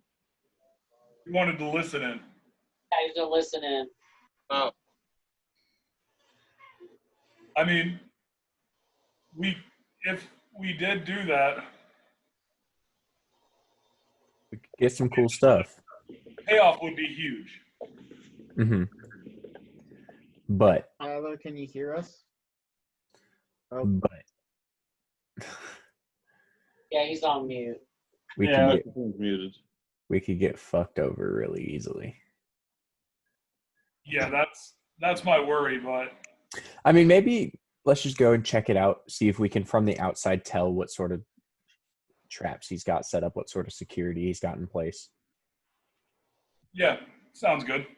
We can do that and still get our long rest in, right, Chris? Yes. Well, did she give you a time that you had to meet her back? no. You just said in the morning. Yeah. Yeah. So we can show up a little later. All right. I say let's do it. Probably not proper to make her wait. So who's going on this scouting mission? Tom and Whistler. Mm-hmm. I'm not that crazy. I only have I'm a not stupid. They're the best ones to go. I was going to say, I am that crazy to go, but I'm also that smart not to realize that I don't do stealth. I do crash, bang, boom. So, yeah, definitely I'm out. Fair enough. All right, so Tom, Whistler, and I think that's it. Tom and Whistler. All right, so you leave the inn and you stroll the streets for a little while. You see pairs of monks walking through the streets, and they're wearing the same types of robes that the guards at the front gate were wearing. So you're pretty sure they're guards. And you see them walking every few streets. And as you turn down the street with the magic shop, you see the magic shop. There's no guards around anywhere. And you approach the magic shop, and you see the big window in front and the door. And the window, you're looking through the window. You see no lights on, but you see the display case behind the counter where everything was, all the big things were kept, and you see the display cases on the counter. And yeah, you see everything, and there doesn't seem to be anyone in there. Is there an alleyway? Is there an alleyway near here? Not that you see. You know what? I'll just go ahead and burn a spell slot and cast Detect Magic. Mm-hmm. I'm just gonna take a look around at the building. Like, is it a 1-story or 2-story building? Like, would he possibly be sleeping in the same building, or does it look like he leaves? Because of the way Candlekeep is constructed, it's possible there's a second story, or it's just a very tall 1-story building. But Candlekeep really doesn't have alleys. It just has a winding road that goes up to the top, the main keep at the very top. Hold on. So this building has other buildings attached to it? Correct. Okay, so is there any way that we can get behind it and check and see if there's a back door?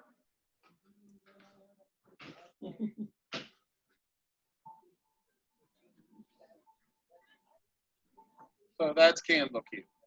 Oh, that's pretty.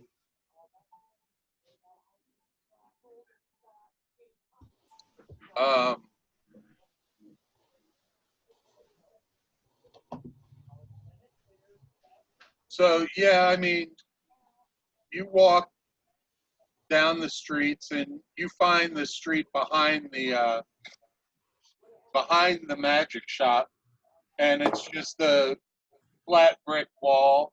And on either side of where the magic shop would be, it looks like possibly 2 homes with their doors that are facing that street. Okay, looking at going back to the front and casting Detect Magic, I'm looking for like any silver lines around the entryways. Any sort of alarm spells. I know I'm going to see magic items in the shop. What I'm looking for is any sort of glyphs of warding or anything like that.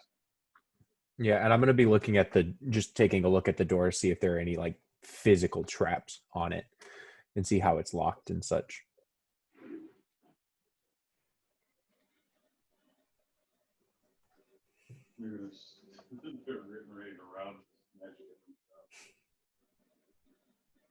This is going to be so interesting.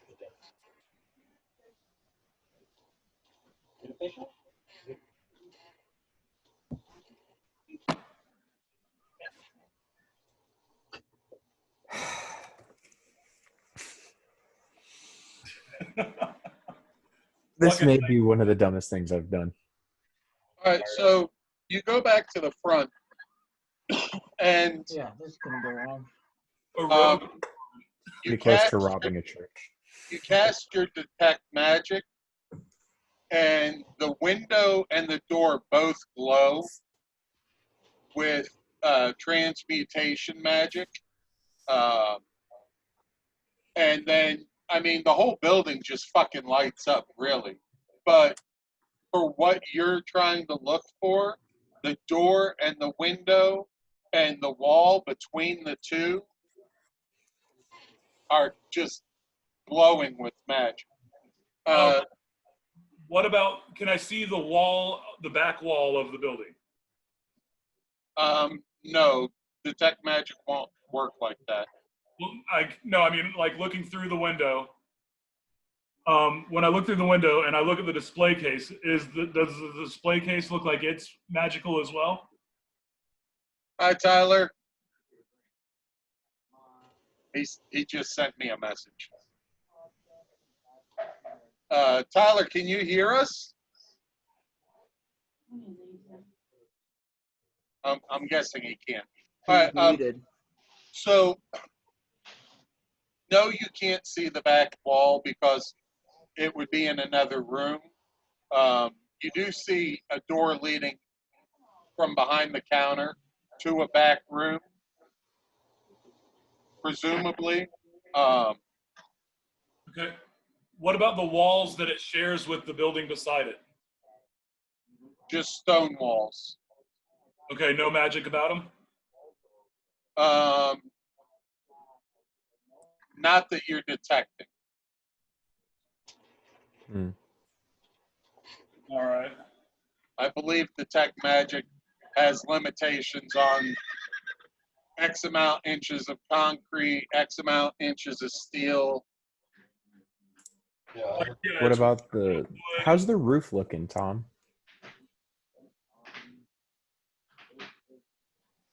yeah, let me look at let me see. It's 30 feet to the roof. I mean, you're looking up through the glass and you see the ceiling is vaulted with beams. And you see the wood, which would be like an underlayment under the tile roof. Okay. Let's see. Now, hold on one second, Tom. Liam, you said you were searching for traps? I was just like gonna look at the door while Tom was doing that and see if it's like see how it's locked and also see if there are any physical traps on it. Like trying my best to keep limited contact with it until Tom's done. But All right, so you're not touching anything, you're just using your eyes. I'm trying to keep I'm just gonna look. All right, the lock looks very formidable. It looks like a masterwork lock. Mm-hmm.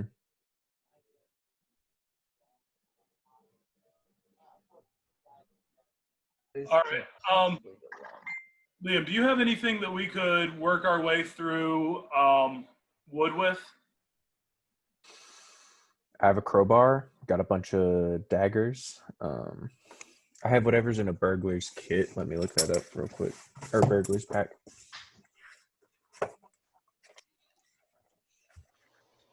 Let's see, burglar's pack.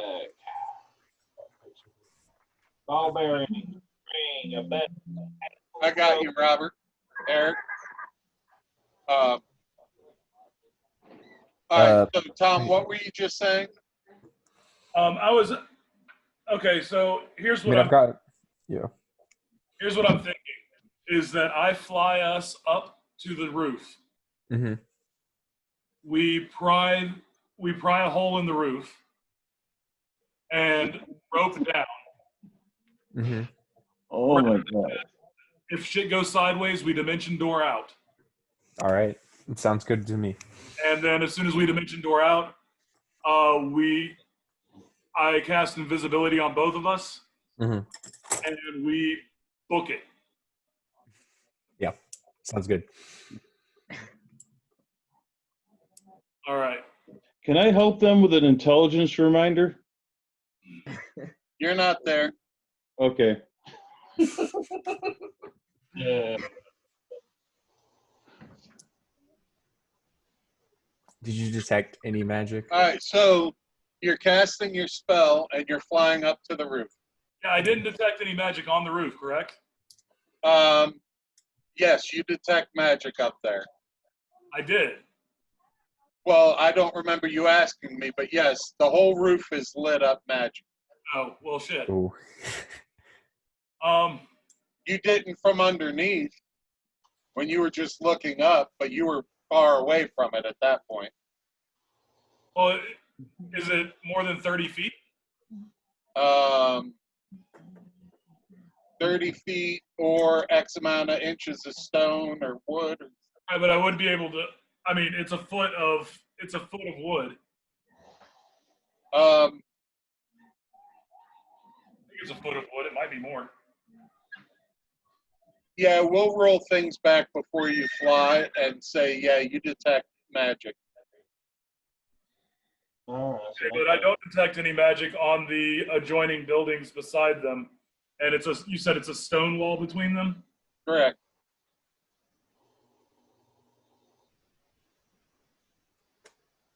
And I don't detect magic on the walls between those buildings. So Correct.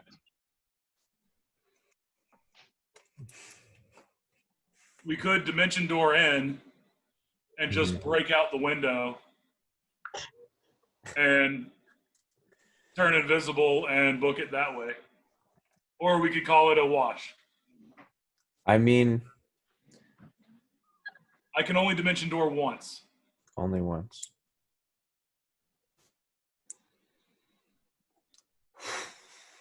I mean, as long as you think we can get to hell before getting arrested, I'll say let's send it.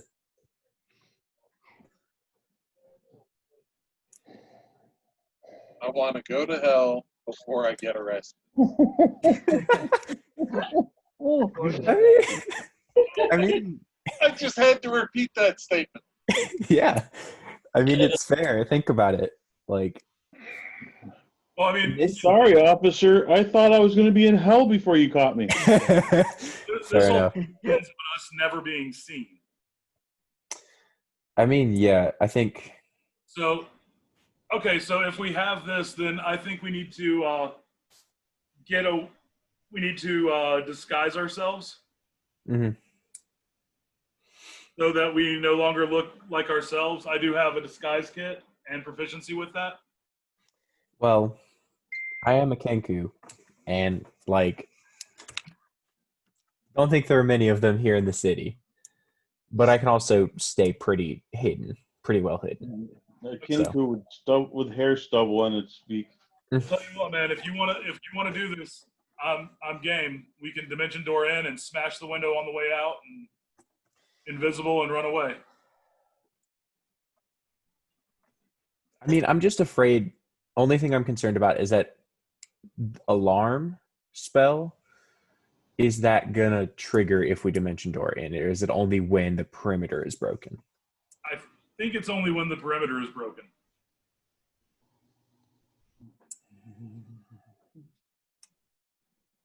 I'm tempted to say let's do it. Like, don't actually go having that Holy Avenger might be kind of fun.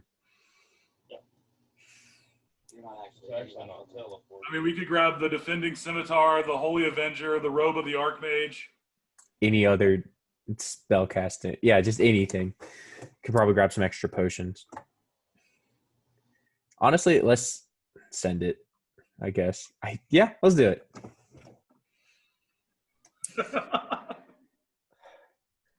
All right, so what are you doing? You want to go inside one of the...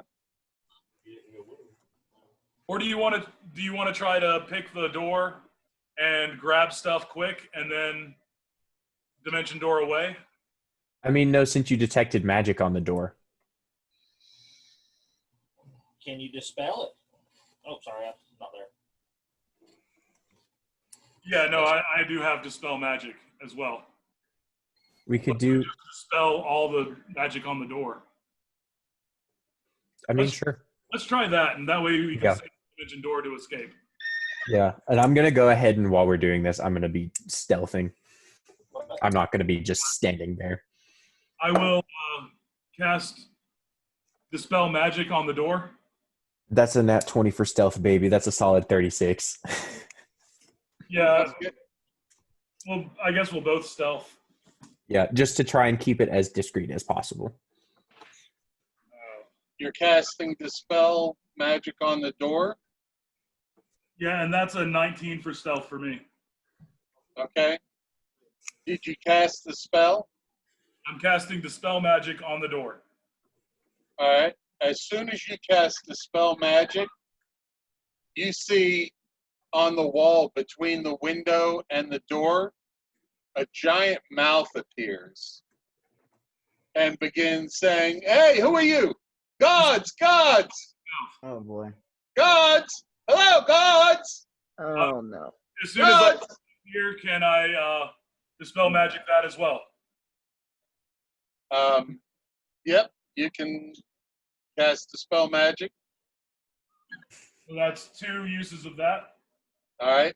You hear the thumping of leather soles on concrete coming from the end of the street. I'm gonna dip out. I don't think so. Oh, shit. I'm gonna cast invisibility on both of us. Yeah. Does that just give you advantage on stealth and harder to be spotted, I guess? Invisibility? Yeah. It's just Makes you okay. Sick. All right, so your spell finds completion, and you both disappear from sight. You fade out of sight as 2 monks come rounding the corner, and they come to a stop, and they look at each other and they say, "Magic users, get the mages, true sight, get them now." And one of them goes running off. They're about 60 feet away from you. When one turns and hits a corner, you can't see him anymore. I'm gonna whisper, open the door now. Okay. All right. Oh God. All right. I'm gonna try and pick the lock. Oh, All right. this is getting good. 26. 26. Hold on, let me look. And this is after dispel magic has been used on the door. Mm-hmm.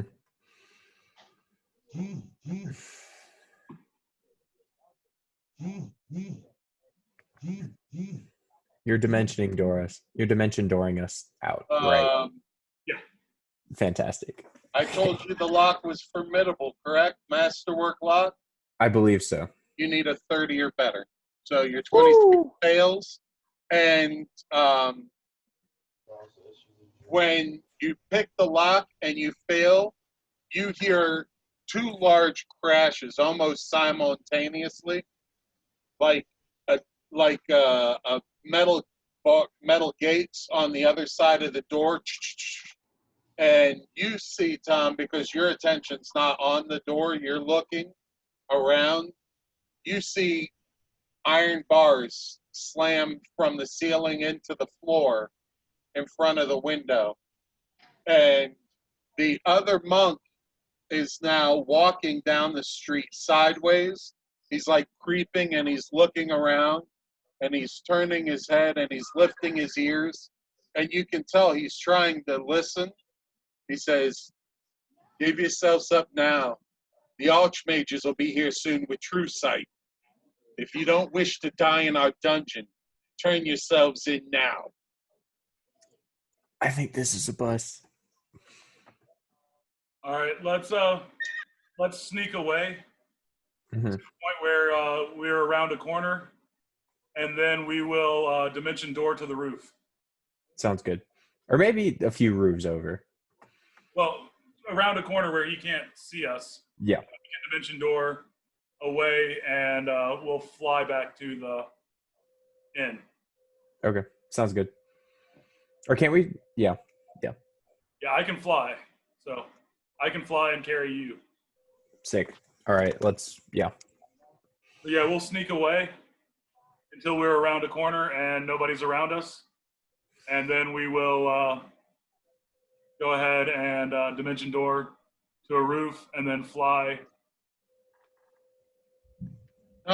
Roll. I need both of you to roll dex checks, contested Is this stealth?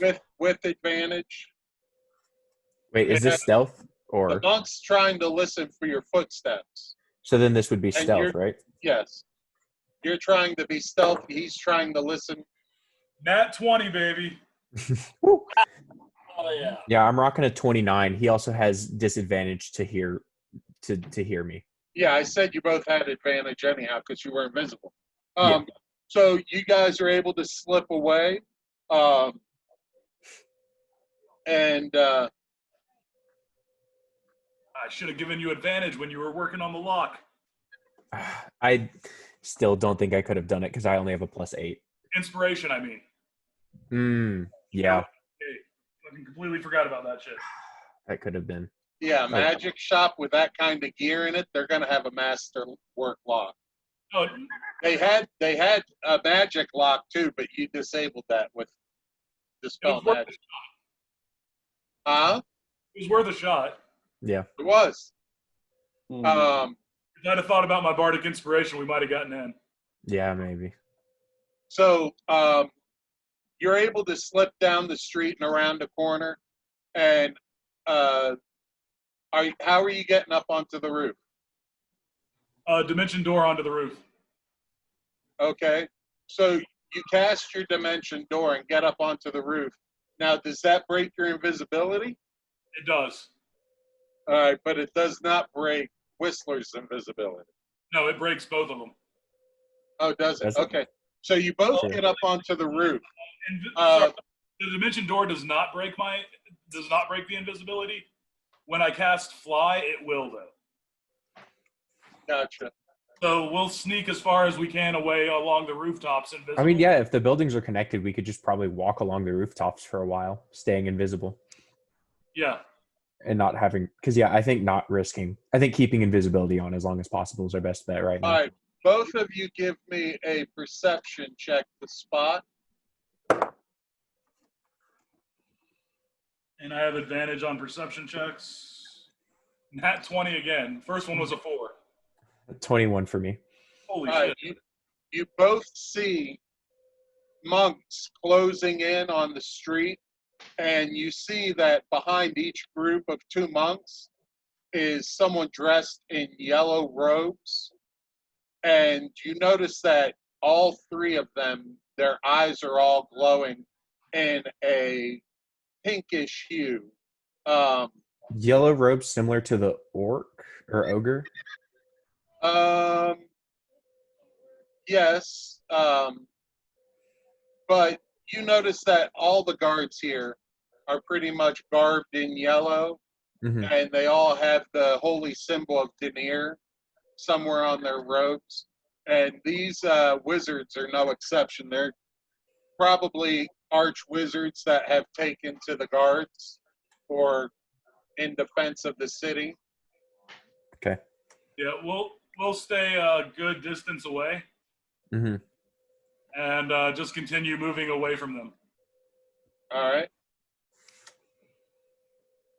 until we can get back. If we can follow these rooftops all the way back to the bar, then that would be awesome. All right. You're able to get back to the bar. And I just want to say that according to the book, I let you guys off light. You guys were supposed to get fucked. If you caused mischief in Candlekeep, the Archmages are supposed to fuck your party up.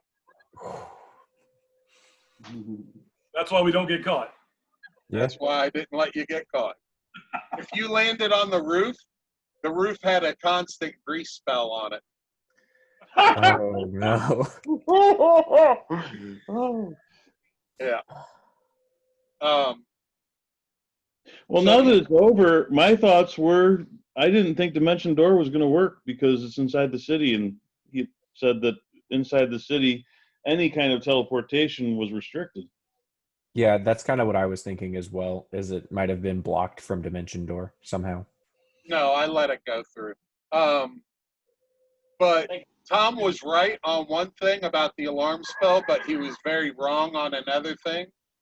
You don't have to set alarm up for a door or a window. You can also set it up for an area, a 20-foot square area.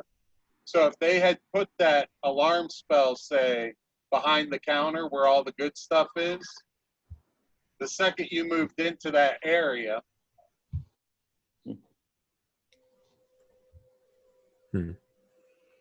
So, all right, you guys make it back to the inn, the Hearth Inn.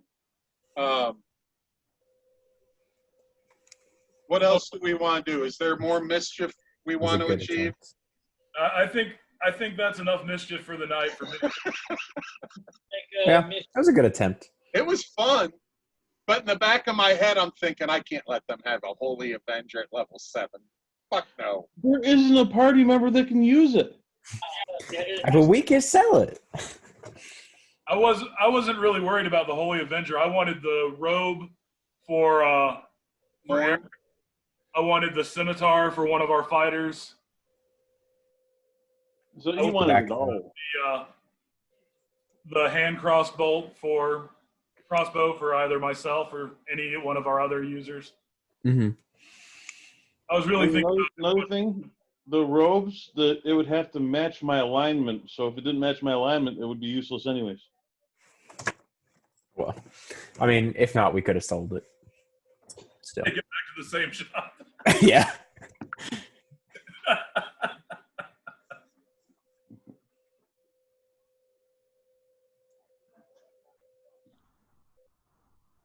All right, so we're back at the Earth Inn. And it's now about 11 at night. Your little escapades cost you about 2 hours. And you hear the bar, there's 2 bartenders behind the bar, and you hear them whispering something's going on in the city. Guards are everywhere. Quick, let's rob the bank while they're distracted. Hey, Whistler, did you check? Make sure you have all your feathers? I'm going to spread some rumors with the barkeep and say, yeah, it looked like, I think somebody might have been trying to rob a bank or something. Rob the bank? How foolish could they be? I don't know, but a lot of guards out there when I went out for a piss. We have the most combined amount of arch wizards on this side of the Sword Coast. Who would be daft enough to break in and enter? I don't know. This is crazy, people. I think it was that ogre guy I saw earlier. I think it was him. He was pretty Did you sketchy. say that out loud to them? No, I do not. Of course you did, because you just said it. Fair. And he looks at you and raises an eyebrow and he says, "Little one? You don't know Little one. He's one of the most beloved people in this inn. Little one would never do anything like that. He left his heritage fall behind him years ago." Stand corrected.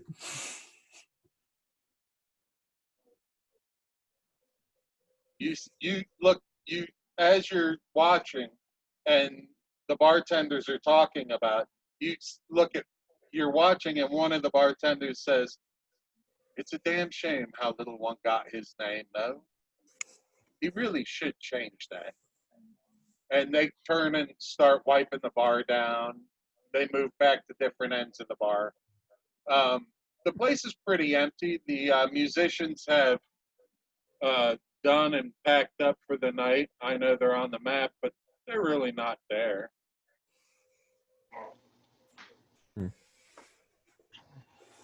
And the room's pretty much empty except for you folks and the 2 bartenders. I think I'll hit the hay and get ready for the next day.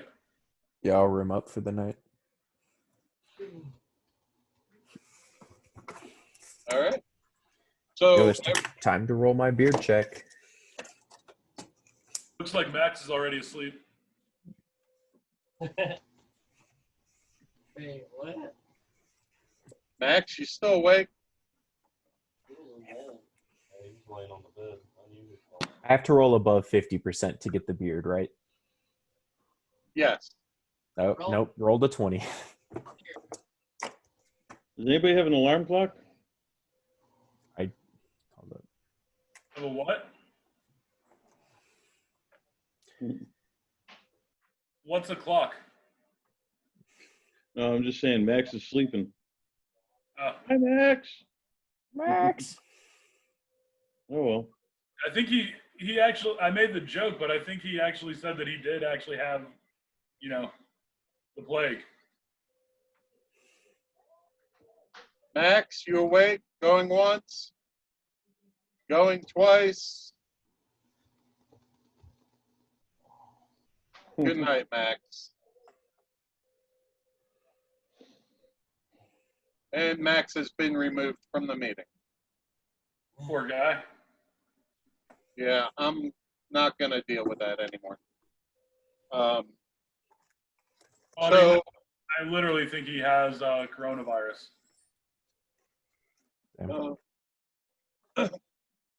I mean, I get it.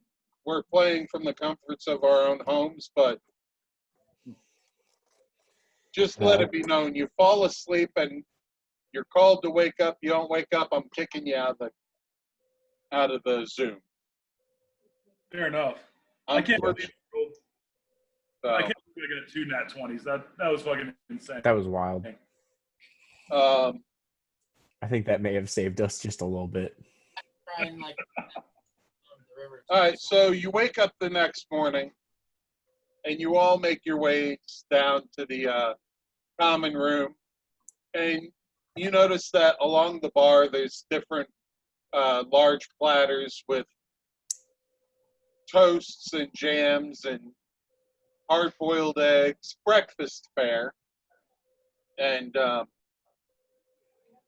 there's only one solitary person sitting in the inn, and he's sitting over in this area. You see that, right? Yep. Sitting over in this area. And he seems to be an ogre in yellow robes, reading a book.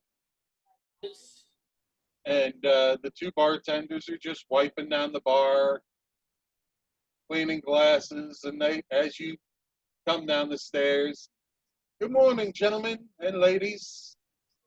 There's food out. Have a bite before you leave. Thank you. I grabbed some food. Alright, this is good enough. Hey, remember what happened last time they had a breakfast buffet in an inn? Okay. I grabbed the whole plate of sausage and just started walking off with it. Yeah, I'm going to repeat that. Fair enough. As you pick up the plate and begin walking away, the bartender says, "Sit, sit." Oh, never mind. Whistler's going to try and nab one from the plate as Lowe's walking off with it. With his beak. All right, are you going to stop him from taking it low, or are you going to let him grab it? Just going to growl at him. It's probably a big plate, so I'm probably just holding it up over my head and walking away with it. Nice, yeah. All right. I'm going to attempt my best to grab one. That's chicken sausage. I don't care. Cannibals! You know, for $100, we could have an animal join us on our Zoom call. What? There's a zoo that for $100 you can pay them, and they'll have like a cow, a llama, or a goat join you on your Zoom call. I think we should do that. I think we should invest. We would never get any game done. I would Although that could come in handy if someone got irreparably polymorph. Yeah. Now, it'd be really funny if it was one of those goats that when you yelled at it, it would fall over. Yeah. I wonder if they have a mouthing gibberling. All right, so you guys eat your breakfast, and what do you want to do? I guess we should probably try to get some good way of portable water. You have a very good point.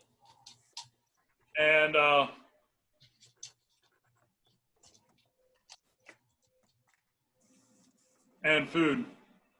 So you have a bag of holding. Why don't we just start filling water jugs and put it in bag of holding? We can do that. Most of the gold is turned into platinum, so we have quite a bit of room. Fair enough. I mean, we could hit the general store. I sure as hell wouldn't want to hit that other shop. They were too expensive. Yeah, we don't need to go to the magic shop. Yeah, I think we got all our shopping done there. We needed to.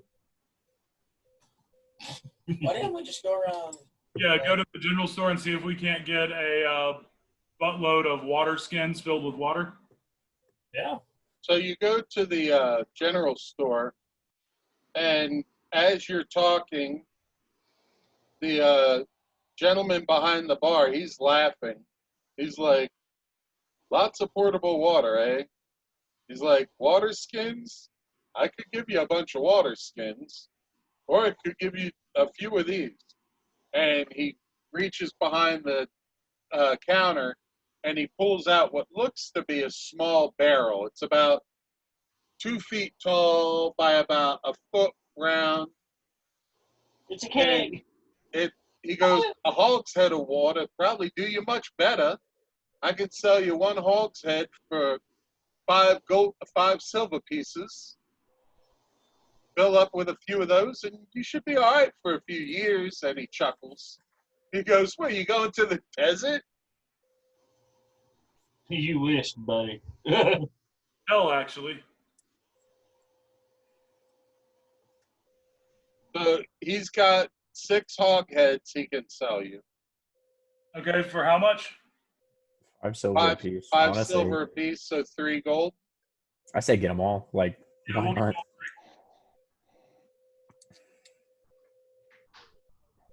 Make sure they're full first. And I say also, I have changed up my spell over so that I now have create food and water. Oh, Does anybody have 3 gold?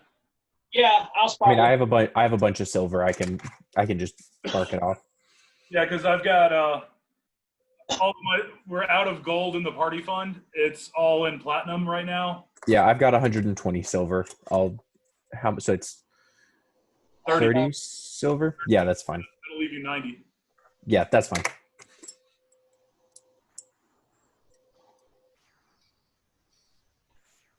All right, so he also says that he has 100 rations he can sell. I mean, if Eric has create food and water, do we need more? Well, Or How much does that create food and water for? hold on, let me pull up the spell. I believe it'll cover the whole party per day, but it'll cost me a 3rd level spell every day. We may need that 3rd level spell. I'd rather have it and not need it, if I personally. yeah. So maybe let's buy that. How much are the rations? Yeah, it can sustain up to 15 humanoids and 5 steeds for 24 hours. Okay, yeah, that's good. But let's I mean, I'm pretty sure low will cover the 5 steeds. The what? The 5 steeds.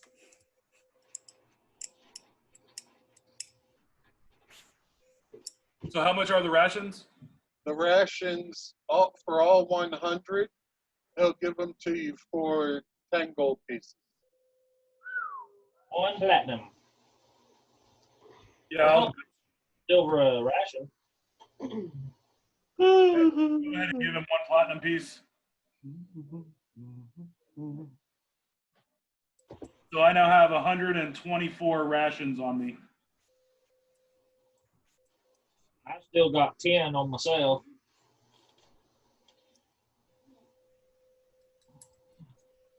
Between that and the water, I think we'll be all right. Yeah, and you said 6 hogsheads of water? Yep, each hogshead holds approximately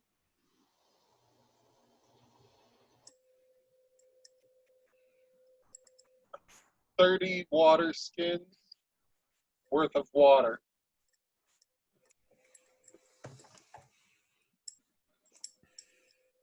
So 1 water skin is a day's worth. Two water skins is a normal day's worth. I'm looking at the food and water requirements of the average human or creature in Torel. Food, one pound per character per day. Eating a half ration.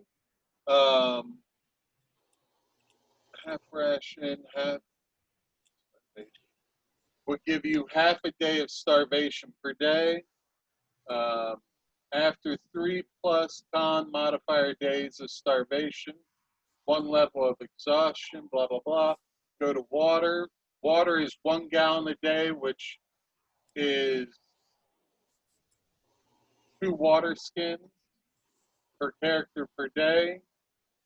Drinking 1 per day, you have to save first Constitution, DC 15, or suffer exhaustion, blah, blah, blah. Yeah. So we'll deal with that once we get into the fiery depths of Avernus. Unless we could go to the magic shop and get him to make us enchant us a flask that will make water constantly. So if we're going to enchant a flask, it better have beer.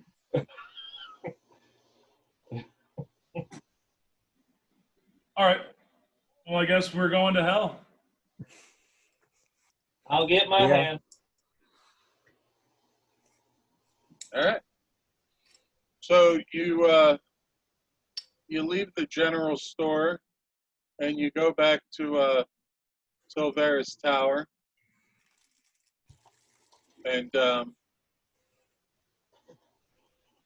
you knock, and she says, "Come in, come in," and you enter,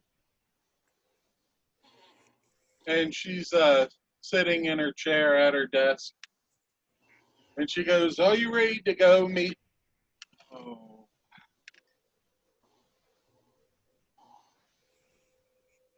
Are you ready to go meet Traxigol? I believe so. Now, before you go, I must warn you, he's a bit eccentric. Just prepare for the wildest imaginary thing, and that's going to be Traxigol. Also, he has an old friend of mine with him who you'll be most interested in meeting. If we're ready to go, I'll activate the portal for you. And You can stand me up at the gates of hell, but I won't back down. Uh-huh. You said you can stand me up at the gates of hell, but I won't back down. So she walks over to the portal and she mumbles a few words and she lays her hand on it and she creates a shimmering portal that appears between the 2 stones. And she says, "Enter at your leisure." And the little demon guy sitting on the table, he's watching as you're all starting to make your way towards the gate. And he's like, "Oh, yes! Oh, going, yes!" And he's just a crazy little fucker. He's got dried blood streaks all over his face as war paint. I like him. So you guys step into the I'm gonna portal. go backflip through the portal. So you step back into the portal, and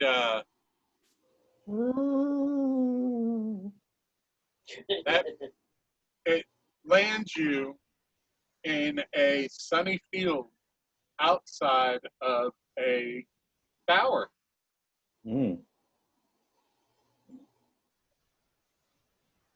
What is it with the magic folks and towers? Is it a compensation thing? I don't know. Because towers are cool. Plus, they're A tower's a lot easier to rebuild than an entire house or keep. Yep. Then wouldn't an alchemist be needing a tower more than a wizard?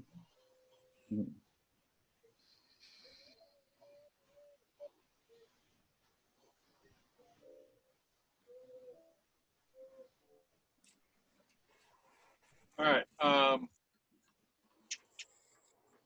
No, that's not what I want. That's what I want. All right. So you arrive at the steps of a wizard tower, or a tower at least, in front of you. Real quick, can you guys still hear me? Yeah. And not there. Yes. Cool. Okay.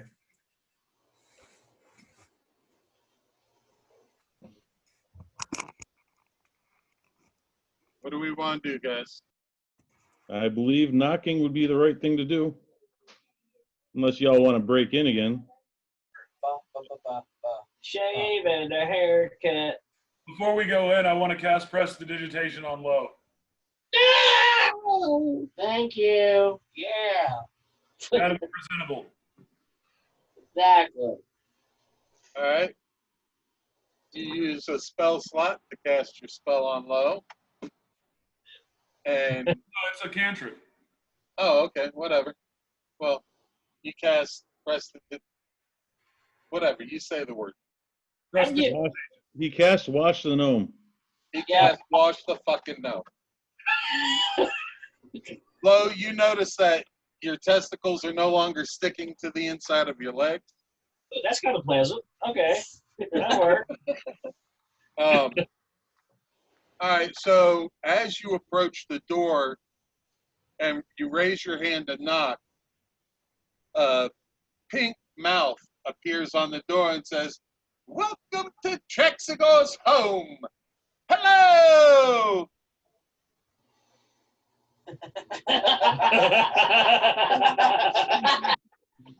So the door swings open.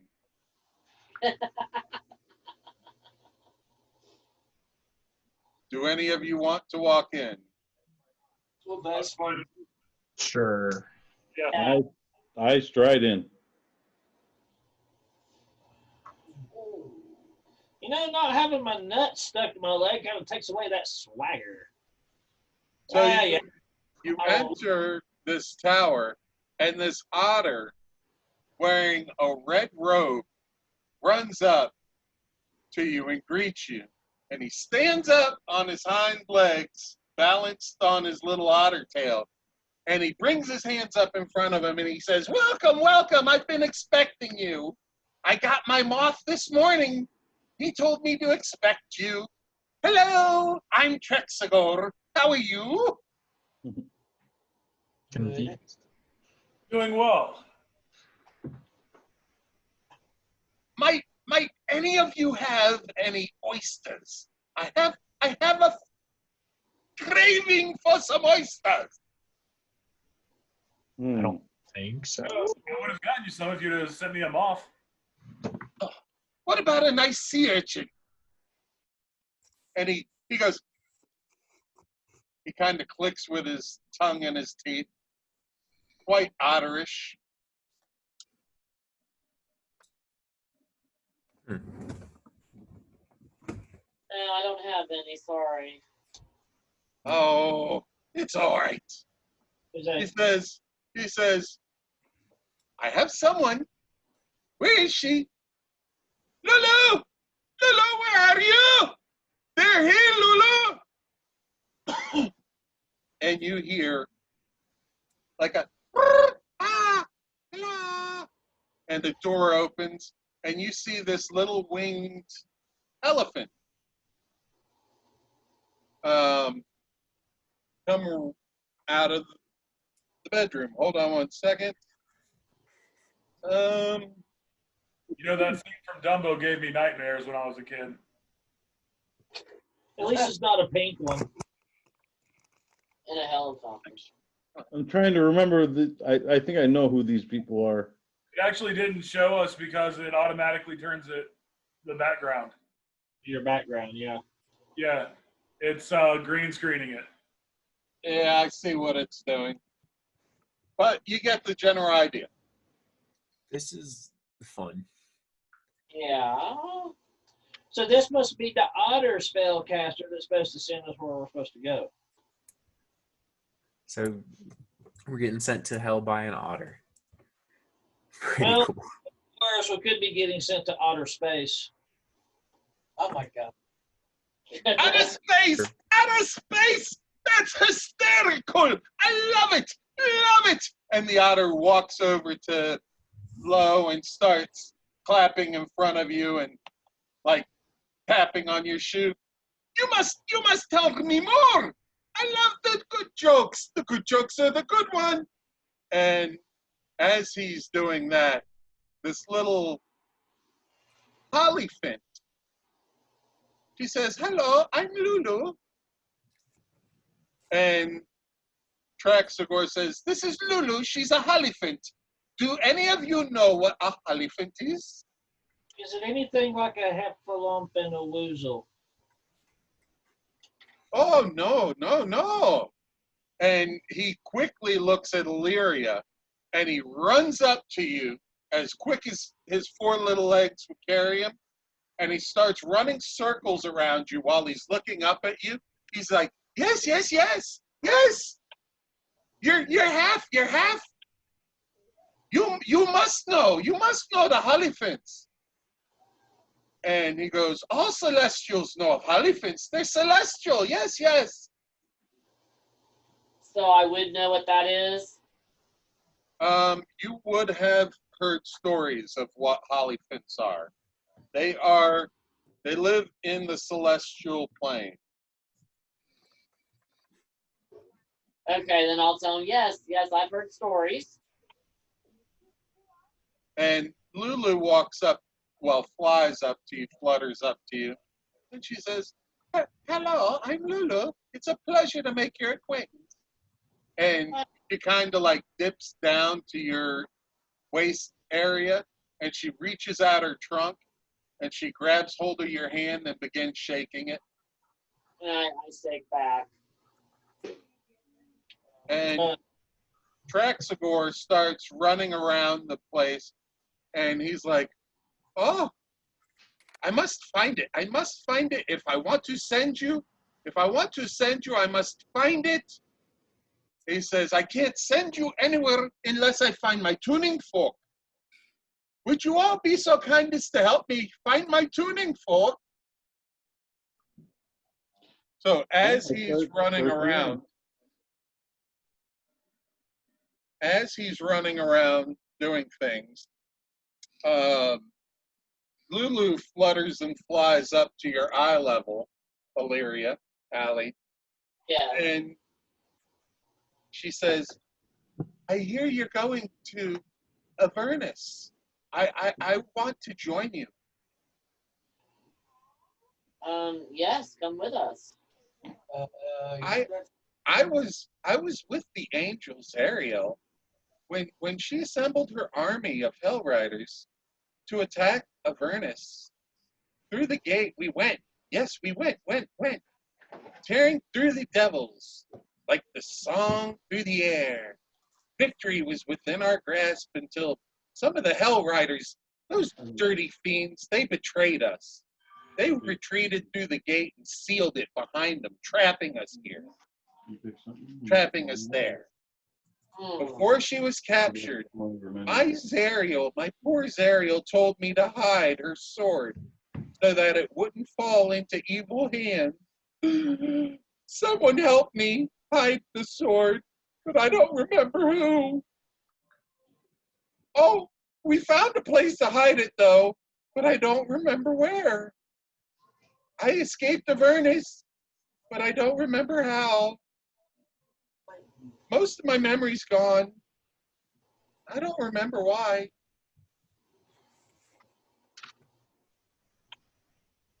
Guys, I'm going to take Lulu with us. I'll put Lulu on my shoulder. No, you won't. She's big. Oh, She's much bigger than a cat. oh okay. Well, I tell Lulu, yes, she's coming with us. You might want to ask the owner of the keep first. She is a small creature, but she's bigger than a cat. Oh. The otter is tearing his desk apart. And he's like, "I'll never find it. Someone help me find the fork. It looks like a Y with a stick at the bottom. Yes. Looks like a curved Y and a stick." I'll help him find it. I pull out my flask of whiskey and take a solid hard hit and put it back. I All guess I'll right. go and look. as well. Everyone that's looking, hold on. Round up.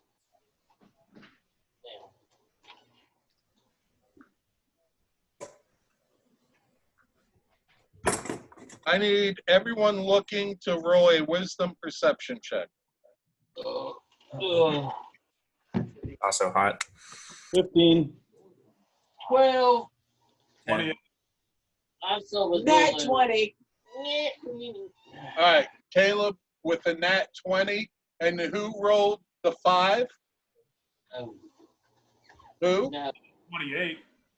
28. Whistler rolled a 10. Is 10 the lowest? I think so.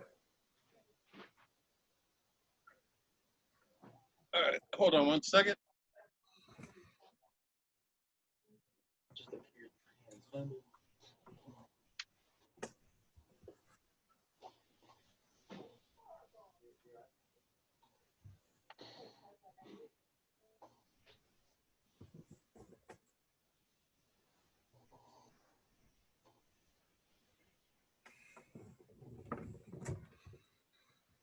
You're gonna end up floating.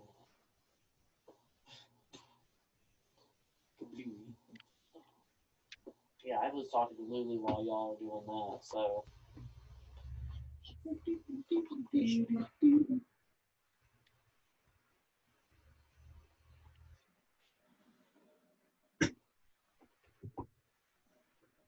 It's not feeding on you. All right, so we are going to do Whistler first.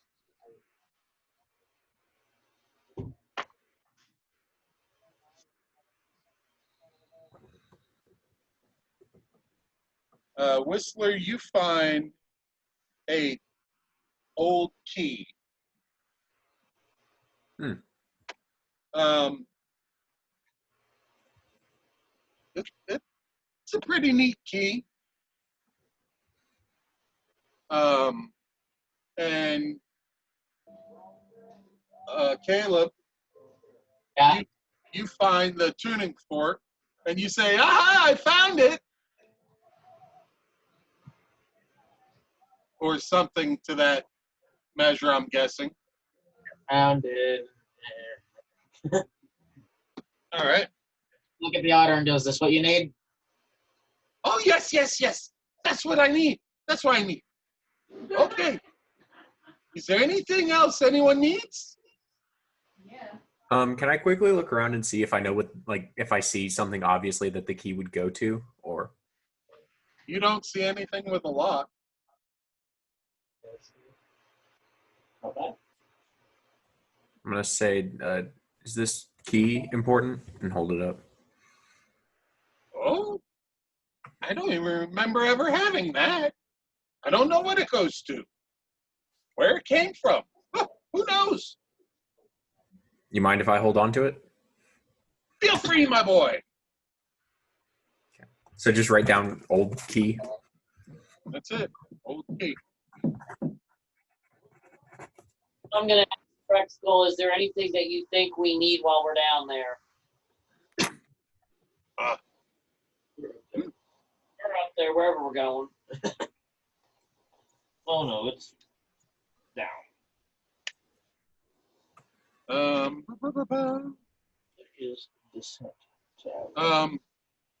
He says, I hear it's quite hot. Water? You have water? Yes, we have water. You have a better way of storing water? I keep it in barrels myself. What about you? Oh, I didn't know if you had a magical means of producing water for us. When he says I keep barrels myself, he runs over here to this barrel of water, jumps up on the brim, and jumps in the air, splashes into the water, and comes up. And as he comes up, he looks at you and spits a stream of water at you and says, Oh, water! More water! I keep it in barrels. Does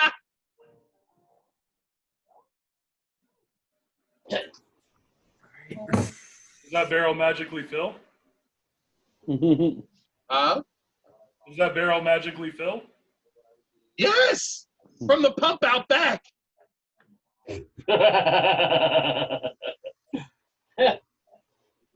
I mean, it's kind of magic. Well, okay. He And jumps down and walks in between all the party members and begins shaking violently like a dog, and water droplets go spraying everywhere. Do you have any ways of protecting ourselves while we're there? Protection. I don't have any scrolls here. They're in my summer home. Wait, this is my summer home. No, they're in my winter home.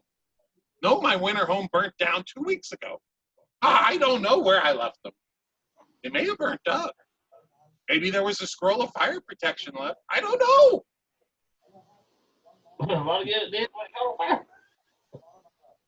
That's funny. What sort of interesting items do you have? He goes, oh, right this way, right this way. Look at these beautiful glowing rocks. Don't know why they glow yet. I'm still working on it. Something makes them glow. Don't know why. Don't know why. But they are pretty and beautiful, are they not? yes, they are. Yes, yes, yes.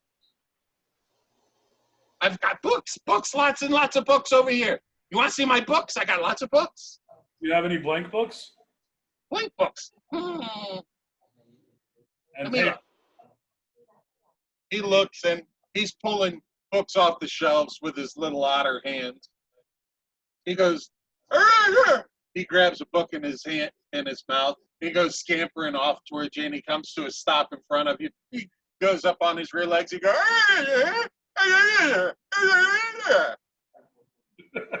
I'll take the book. you take the book, and as you take the book, he wasn't quite ready and doesn't release. And he kind of raises up a few inches off the floor. You hear him go, "Arr!" And he lets go and falls to the floor. He goes, "Ooh, I'm scared of heights." No. Book. What's behind that door? And I motion to the one to the northwest. Oh, this door? This door here? Oh, hello! Hello, I'm in my door. Oh, there's nothing there. You're free to go look. Just stay off of my bed.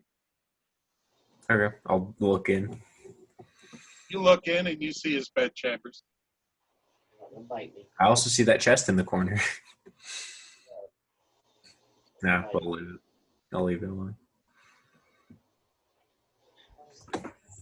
Well, it seems like what's in the book that he gave me? Is it a blank book or is it? It is blank. I'm going to Eric. I'll hand that blank book to you. He will not bite. Thank you.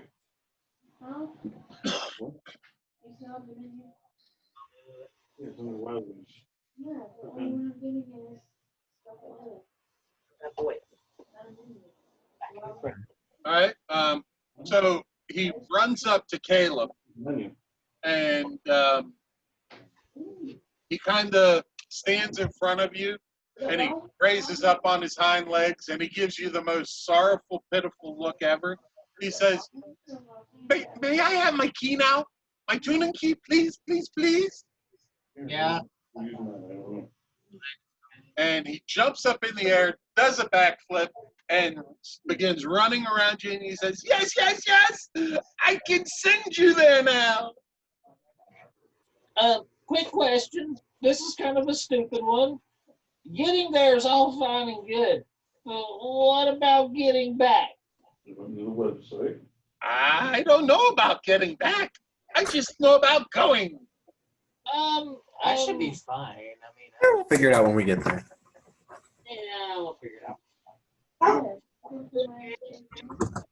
Yeah, okay, I take another shot of whiskey. I'm like, all right, let's do this. All right. So he takes the tuning fork and he takes it in his mouth and he drops it on the ground and he picks it up by the handle in one of his little AB otter hands. He runs over to the wall here and he taps it on the wall. He says, holds it to his ear. He's like, yes, yes, yes. He drops the tuning fork at the corner, runs back over here, and raises up on his hind legs and reaches into his little bitty robe. And he pulls out what appear to be spices or herbs or components, who knows? Magic users know their components. And he begins chanting in common and sprinkling some herbs over a circle diagram drawn on the ground. And you see it start spinning. And as it starts spinning, he runs back over here real quick, picks up the tuning fork in his hand and slams it against the wall again. And he puts it to his ear and he starts carefully walking back over to the circle. And he's holding it and he says, not yet, not yet. Must be in proper alignment, not yet. Almost there. Yes! And slams it down on the ground. And when he slams it down on the ground, a ball of red light erupts. And in the center of the ball of red light, you see a portal. He says, yes, yes, won't last long, won't last long. Everyone in. If you're going, go, go, go. Won't last long. I go in. Yep. Okay. Go back.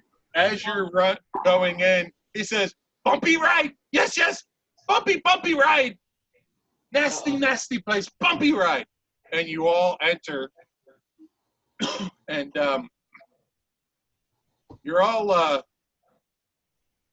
greeted to this just fiery inferno of a vortex sucking you down. And again, your stomachs are retching. You're smelling just burning objects, but the walls just seem like pure fire and flame.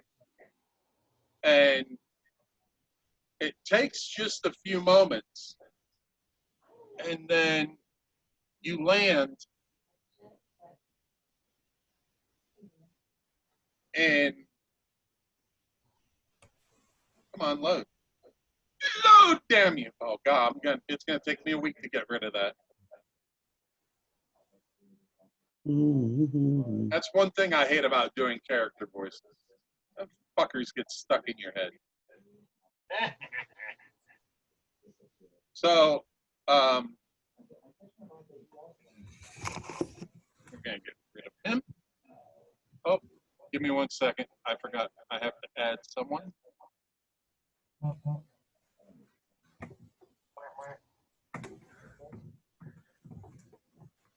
Can we take a break for like 2 minutes? I need to go feed my dogs, and then I'll be back. Yep, go feed your dog. I gotta find Lulu anyhow. All right, I'll be back in just a second. Mm-hmm. Okay. So I'm ordering. Video for Ken stuff.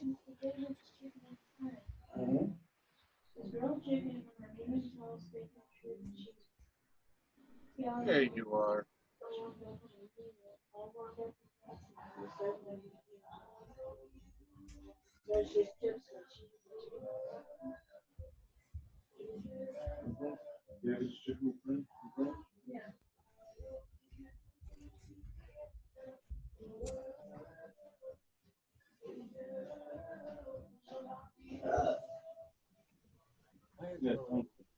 Is the paladin still with us? She is with you.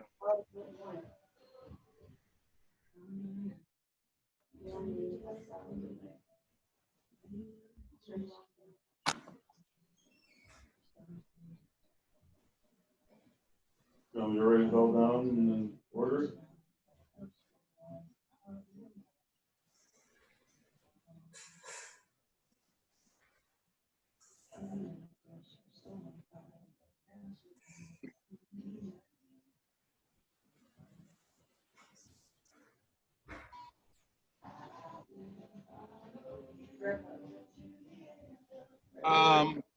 I think I forgot to add someone.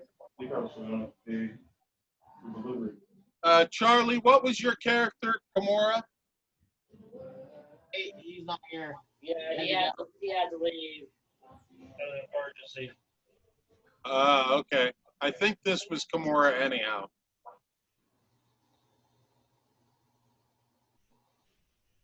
It's either Max or me. I'm not sure. It's Max. Max is not here. Ow, my shoulder.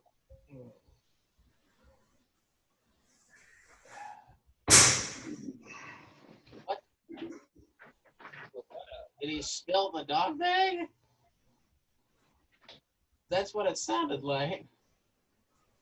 I think you spilled the dog food bag before. Yeah. All right, I'm back. Who hasn't spilled a dog bag food in their life? You're talking, it sounds like it's cooking. No, I haven't recently.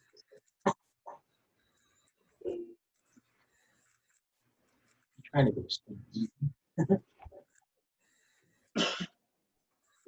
I don't know why, but every time I've been here, I'll come in here and I will be staring at the whole time. Her eyes closed and stuff. Yeah, she does.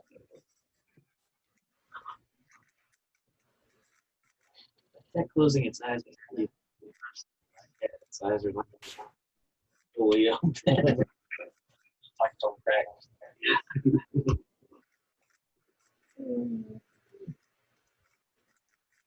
Hell, he falls asleep on my lap. I can't find what you were looking at. It's so cute. I told him I don't want All right, let me let him out. Says to do the fuck, right? All right, is everyone back? Appetizers. That I'll be right there in a second. I'm getting ready to order food real quick so that my wife can go pick it up. Yeah, I'm getting ready to go raid the fridge myself. Just a second, let me close this. I can do that though Your with dad Paul. forgot his charger. I'll grab it.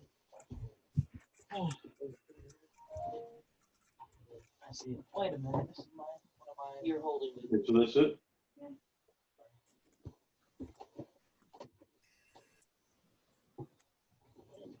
Closing up. I'm having trouble seeing.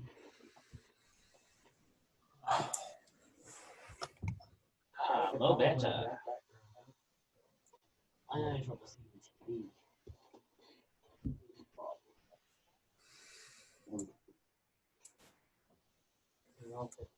I'm so glad I rolled a net point on that. I don't have any bonuses on all wisdom. It's a spirit. I take this chance to sit on the couch. Hey, can you play nicely? Play nicely, you can come out. You've got to learn to play nice. I don't tolerate the fighting crowd. Well, I just got Red Hot Chili Peppers. Just from that teleportation. 94.6.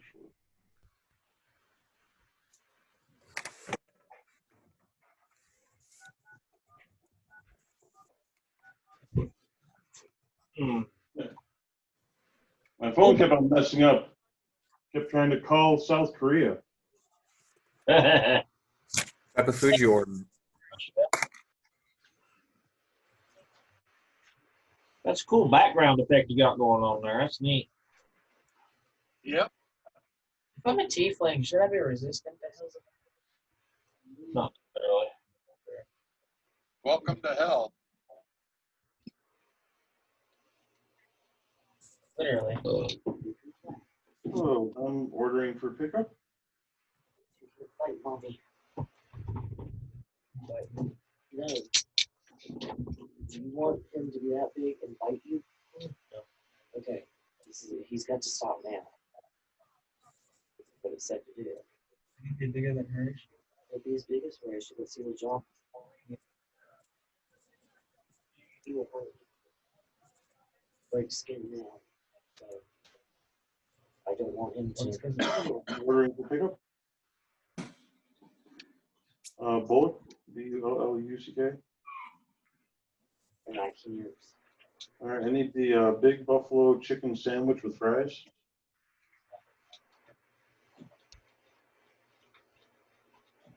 You need to calm down. Dave's Chicken and Friends. I feel like chicken tonight, like chicken tonight. Okay, thank you. 15 minutes, and one of us needs to go pick it up. What's that, honey? Yes. All right, I'm back. I apologize for that, guys. No problem. All right, so as you exit the wormhole, the portal, a hot, stinging air assaults your senses. The city street in which you now stand is lined with buildings that are crumbling, if not already collapsed. The ground shudders beneath your feet. In the red, smoky sky, a 400-foot diameter sphere of darkness discharges strokes of bluish-white lightning that strike the city at irregular intervals. Perched atop a distant bluff overlooking the rest of the city is a crumbled fortress. Tracks. No. Stick you in your crate. I'm just gonna put you in your crate. I'll let you feel.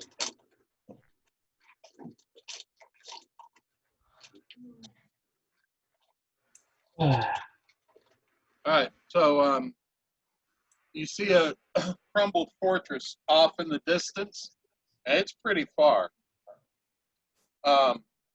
And Rhea says, Highhold, that's where we need to make for. We need to get to Highhold. All right, let's head that way then. Head that way. Has the entire city just crumbled? I'm sorry? Is the entire city just crumbled? So you see there's a few intact buildings, but they're pretty much all crumbled and just broken up. Debris everywhere.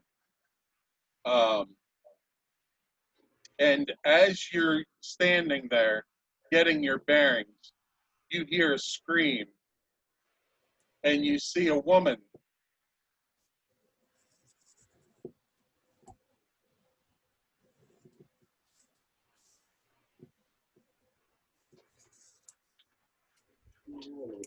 You see a woman come running around the corner, saying, "Help! Help! Help! They're gonna kill me!" Around the corner of a still standing structure runs a woman with two toddlers, one in each arm. And in her wake amble three infernal monsters with glaives and snake-like beards. The fiends are all laughing darkly. Mm. Hold on.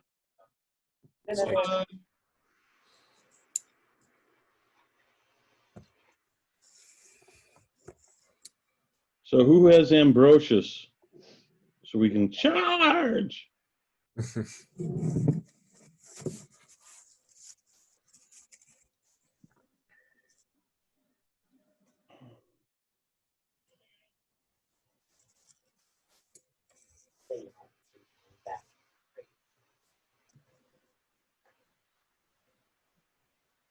gotta stop this.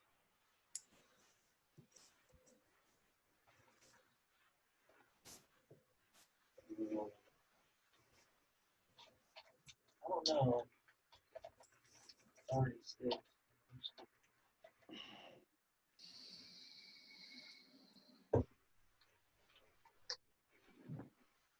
That's 542.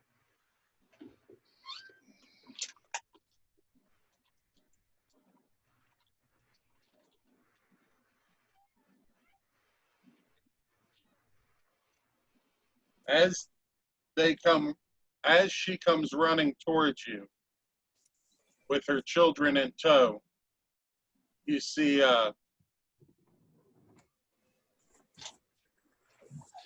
That's not supposed to go with them.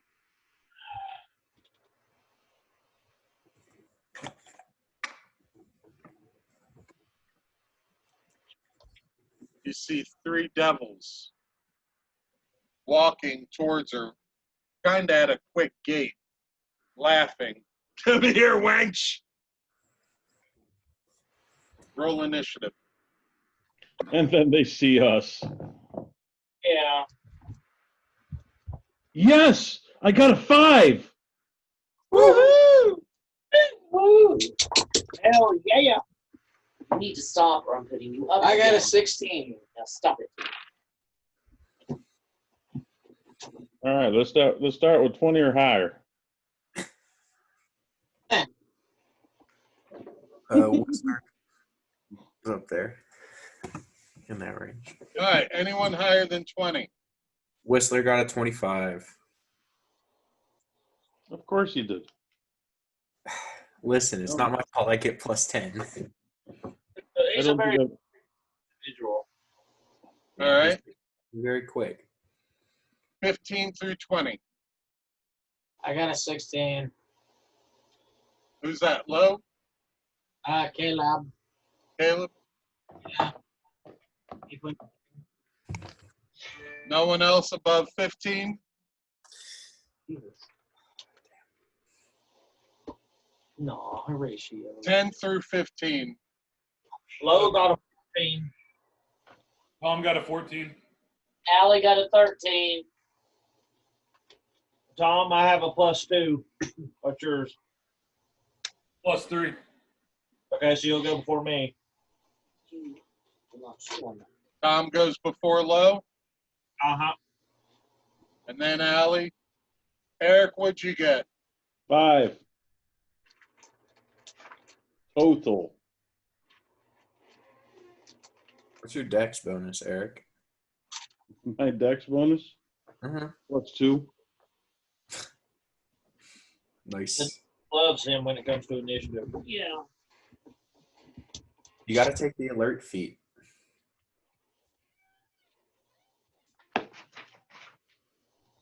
I'm just trying to figure out how in the world you can get a plus 10. Alert.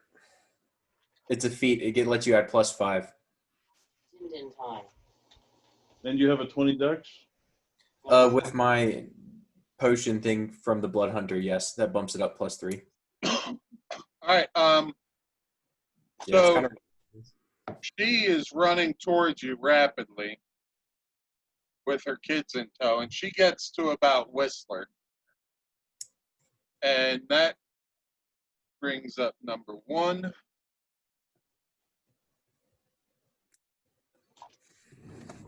He begins charging with his glaive in hand, which brings up Liam.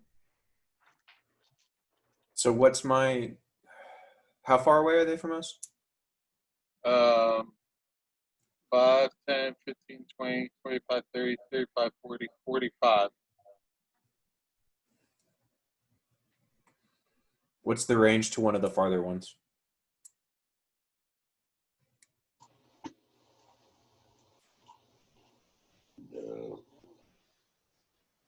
He's 75. He's 85. Hold on 1 sec. Damn. 75.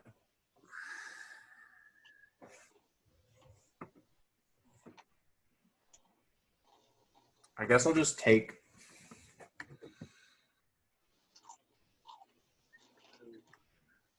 Move.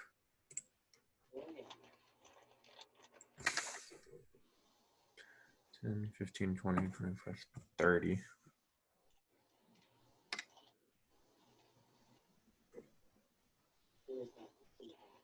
I think I'll move to like here. And I'm going to throw a dagger at the pink looking one.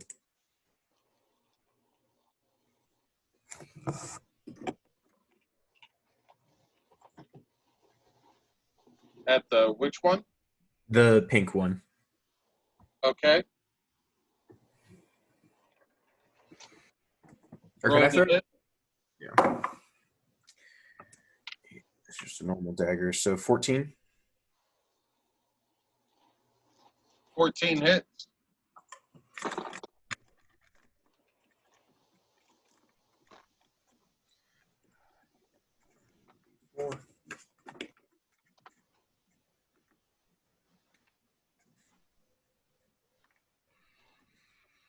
Okay, so 7 piercing and 4 lightning. And then can I throw one of my other daggers or no? As my bonus. You didn't move, right? No, I'll just stay there, I guess, yeah. How many attacks do you get per turn? Well, I can do the. Well, I guess that wouldn't count because it's 2 weapon fighting to take as a bonus action. So now then I'll just throw the one. Okay, and how much damage did you do? 7 points of piercing and 4 points of lightning, and I'm gonna move over to behind, like right there behind that building, with my arrow.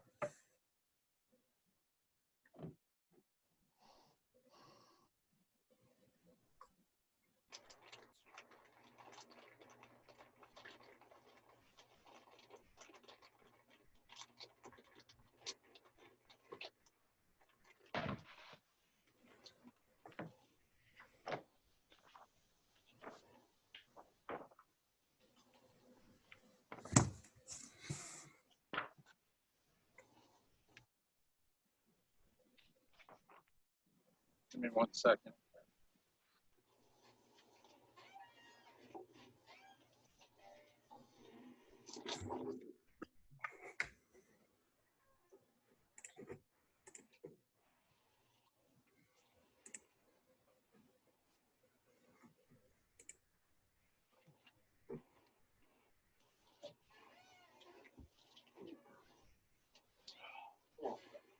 No.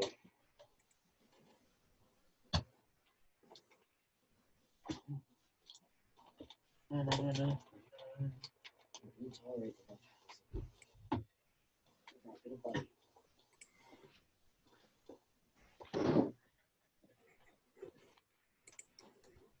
Seems great.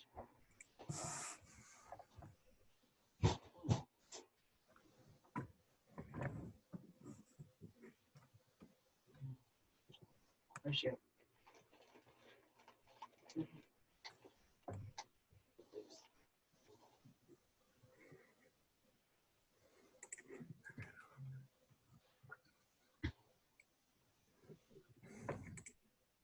Okay. All right.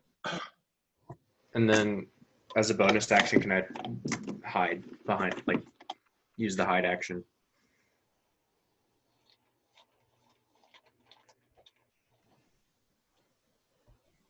To try and hide if any of them run up next to us.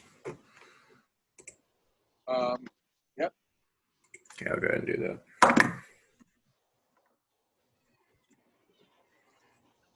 35. All right. Brings up Caleb. What do you want to do? I'm going to get as close to the closest one as possible, which should be that pink one. What's your movement? 30. I can find them. Yes, we can start. All right.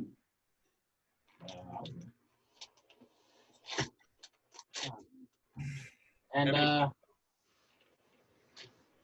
guess I'll hold my action to hit whoever comes close to me. That's I guess I'll hold my action.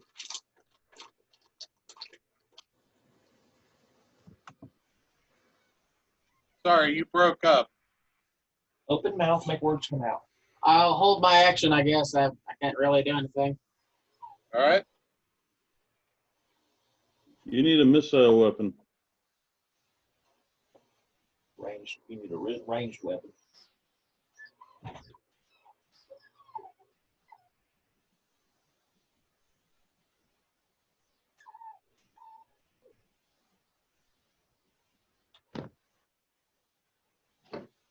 And that brings up Tom. All right, I'm going to move to just past the lady, cutting off their pursuit.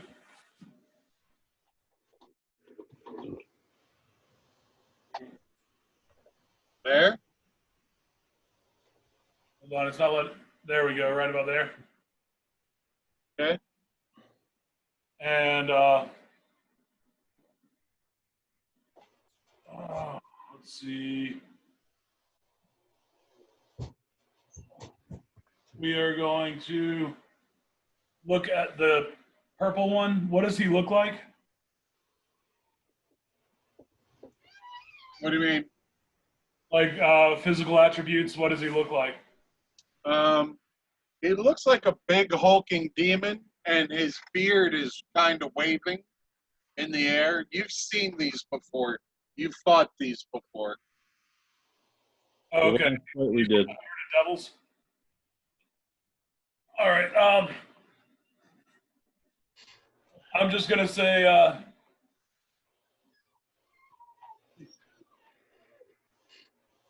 your beard looks more like earthworms than snakes, and cast vicious mockery on him. All right. Does he get a save?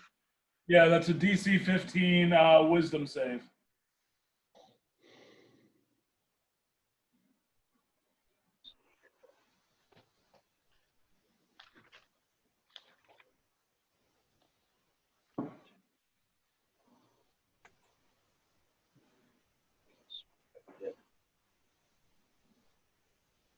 DC 15?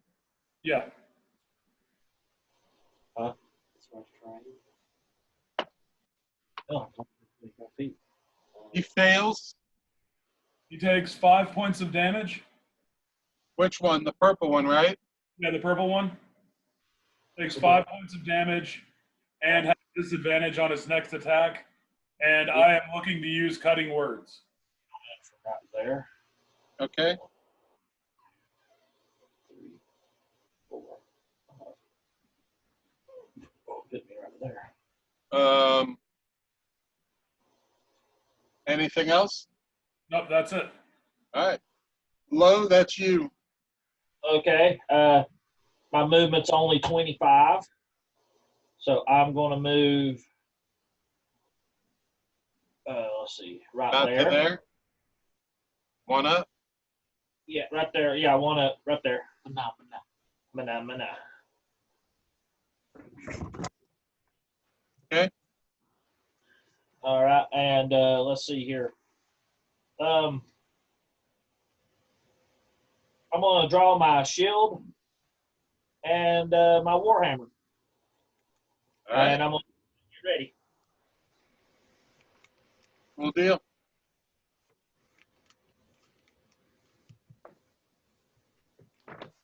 I'll make up my flame tongue.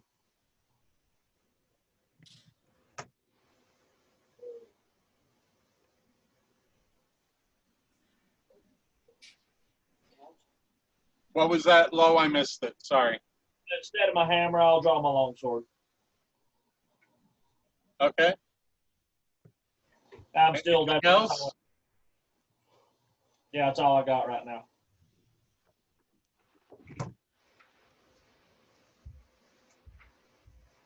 All right.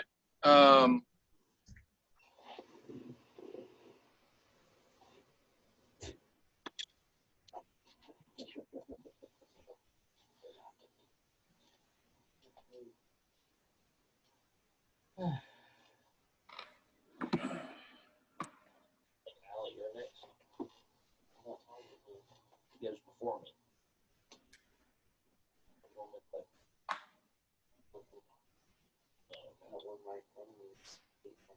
Sweet. So is each of those little squares 5 feet, or is it? Yep. He's right at 60 feet.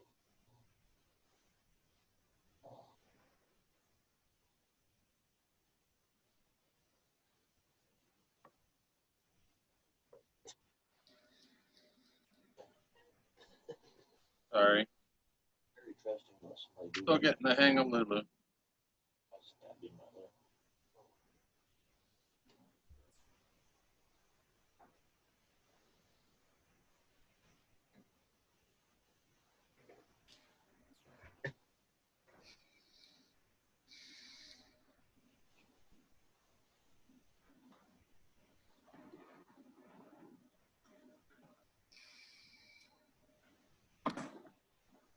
It's a brave little elephant. As soon as all hell breaks loose, you hear Lulu go, "Oh no! Innocence! Innocence!"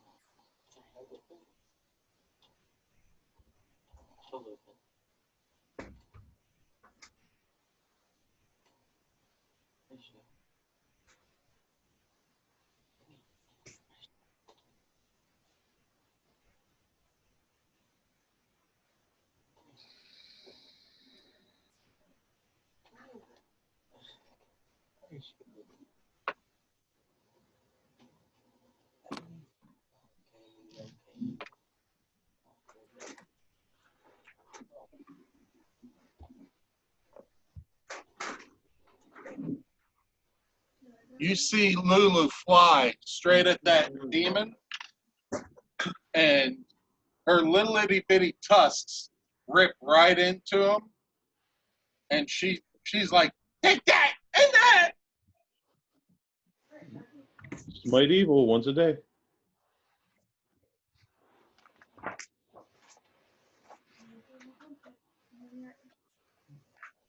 All right, and that brings up Allie. Hey, that one, that red one, where that one right there where the arrow is. Hold on, I'm getting ready to drop it. Yep. I'm going There, to that one. cast Sacred Flame on it. What's the range? Is that the right thing? Yeah, Sacred Flame. It's 60 60 feet. feet. You're gonna have to move forward. Okay, I thought it was exactly 60 feet. Then I'll move one Yep, square. you're at exactly 60 feet. You're good. Okay, I'm gonna stay where I'm at. Cast Sacred Flame. Dexterity saving throw at 15.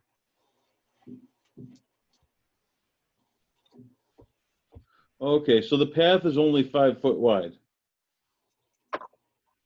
No, 10 feet. And he fails. That is going to be 6 points of radiant damage. Oh, I was looking at the paladin. I'm sorry. Yeah, I rolled low. And I've got. And you're done? I'm done.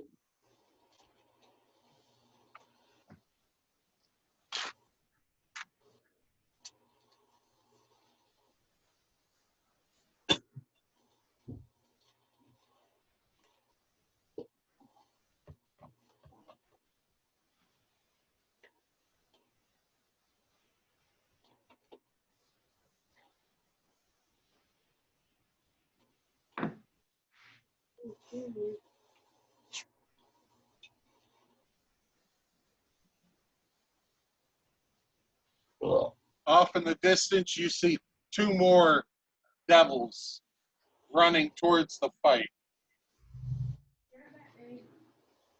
Hmm. Eric, that brings up you. Wait, sorry. No, it doesn't. Yes, it does. Brings you up. All right. We might be in trouble here, but okay.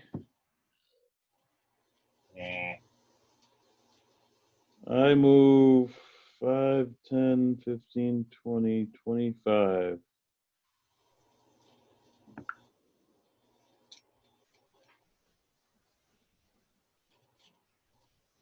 Right there.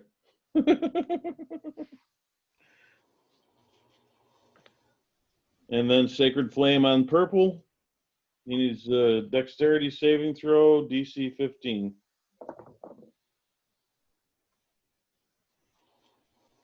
What is it? Dex, Con, Dexterity saving throw, Dex. DC 15.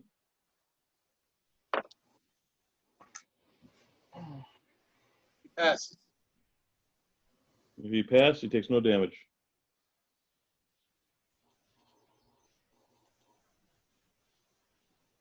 All right. That's my action.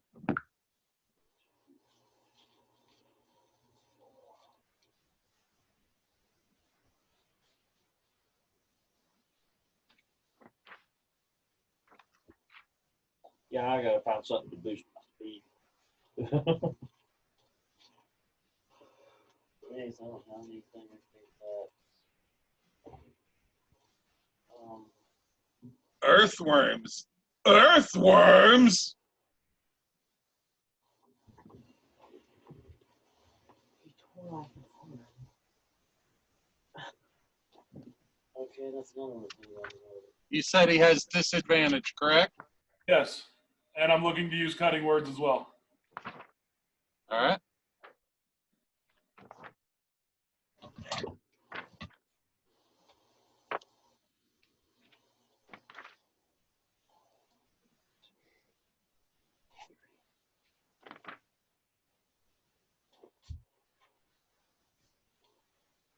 And his beard flies out to hit you and misses.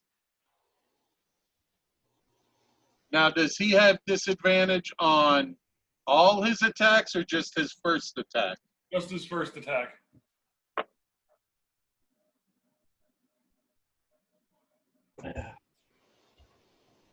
And his glaive, first his beard shoots out at you and misses. And he raises his sword, and that's going to hit. Oh, what was the number? Oh,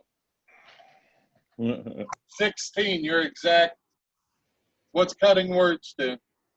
Cutting words allows me to roll a d8 to reduce the number. All right, roll it. So that'll reduce it by 1. 15, so he still hits. Right? Your AC is 15. Yeah. Yeah, he hits. I need you to roll a DC 12 Constitution.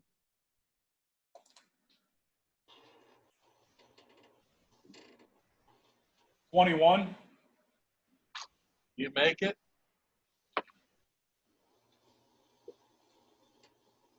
And you take 14 points of damage from the sword, from the glaive. Earthworms, my ass. Earthworms are gonna munch on your bones. That brings up Liam. Can I, since I took the hide action last turn, can I just ready an action for as soon as someone walks by? I'm gonna jump out and stab them with my knives. So you want to hold your action as a reaction. Yeah, so as soon as someone gets within range, I'm just gonna stab at them with my knives. I believe you can do that in the books. All right. That brings up Caleb. All right. Go Jasper, big guy. Big turbo. You want to go what? Right there. Yep. Flanking. So he wants to go right there.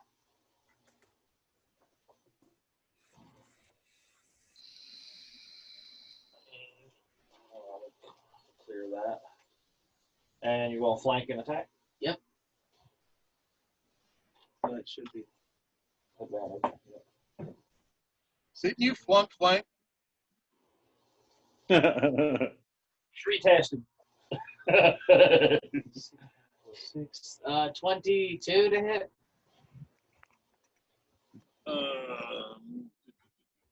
Flunk, flank. Get the flunk out of here. Yeah, it hits. Why I'm even looking. Roll damage, remember, frost. Yeah, there is a way of flunking flanking. That's when you flank and then you miss all of your attacks. Yeah, every attack. I got 9 physical damage and 6 frost damage. Very nice. Second attack. And it's going to be dirty 20 to hit. Hit. Roll damage. All right, that wasn't so good. 5 physical damage, 1 frost damage, and I'm gonna swing at him with my rapier. Very good. So plus 6. 23 to hit. Hit. Roll damage. Just 7 damage. Could have really two ways. All right. Anything else? Yeah, that's all. That's all I got. Well.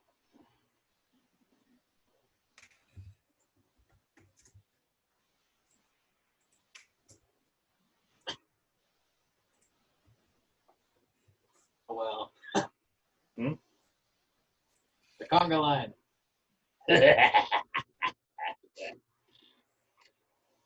You missed. Let me check my movement distance. 1, 2, 3, 4, 5. Make it.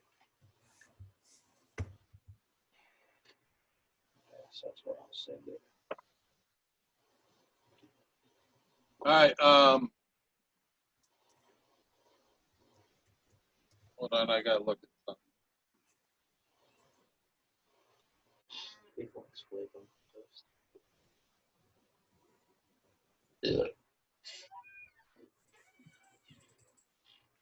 That's what I'm creating. I'm creating my studio, guys. This is you can repost the pack.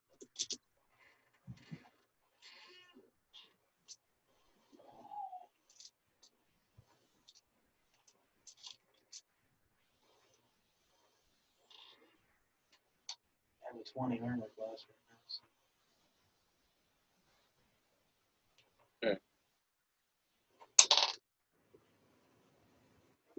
Okay.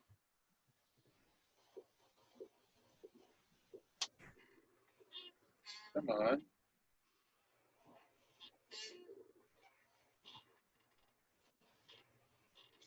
All right.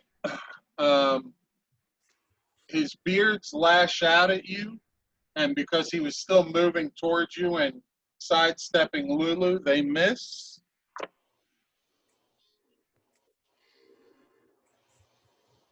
He raises his glaive up, and that's a hit. It's gonna hit. Yeah, cutting words. Wait, what was the number? Already used cutting words. I have to wait till my turn. He rolled a 19, and but he gets +5, so 24. That hits. I know. You got 19 armor class. I got 20 right now. I'm dual wielding. All right, 20. He still hit though. That's what I was asking. And what were you saying, Tom? I said that I've already used my reaction. I have to wait till my turn. Yeah. Caleb, I need you to roll a DC 12 Constitution save. All right. Save. Nat 20. Nat 20. You save. That's a +5 anyway, so. You take 9 points of damage from the weapon.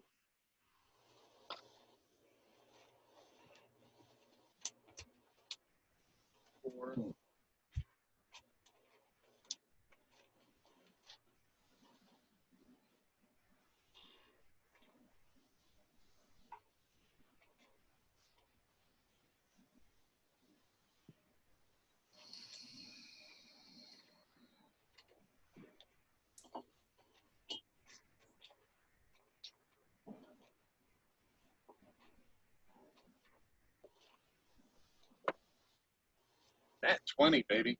That's gonna hit. All right.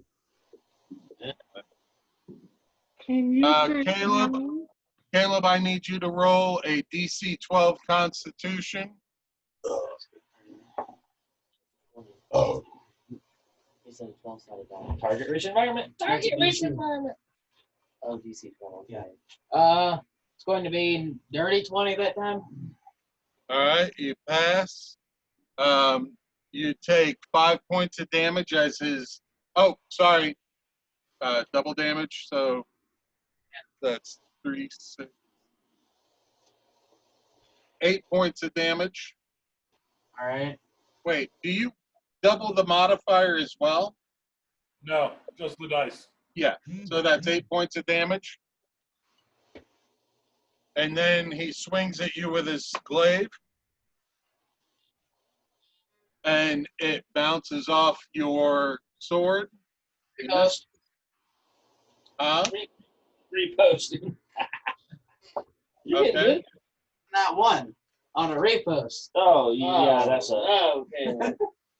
Oh, You drop your frost brand. Shit. Oh, damn. That's what I get for the 2 nat 20s.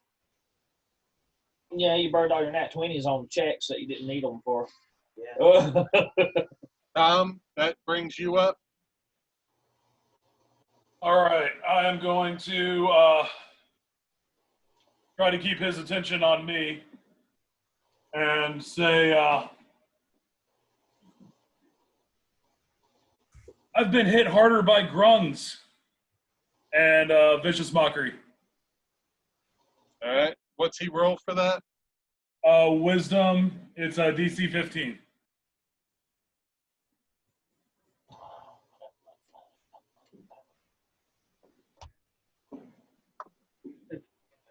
He fails. 4 and 1.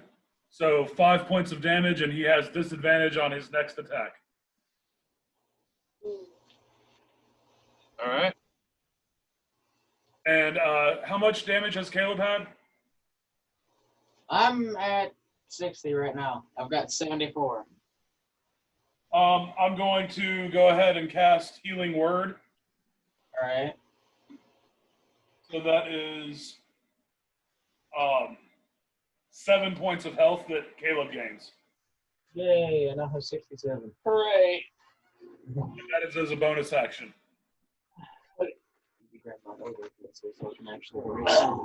And I will keep an eye out to use my cutting words. All right. That brings up Andy. Okay, I'm going to move right there. I'm going to, fuck it. I'm going to initiate rage.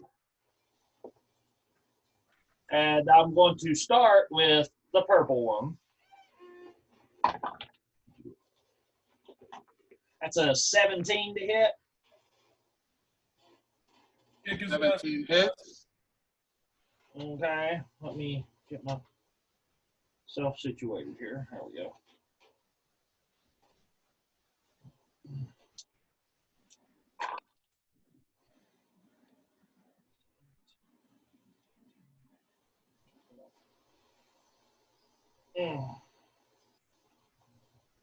Oh, and then that's 14 damage.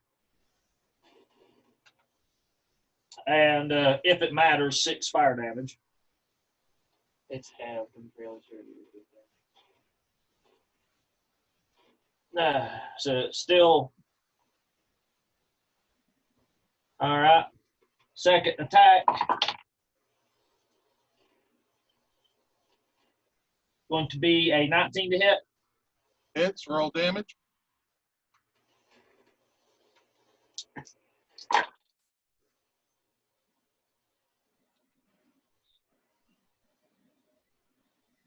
That's 11 physical damage and 6 fire damage. How do you want to do it? Well, I'm kind of in a hurry on this one, so I'm going to just finish him and then turn to the next action surge. You got it? Turn into that red one right there next to him.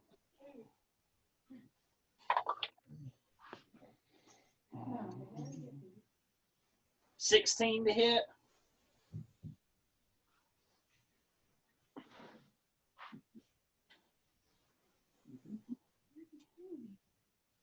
Go take a bath. Which one? The red one? Yeah, the red one. 16 hits. Roll damage. That's 12 physical damage, 4 fire damage. And last attack. Mm-hmm. 18 hits.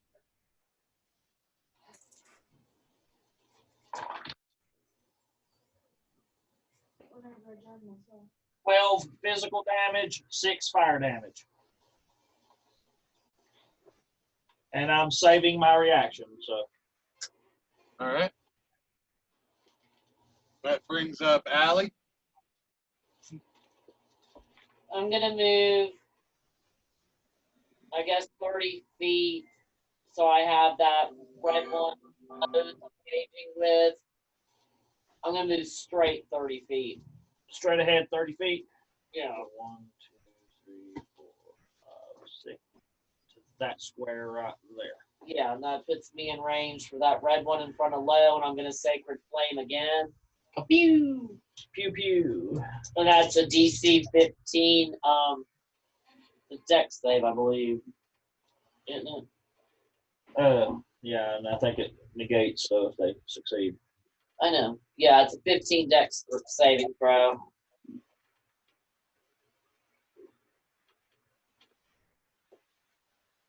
A Dex 15 saving throw. Yes. And I'll keep in mind for cutting words on this.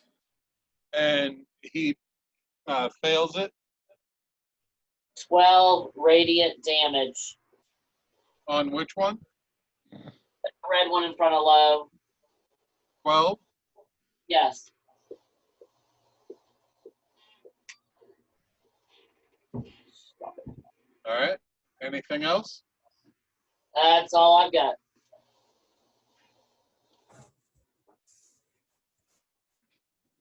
Does radiant damage do double damage to devils?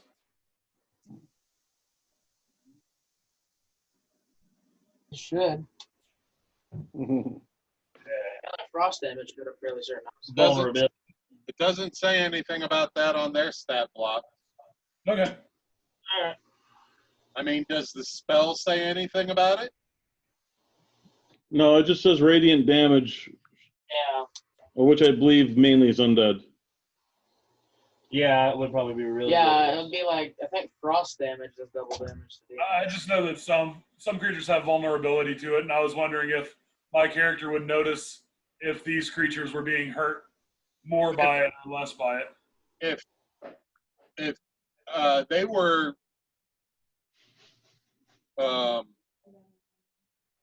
immune to it or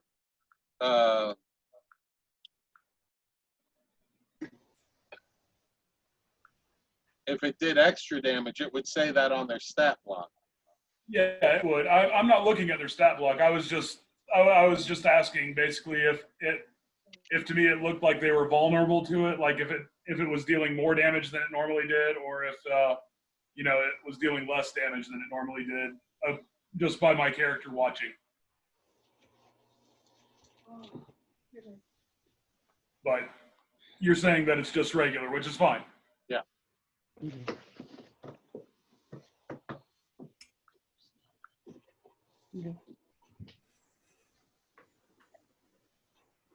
I'm double checking though.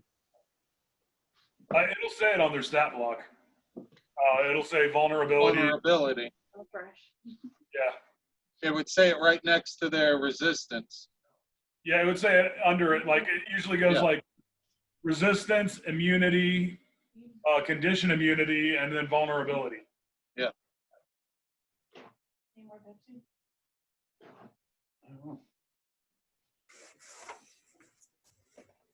I'll give you a minute. No, we didn't. Put that on. All right. It's in order, put in here.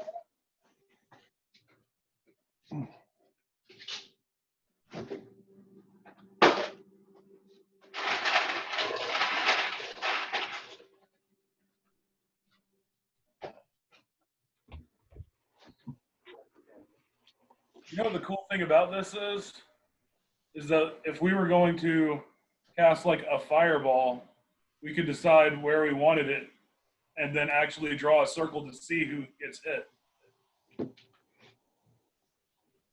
Yeah.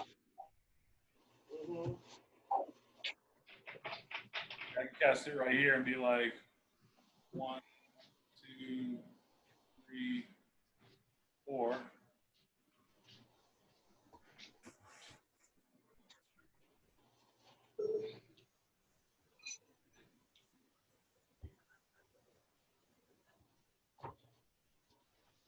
Oh, you do. Sorry, I'm just trying to set something up here. I'm gonna eat my breakfast. All right. Allie, you're done with your turn, yes? Yes, I'm done.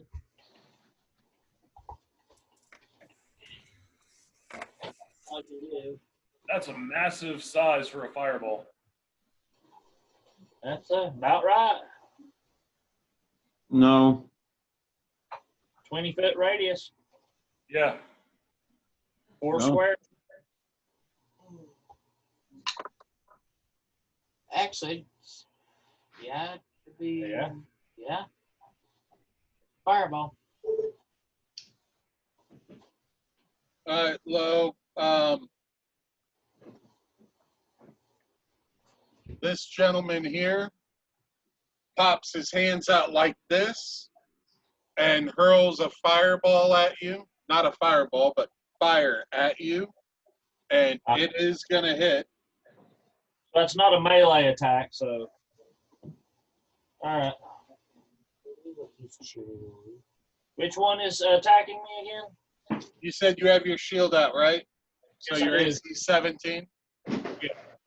Yeah. It's this guy way back here. Oh, the screen is blocking. I couldn't see it. I'm sorry. Let me slide. Oh, okay. Yeah, there they are. They were hiding behind the video of y'all. Oh, come on. More More of these. fire. There we go. Now I can see what I'm doing.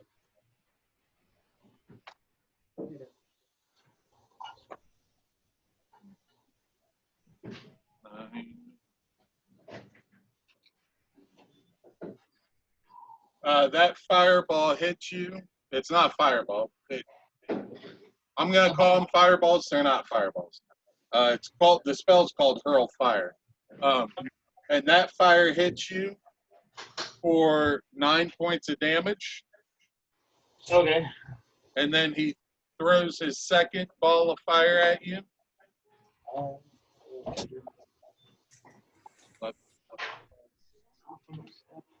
And that one misses you. And that is going to bring up Eric. Over. Well, this is getting a little overwhelming. People are taking some damage. But the scratch. So I'm going to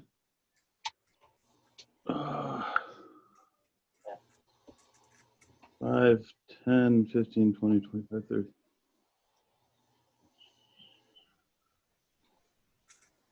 Yep. I'm going to move right there. And I'm going to cast Confusion right there. He's not doing anything. What? This stuff. Hold on. Cast Confusion on who? Right where my green dot is. Both of those guys over at the end get a Wisdom saving throw DC 15. Oh, yeah, those way over there. Yeah, our screen was blocking it. I forgot they even existed. Okay. It's kind of hard to see the green dot, but Yeah. I do see it. Yeah, it's where the black ones are. Okay. You exploded 2 toys. They had to go in the garbage. It's not like you have 10 million here in your toy chest. Every time you explode a toy, it goes in the You garbage. said a Wisdom saving throw what? DC 15. All right. They both fail it. All right. On their turn, they get to roll on the chart to see what they do. That's the end of my turn.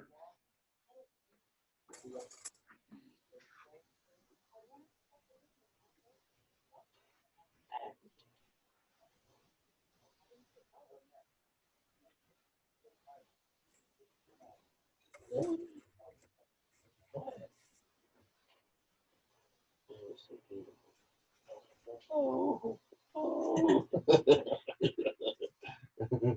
Actually, I'm sorry, I misspoke. Why his wisdom saving throw is different than his plus is beyond me. Number 5, well, you wouldn't know, but this one here, save. Okay. I know she threw your toy away. Oh my god, it's okay. I heard it's a license belly rub. He rubbed his All right, belly. the green one, it hit on the green lit one. Damn it, I told you. You just that want you, baby. And when do you tell me what that does to him?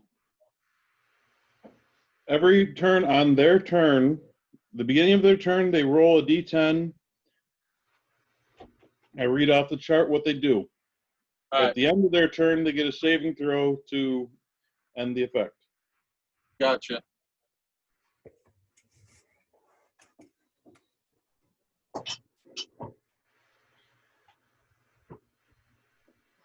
All right, that brings up number 5.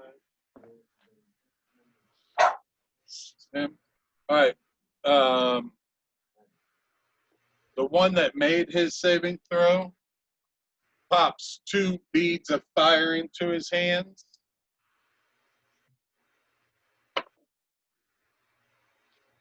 Pew. Pew pew.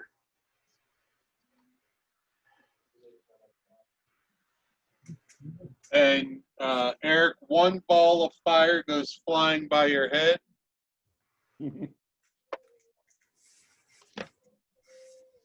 And the next ball of fire strikes you. Fire bad. Watch out for fire. Fire bad.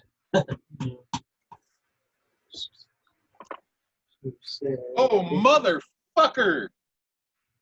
Oh shit. Dude, I wish I could show you this roll. All right, I'm keeping this hand in the air. Hold on. Because you're not going to believe it. This hand's taking a picture. All right. Wait. The 20 plus all. Can you see it?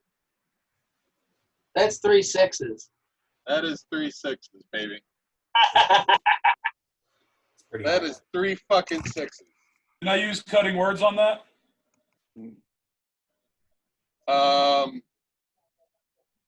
Little late. Rolls. Huh? I can use it on damage rolls. Can you? Yeah. I'll read it just to make sure. Sorry, I got to get to the page. Cutting words. You can use your reaction to expend 1 use of Bardic Inspiration, subtracting from the number rolled from a creature's roll. You can choose to use this after or before. The DM determines whether the attack roll or ability check succeeds or fails, or before the creature deals its damage.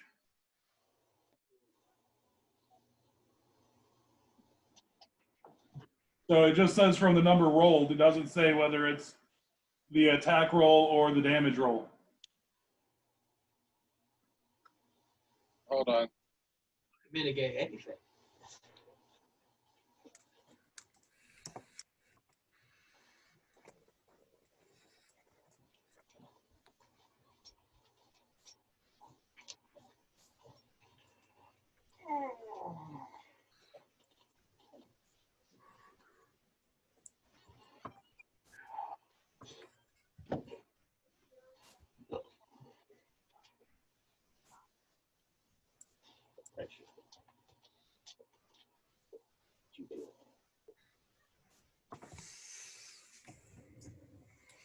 Why can't I find it?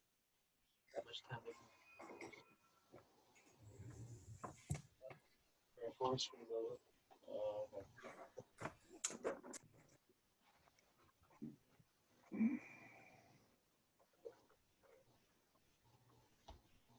Do you want any more of these fries before I finish them? No, it's over there. What level spell is that? It's an ability. It's not a spell.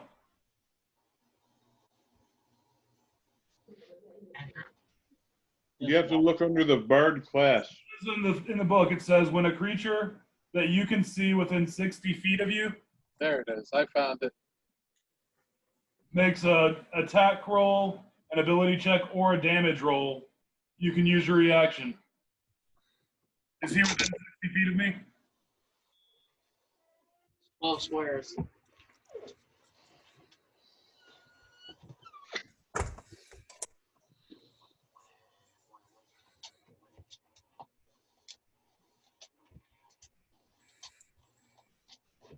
Yeah, he's 90 feet away, man.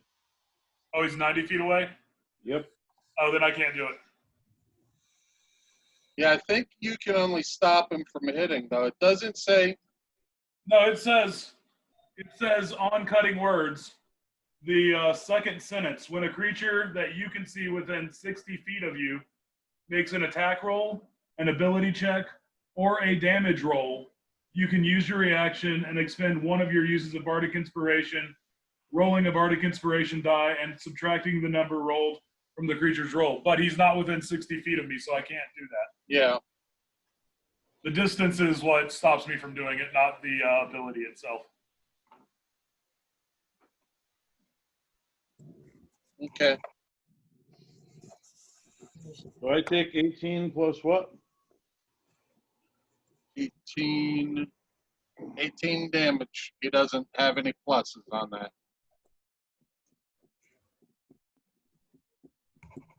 And that is going to bring up.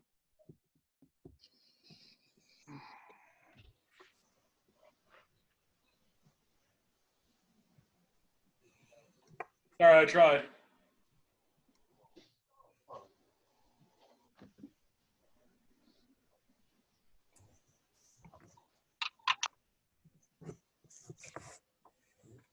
I don't think a 2 is going to hit, sweetheart.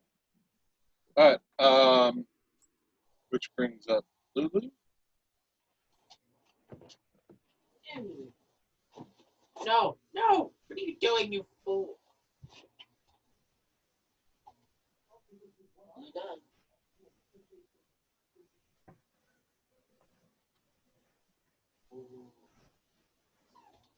Should be caught up you on food.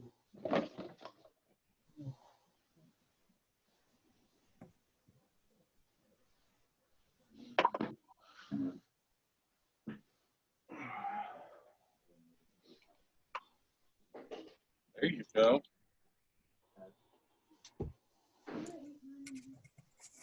That's number 3.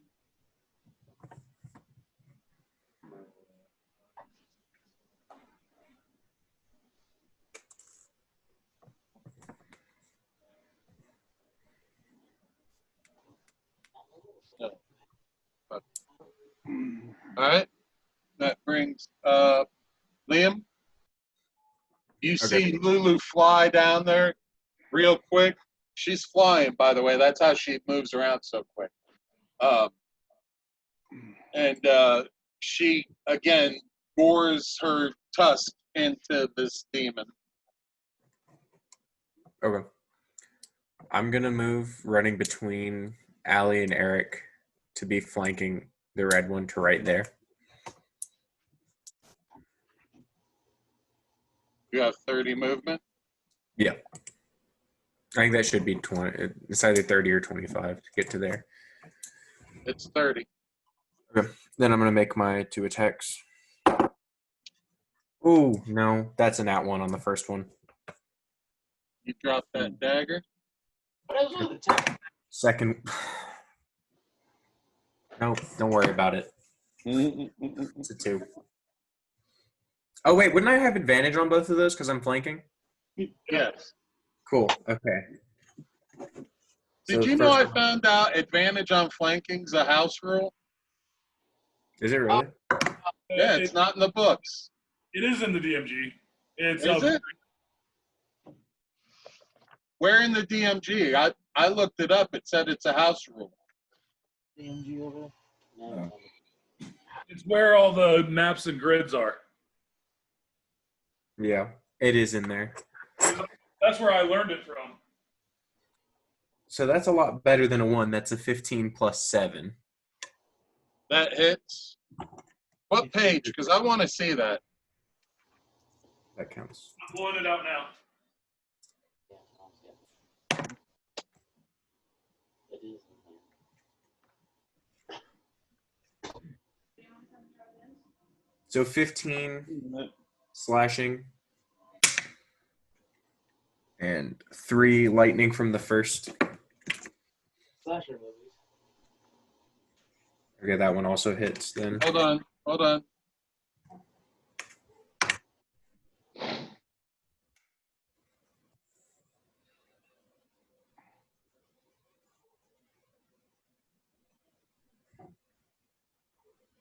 Mm-hmm. All right. What was your damage? Sorry. 15 slashing and 3 lightning. All right. And then the second attack is roll the 4 plus 5. 9 slashing and 3 lightning.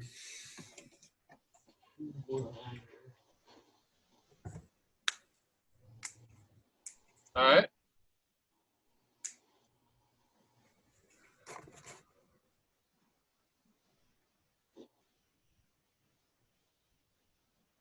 That brings up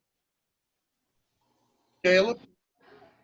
I'm gonna pick up my sword. All right. Forgot, is that half my movement or an action? I believe that's an action, sir. All right, I'll face the guy that Liam's facing, and yeah, that concludes me.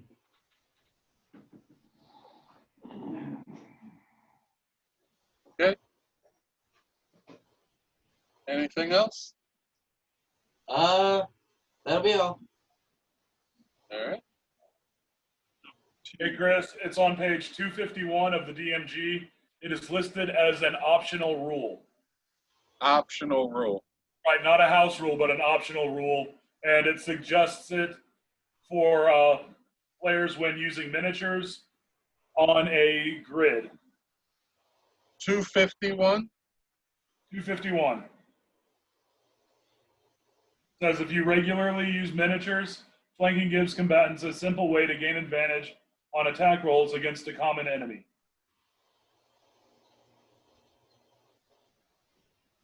Then it goes into how a creature can't flank and how a creature can flank. Yeah, it's an optional rule, a house rule. Well, I would say that there's a difference between an optional rule and a house rule. Not much of a difference. DM has Well- decision on both. Well, like in Adventures League, a house rule is not allowed. An Correct. optional rule is allowed if the DM chooses. I'm not worried about it. We're rolling with it. Mm-hmm. No, I just found it interesting because online, a lot of pages say it's a house rule, and a lot of DMs don't allow it. They say it's game breaking.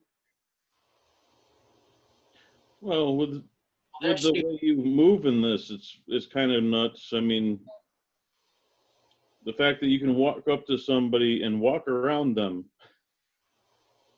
makes no Yeah. sense. All right, that brought up number 2. Sorry, getting caught chit chatting. Number 2. I could have action surge. Some people actually do just a simple +1 on the attack or a +2 on the attack.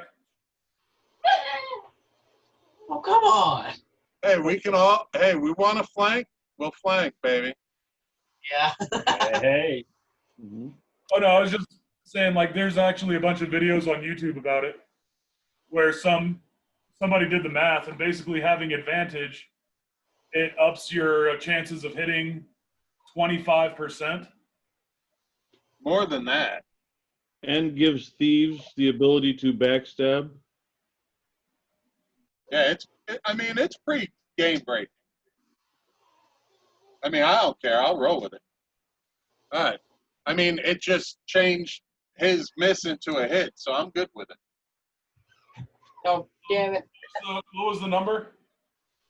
He rolled a 19 plus 5 for his beard, so that's a 14. Is that one of the reds? Yeah, it's the one flanking him right here. Who's he hitting? Caleb? Yep. All right, I'm going to do cutting words on that. All right.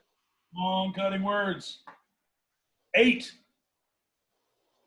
That mitigates it down to where it doesn't hit. Hold Wait. on, guys. What, Nick?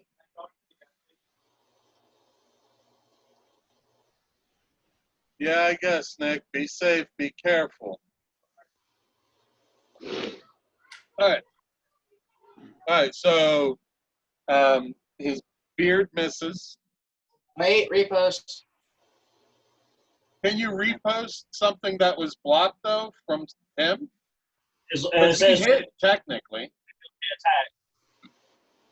attack. If he misses, it's a repost. Yeah, All right, go ahead. no reaction anymore. That good. 10. 10 misses. You repost sucks, dude. Yeah, it's a bit. It does all right. Everything That else. was masterfully reposted. Hey, look, All it was right. Right. intimidation. All right, you're getting hit by his glaive. I need you to roll a DC 12 con. All right. You better be a good boy. Oh, I already rolled a 12, but it's a +5, so 17. How much? I got a 17. All Plus right. the-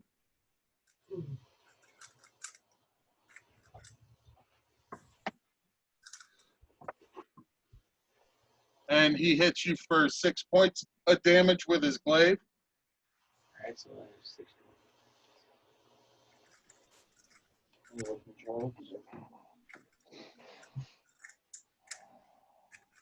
And this devil is going to attack you as well. Spew. Kill the Tiefling. Kill the Tiefling. Ew. And he misses you with his beard. Oh, wait, he's got advantage. Sorry, he still misses you. Yeah. That's why. That hits. I need you to roll another DC 12 Constitution roll, please. 23. I'm getting all the good rolls on the ones I don't really need. You're good on that. You take 6 more damage. And that brings up Tom. All right, I will see how bad is let's see. This one looks pretty rough, pretty beat up. Homeboy here looks like he hasn't ever been touched yet. Okay, I'm gonna do the one that hasn't been touched. And he's one of the bearded devils. What? He's one of the bearded devils, right? Yes. All right. I've seen gnomes with better beards than you, and cast vicious mockery on him. All right. I hold up my sword and go, yo, present. The bird's gonna have a better beard than you. Bird's gonna have a better beard. That's great. All right. What's his saving throw? Wisdom 15. Yeah. And he fails it. 2d4, that's a 2, and a 3, so 5 damage. And he has disadvantage on his next attack. Gotcha. Crit roll because he's. If he attacks you, yes. All right. That brings up Andy. Oh, right. All right. 14 to hit.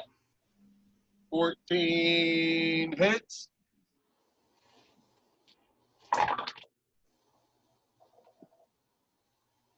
$12 physical damage, 8 fire damage. Which one were we attacking? The one right in front of me there. How do you want to do it? I'm gonna do my signature, slice him in half, pass through him, and move towards the other one. There's nobody on the other side of him.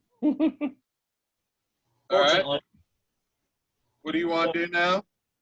I want to attack the other red one. I want to move in range to attack him. Flank him. If I have enough movement, yeah, I'll get. I'll move right.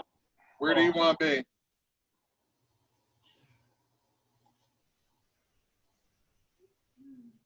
And let me.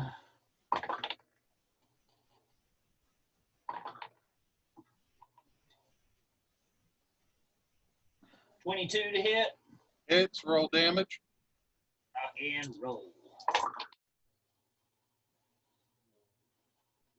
12 physical damage. 7 fire damage. And that's me.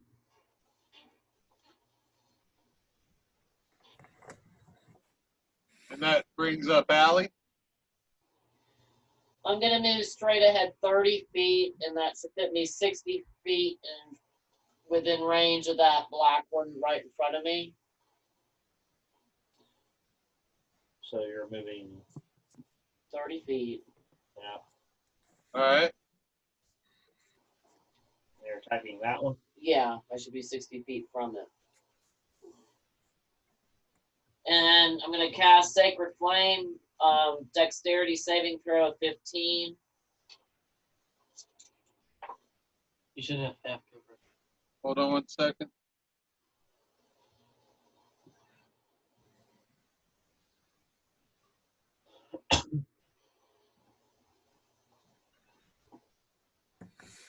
Wisdom saving throw, you said? Dexterity. Dexterity 15. Yes. He fails. That is 6 points of radiant damage. Oh. Yes, yes.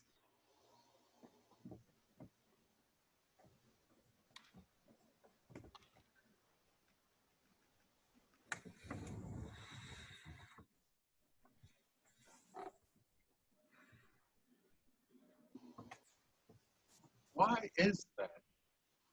Huh. All right. Whatever. I'm sorry. How much damage was that? 6 points. On number 5. Yeah. Not a lot, but enough.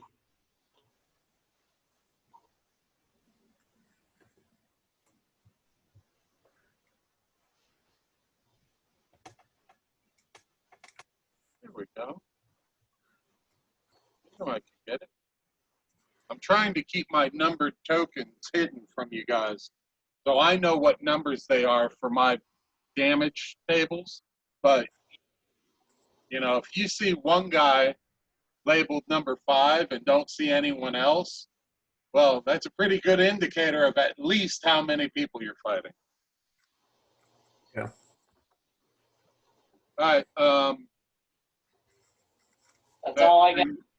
All right. That brings up number 3. He's confused. Roll D10. 10. You bastard. You can act and move normally. Yes. All right. So in other words, my spell was useless. Well, does it not take effect next turn as well? It depends. He's probably going to make a save. But we'll see. Was he supposed to throw a saving throw this round or no?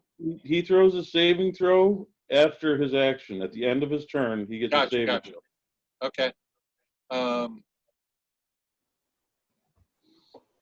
Where's Lulu? Oh, fuck. Goodbye, Lulu.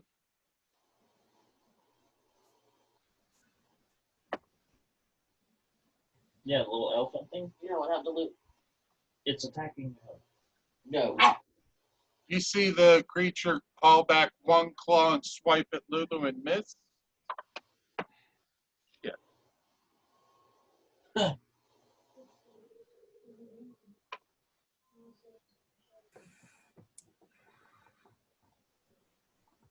And that one hits. I guess I better start one for Lulu.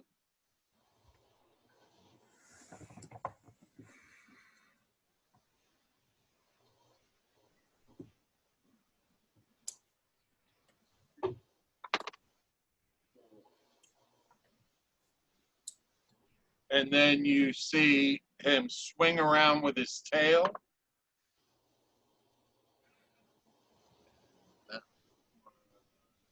Misses. All right. That brings up Eric. All right. So there's one up here near us, and then two back there. Correct? Oh, he gets a save. Oh. Wisdom Save saving first. throw DC 15. I'm sorry? Wisdom saving throw DC 15. He gets +5. At 20, he's clear. Yep. I've honestly thought about it. This may be my last caster I play in 5th edition. They've nerfed casters so bad. You have to have a 20. Your main stat has to be a 20 to be even useful. Once you pick up Mage and go a few levels into Mage and get Fireball, that all changes. Yeah. I mean, I don't know how that'll work out for you in Avernus. Well, they'll still save most of the time, so you're still doing less damage on average than your average fighter. That's true. But they've nerfed. I mean, situationally, a mage prepared for combat should be able to outdo almost any other class if he's prepared. But they've nerfed him so bad, it's not. A mage against a fighter, the fighter will smear the floor with him. 5, 10, 15.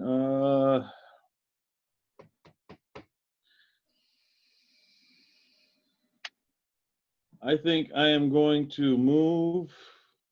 Let me see. Green didn't work last time, so let's try maybe yellow. I'm going to move to there. I think it's because you have the highlighter instead of like a solid color. No, I was moving forward. I tapped the screen by mistake. So over by Allie. I'm going to hit the same one that she did. All right. He gets a dexterity saving throw, DC 15. Dexterity.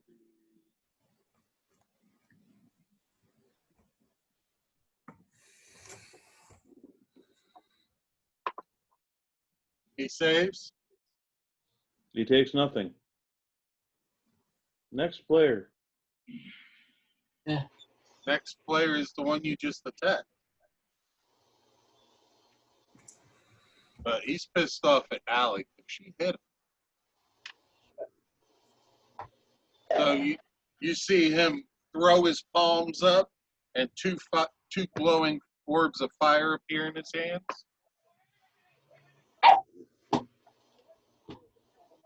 And the first ball of fire flies in between you and Morin. second one is gonna hit. And remember, I had that shield, which adds 2 more to my AC. The what? Shield. I had that shield, remember? I forgot about that. Yeah, you didn't say you equipped it. No, I mean, yeah, that's true. Go ahead. I didn't say I equipped it. My bad. Devil's in the details. I know that. I know.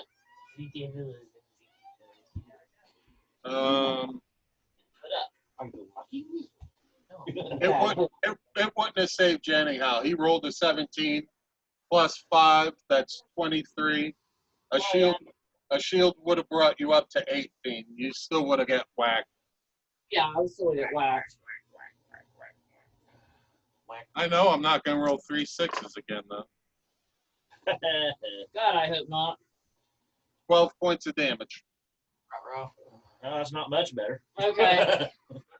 Got it. Alright. That brings up her. And a third. And attack the devil. That'll hit.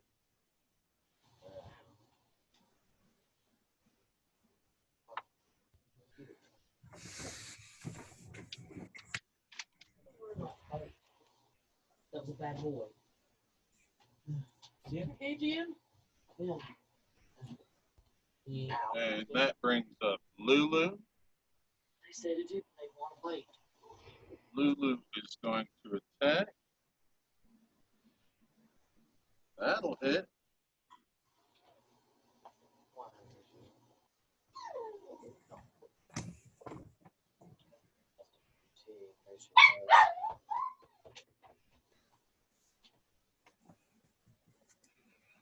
And that will bring up Liam.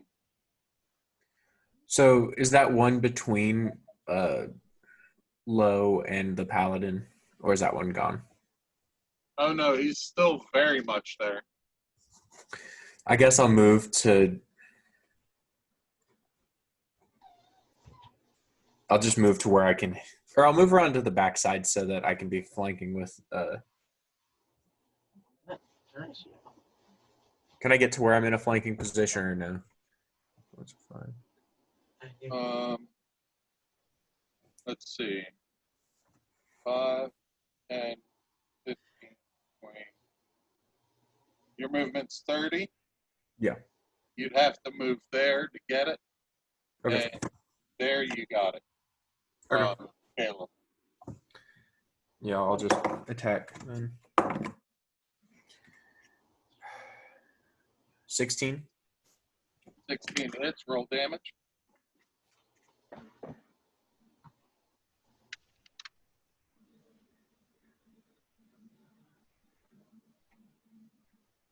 $14 piercing damage and 1 lightning damage.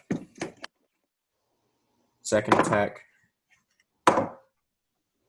is a 20 to hit. 20 hits, roll damage. 7 normal damage and 2 lightning damage.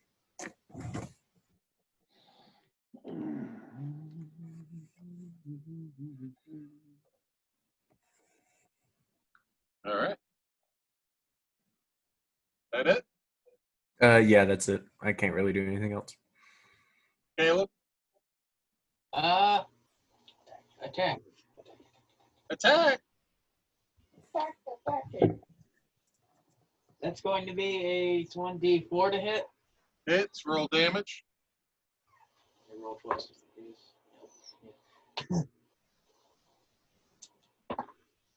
Oh, that was pretty bad. 3 physical damage and 5 frost damage. Attack again. That's not as good. That's a nat 20. Nice. Remember to double your dice. Yep. 7. So that'd be 14.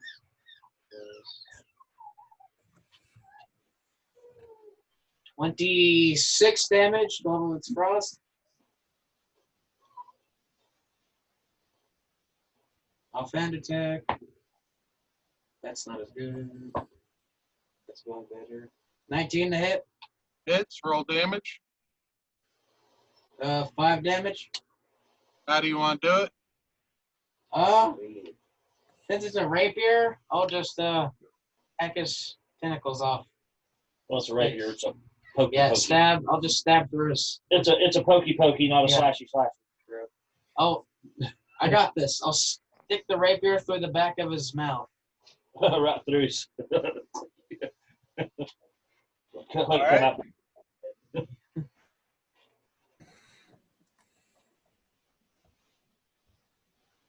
That Then I'll use my movement to get as close to the girl as possible because I don't want anything coming behind us and attacking her. See to the civilians. That's what I was getting ready to yell at Paladin on my turn. Oh, I forgot her turn. So we're gonna move her now.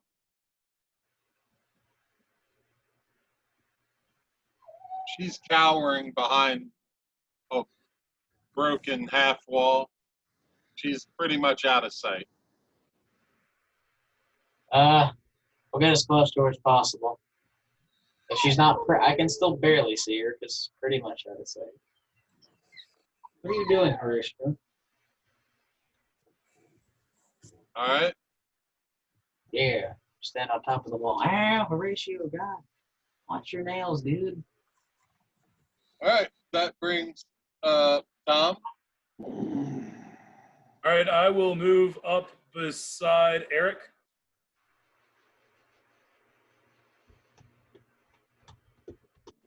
And pull out my wand of magic missiles and fire 3 shots at the one with the elephant in front of it. And that's 3, 7,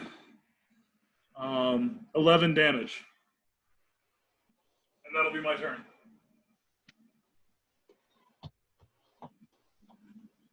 He said 11 damage. Yeah. All right.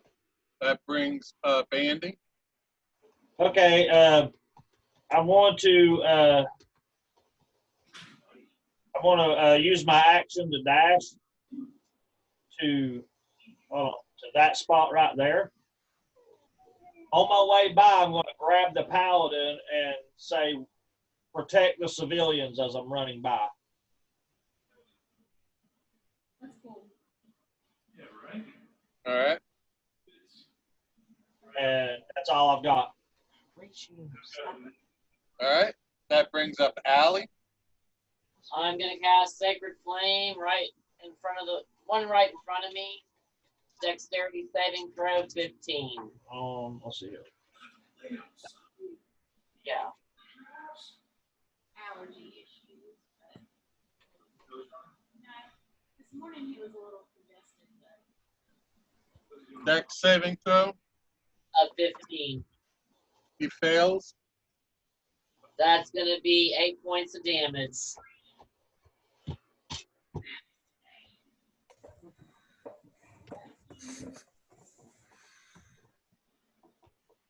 I'm gonna pick you up on Wednesday, okay?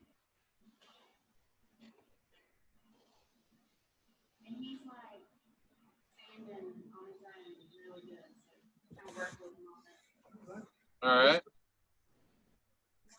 And that's it for me. You wanna stand with him, get him standing, see if you can get him to kind of. Yeah, You can a little bit. I'll definitely try to get him moving. Yeah, really. We'll get your controller out because we know how much you love that. Look who I got. Look at that smile. Look at that smile. Yeah. Is your money? All right. He's attacking Lulu. His first one hits, Bring it. and his second one misses. And he swings around with his tail. Clothes. Doesn't matter where they are. That one hit. He gets to wear them. All right. I promise I won't be wearing any of them.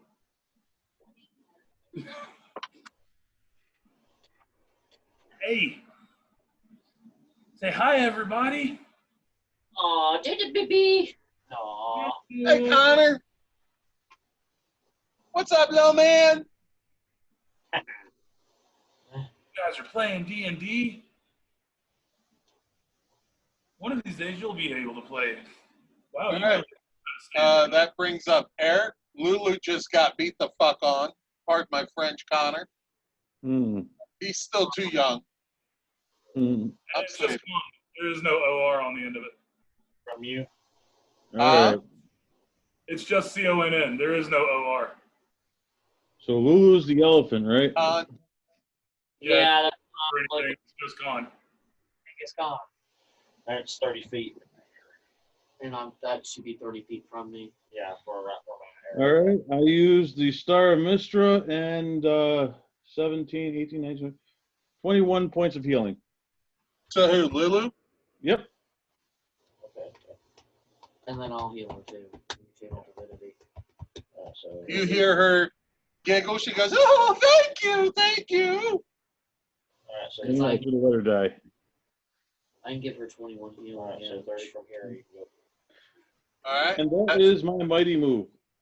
All right. That brings And number you have 5. Looks out of the way. Alright. Put that light on, please. Right on those. All right, Allie. The first fireball he throws at you misses. The second one hits. Okay. Yeah, I see a pattern. Hold on. What's the roll on the second one?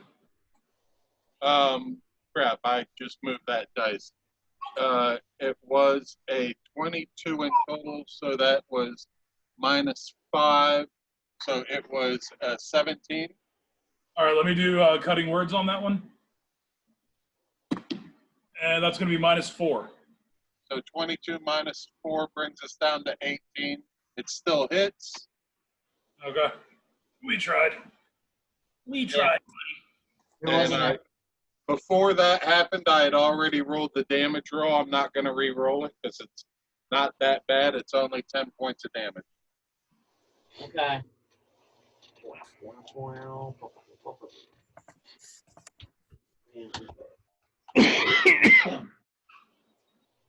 Yeah.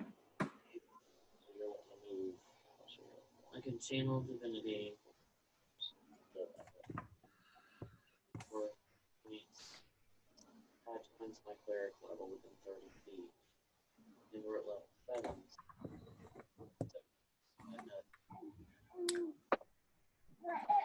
Lulu goes to gore him again with his tusks and misses, which brings up Liam. You are doing so. I'm gonna use my movement to move 30 feet towards them, and then use my bonus action to dash to get another 30 feet closer. Oh yeah, he's a. All right. And then I'm going to pull out one of my daggers and throw it towards All right. the closest one. That's a natural 20. That's Oh, what's- yeah. Alrighty. So. Woo! All right. 8, 16 plus. It's just normal, so +5. 21 points of damage. 8 of it is electric damage.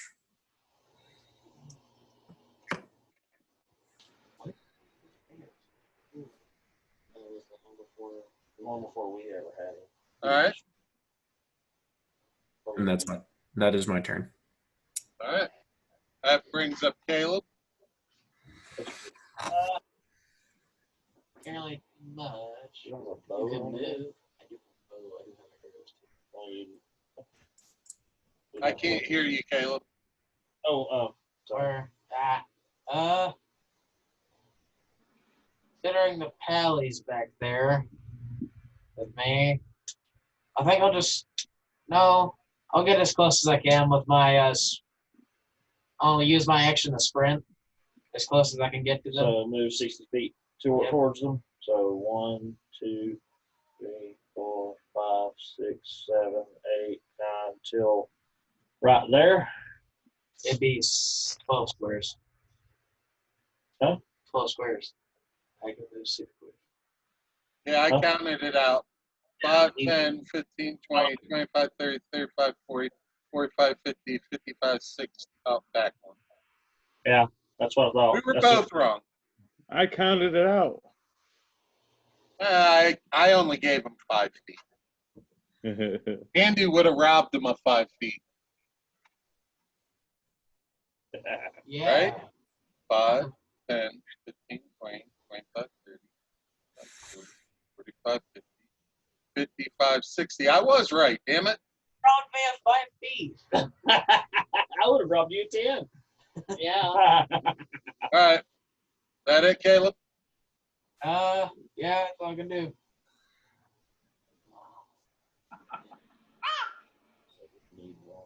All right. 6.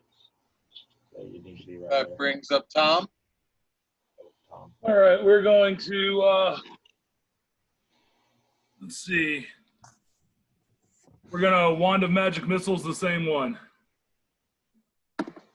Pew, pew, pew, pew, pew. 4, 5, 6, 7, 8 damage to that one. Which one? The same one, the one with the elephant in front of it. And what was the total damage? 8.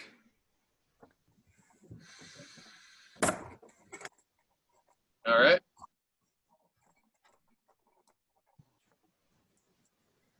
Andy? All right, let's see here. 1, 2, 3, 4. I want to move right there. Okay, note to self, turn on TV, then PlayStation. All right. That's all I've got for right now. All right.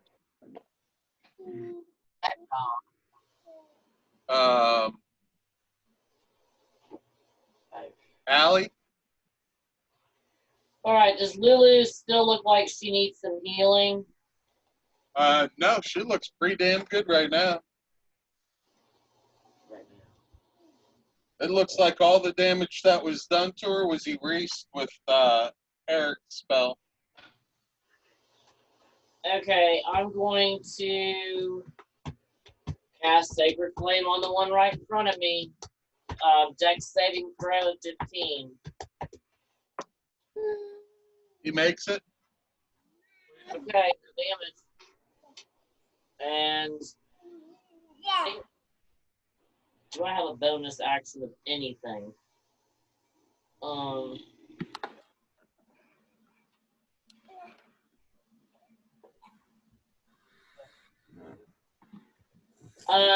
That's it for me. All right.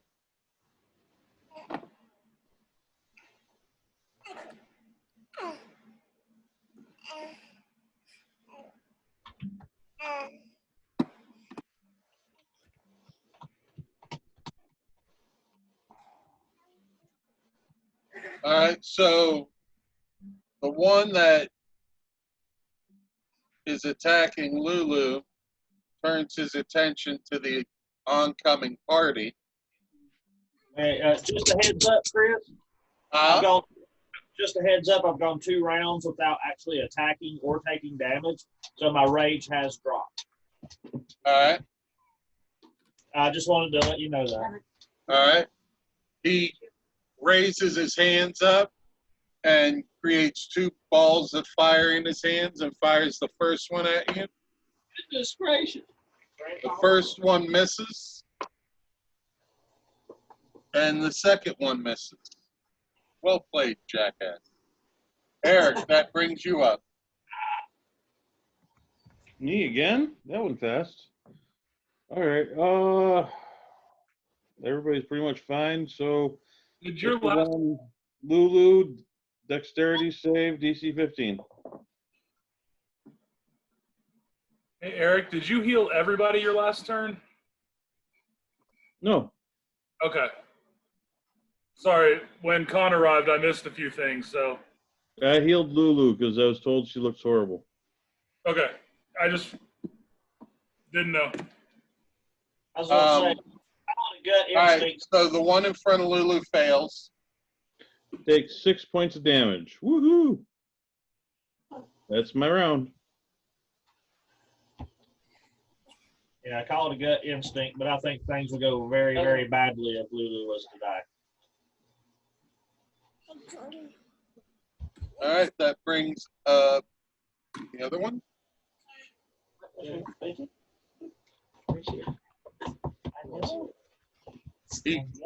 He puts 2 balls of fire in his hand. Goodness gracious. Fireballs. Great balls of fire. Thank you.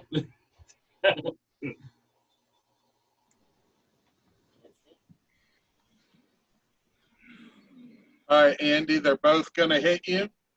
Yay! I gotcha. I got you.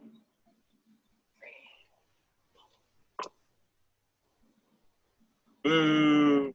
The first one hits you for 9 points of damage. Okay.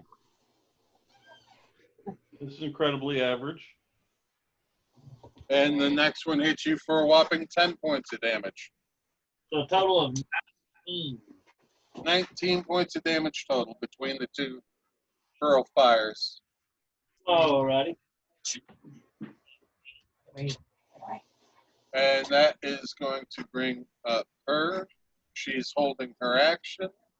Lulu is going to attack. That's it. I pull out the Jedi.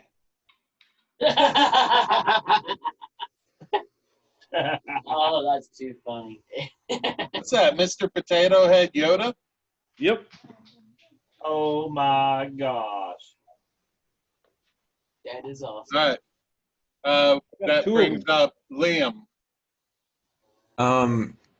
What is this right here? That is a well. Can I move around? You can move around it. I mean, it's only about 8 feet wide. What check would it be to jump it? What do you have to get? 10 feet of movement beforehand? What's it, 5 or 10 feet? It's 10 feet for a long jump.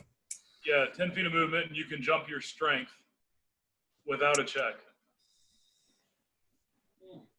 And what's your The strength? score? My strength is 8. So then you should be able to jump at no check. Oh, sick. Cool. I'll do that then. And I'll, I guess, land right next to it. Get around him and push him in it. Your movement's 30, right? Yep. Yep, then you're good. I was about to say, oh man, I hope it's not 15. 25, I mean. No. 25 would have left you right in the well. So then we'll make our attacks. That's a big numbers. It's 18 plus 7. I can't math right now. 25. For the 25 first. hits, roll damage. I get sneak attack because Lulu counts as an enemy of the person I'm attacking, right? Because it's if the person I'm attacking has an enemy within 5 feet, I get sneak attack. Okay. So that, woo, big money. 9 plus 6, 15 points of slashing and 4 points of lightning, and then second attack. That's 11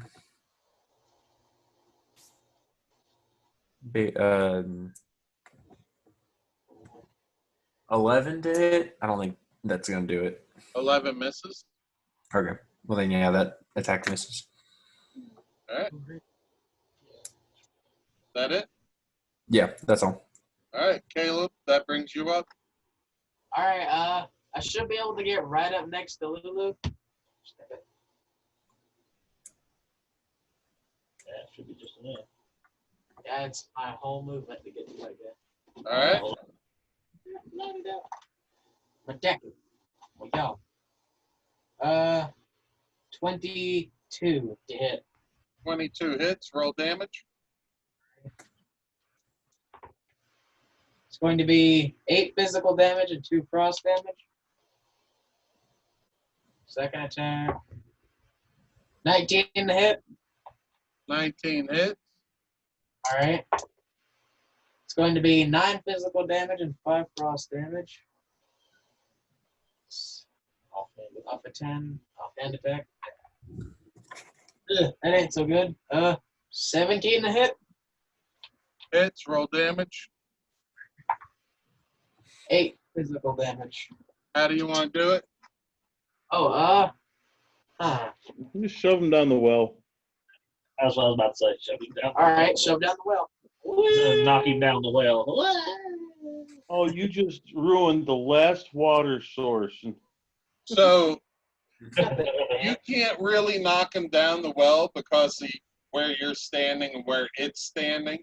So you look at Liam, and Liam looks at you, and you kind of like give each other the mental cues, the physical cues, and you raise your foot up and kick him in just such a direction that spins him and sets him off balance, and Liam grabs hold of him and tosses him into the well. Liam, you can see because of where you're at, this well looks like it goes down about 60, 70 feet and then opens to just clear red sky. And somewhere off in the far distance is a flowing river where this creature is just falling. His body's just free falling, and you see a big splash. But it may be minute from the distance. But the well definitely does not have a bottom. Fun. He just fell in the river sticks. Free falling. Splash. That brings you up. All right, we are going to just the one left. What does he look like? He's greenish with lots of spiky barbs all over him. I'm gonna be like, looks like you're compensating for something, and cast vicious mockery. He's wisdom. Wisdom. Yep. He passes. Okay, no damage.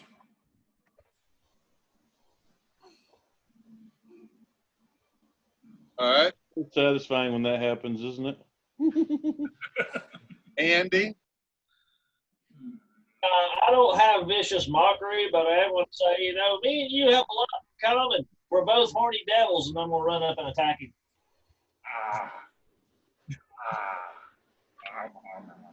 Oh, yeah. Roll the hit. Oh, is that a part of your taste good?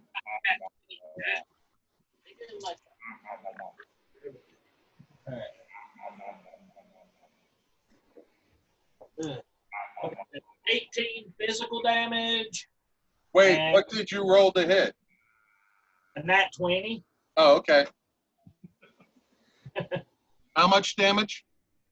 That's 18 physical. 18 physical and 10 fire if it even counts. All right. Second attack. I don't believe this. Look at that. Verify that for me, please. That is a second nat 20. That is a second nat 20. That is a second nat 20. I love it.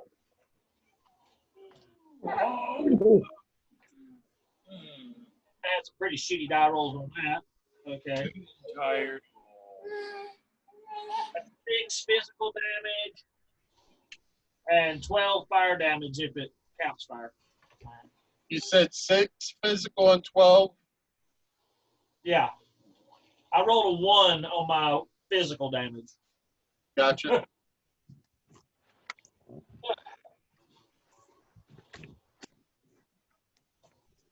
That brings up Allie.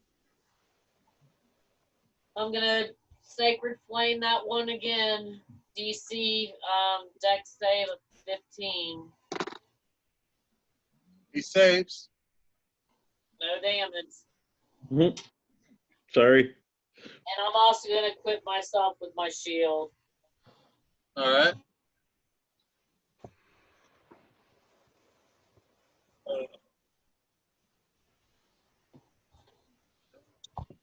That brings up Eric. Same thing. Sacred Flame, DC 15. Dex save. He fails. 5 points of damage, matey. Wow. You know, the next 2 levels, the casters actually get a huge boost. Oh, yeah. The next level. Well, next level we get our ASI, which should put us all up to 20. And then on 9, we get access to 5th level spells, and we get a +1 bonus to our proficiency bonus, which ups our casting by 2. So the next 2 levels will put us up 2 more points. So our DC will be 17 instead of 15. And next level, all my cantrips, I add my wisdom to my damage. Nice. If I take it. I'm fighting whether or not I want to go 1 level of wizard or not. I would say, yeah. Well, all your wizard spells will have to use your intelligence modifier. I know. All right. Low. He swings his first claw at you and it hits. Okay.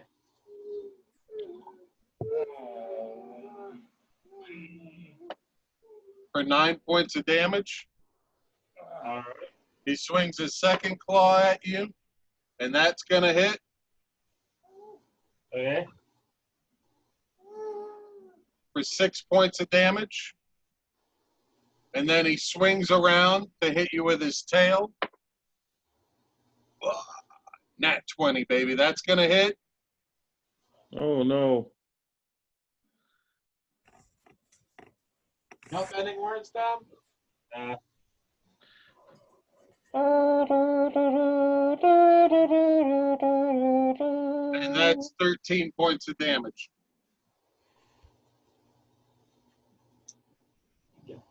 He looks at you and says, I can give as much as I take, little man.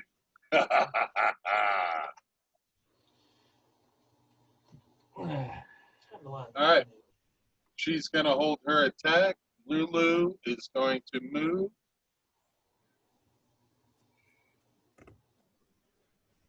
Get that bastard.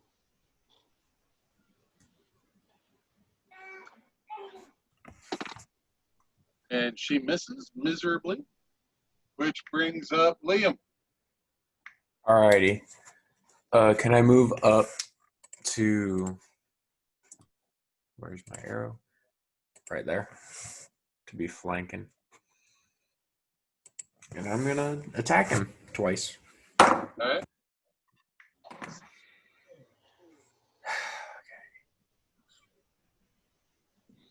17.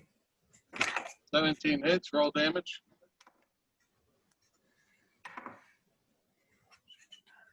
Um,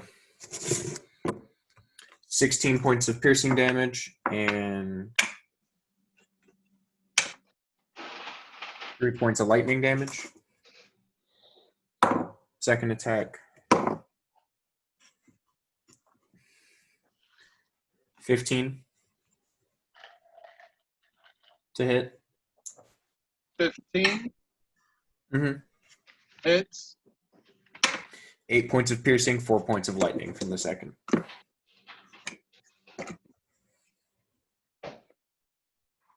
All right.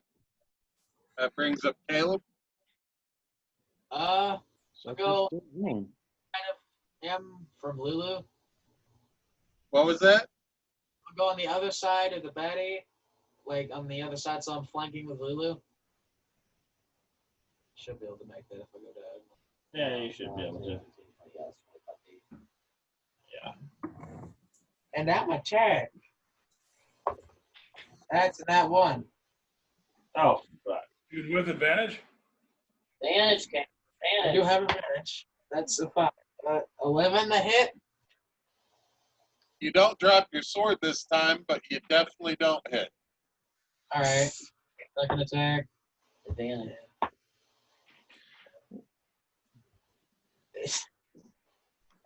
16 that time. 16 to hit. 16 hits. All right. Yay, somebody finally got the kick me sign off his back. 3 physical damage for frost damage. Offhand attack. 22. Wait, roll just in case. No, never mind. 22 to hit. 22 hits, roll damage. 5 physical damage. Hey guys, want to know what all my advantage rolls were? Yeah, the low roll was a 1. Every time I got a low roll, it was a 1.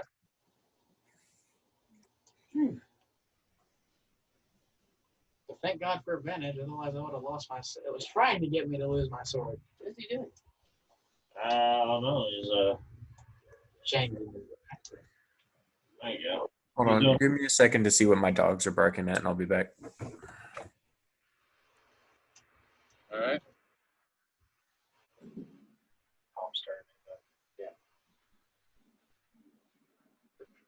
What are you doing? Got this. He's going with the Avernus look Yeah. in his background. He looks like he has one of the halos around his head from all the medieval artwork.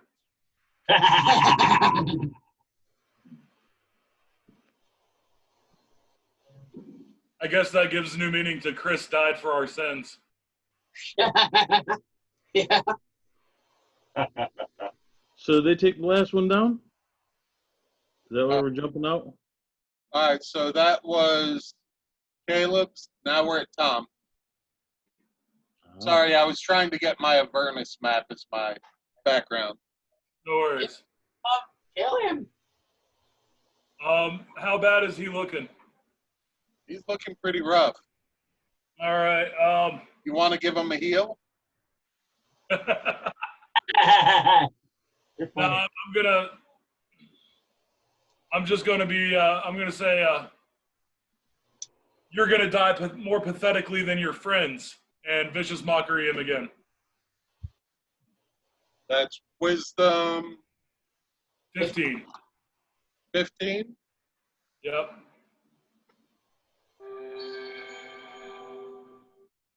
He makes it. Yeah, that's it. Your jokes are getting old, Tom. I'm gonna say as a free action. We need to get you a drum set as your instrument so you can go boots. Low, And all of a that's sudden you. you get hit by vicious mockery from your ally. I was really hoping that he was gonna die from a joke. Hey, you have killed someone before with it. Hey, sticks and stones, man. That killing joke from Monty Python. Low, that's you. Okay. Well on it. Well on All it. right. You have Let's advantage. attack. All right. 17 to hit. 17 hits.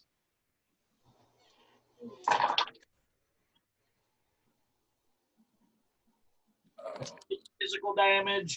9 fire damage. Don found his water table thing.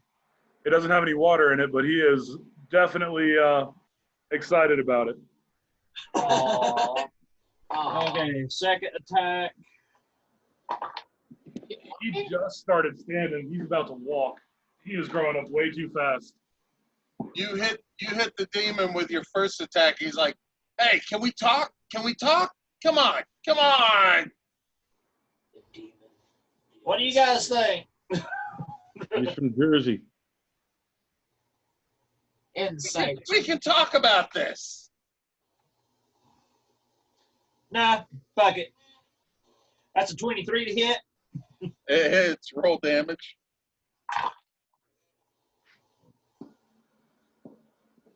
7 physical damage, 4 fire damage. Come on. Come on. I have little pewpie back at home. Come on. What Is about he just telling us about his pubes? All right, I want to use my bonus action. And use my second wind to get I can tell you things. 11 hit points back. That's all I've got. All right. That brings up Allie. He's begging for it. I'm gonna Sacred Flame him again. DC 15. Oh, you're kidding me. We're so merciful. He misses. That's 2 points of damage, and we're not discussing that. 2 points. Yeah, she rolled a 1 and a 1. Come on. Tell her how you wanted to kill him. Eric.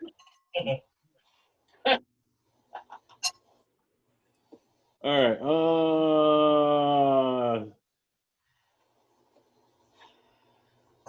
Dexterity save DC 15. He makes it. Of course, because I rolled average. Did you roll that? All right. What do you think of your new toy? Look at one of the bottles. Give me 1 second. Got a lobster. No dash back. Got a lobster. Yeah, he's got to go out.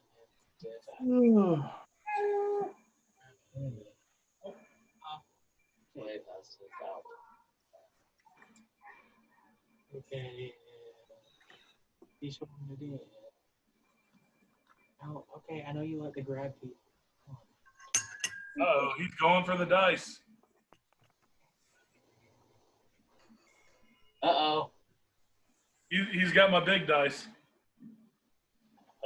Uh-oh. Oh. Damn, what's the arm do? Yeah, you'll be a TNT. What happened?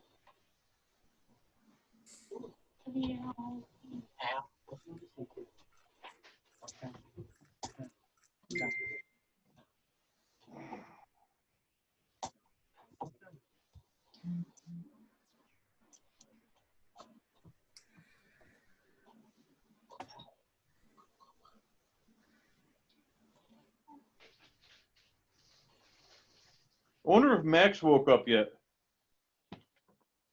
Oh, it must be over. I mean, I feel really bad for the guy because he's really sick. Like you could tell he didn't feel good, and I'm sure that he was probably looking forward to playing. All right.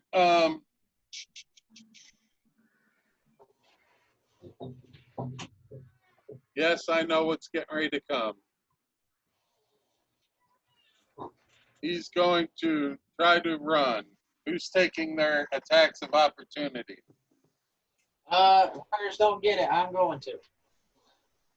Oh, sorry, all out of mercy. Yeah, I'll take mine with my new vicious dagger. I got 4 to hit. That's a nat 20, baby. With the new vicious dagger. And I got So I'm assuming like a 28 hits. 12 damage. Yeah. 12 damage for me. I know nobody's doing it, but just the fact that we're on the internet has done wonders for people's die rolls. I don't. Out of the people that are sitting here right now, I'm not concerned with that because all of you have rolled ones. All of you have missed. I know. Oh no, it's just amazing the number of 20s we've rolled. Eric, Well, I think that would happen at a table anyhow. But I mean, it seemed like Max was always rolling high, always. Like he never missed. I mean, I don't know. All right, so Andy, you hit. Liam, you hit. Caleb, what was your roll? I got 24 to hit.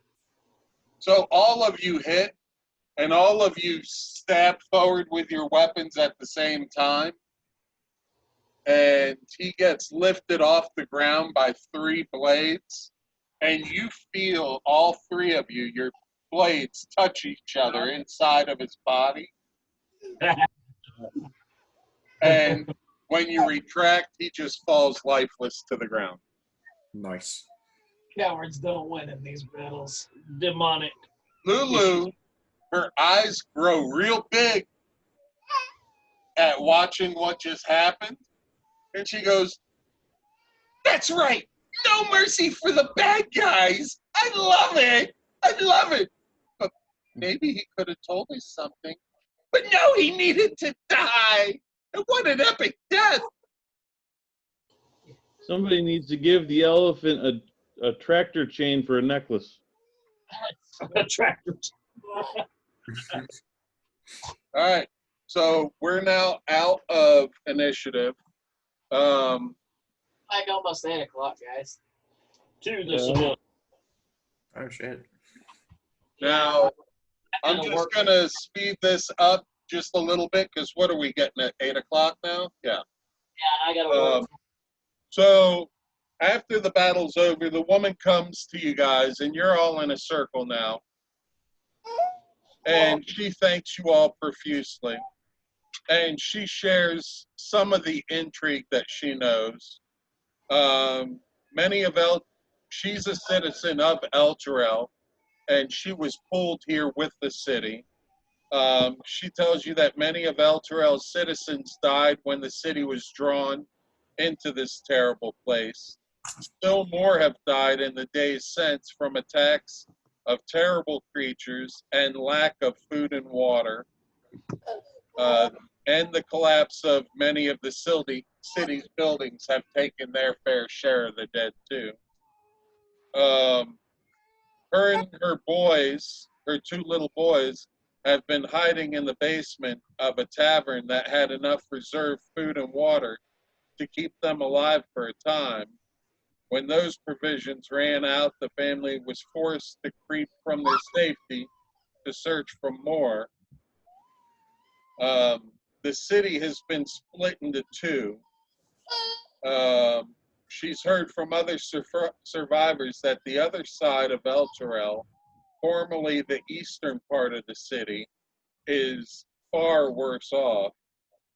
The High Hall, the great castle that is home to El Terrell's leaders, is where she was planning to take her boys to find safety. The High Overseer Thavis Craig is the leader of the city, and she hopes that he's working on a plan to rescue the survivors and drive away the devils if he's still alive.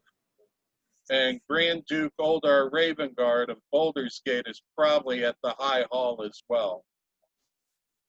That's everything she knows, has heard, or will hear. Mic drop, bitches. All right, I need the 2 most damaged people. I think that would be me. I almost bought it. That one. I'm down 21 points. You say that, and Lulu lands to the ground, and she goes up on her hind legs. And it's just a funny sight because she's set with 2 sets of wings. She's got 4 wings and 2 legs. And she stands up on her rear 2 legs, and she starts looking around her body and patting her body with her 2 hooves. And she's like, "I'm all good. You got me already. Thank you." I'm only down 6, and I think most of that was my doing. So I was thinking the 2 worst off were Caleb and the gnome. I got 61. I'm good. let's just put it this way. On a scale of 0 to 72, I feel like about a 27. And that's after I did my second win to gain some hit points. All right. I'm down 14, but I could take a long rest and roll some hit dice. Or a short rest, I mean. Well, I know, but this is just what I can afford to give before anything else, because after a long rest, I get it back. Right. Okay, well, I mean, if you want to give me any part of 14, I'll be happy to take it. You're only missing 14? Yeah. All right. So don't worry about it. it's the two fighters. Caleb has less, so he can get, oh God, I rolled horrible. 10 hit points of healing Okay. from my star. And then I pull out a rod and whack the gnome in the head and heal him 70 hit points. Holy crap. I've never been healed by a hit to the head before. How much did you do? 70? 70. Okay, well, you can't overheal, so that maxed me back out.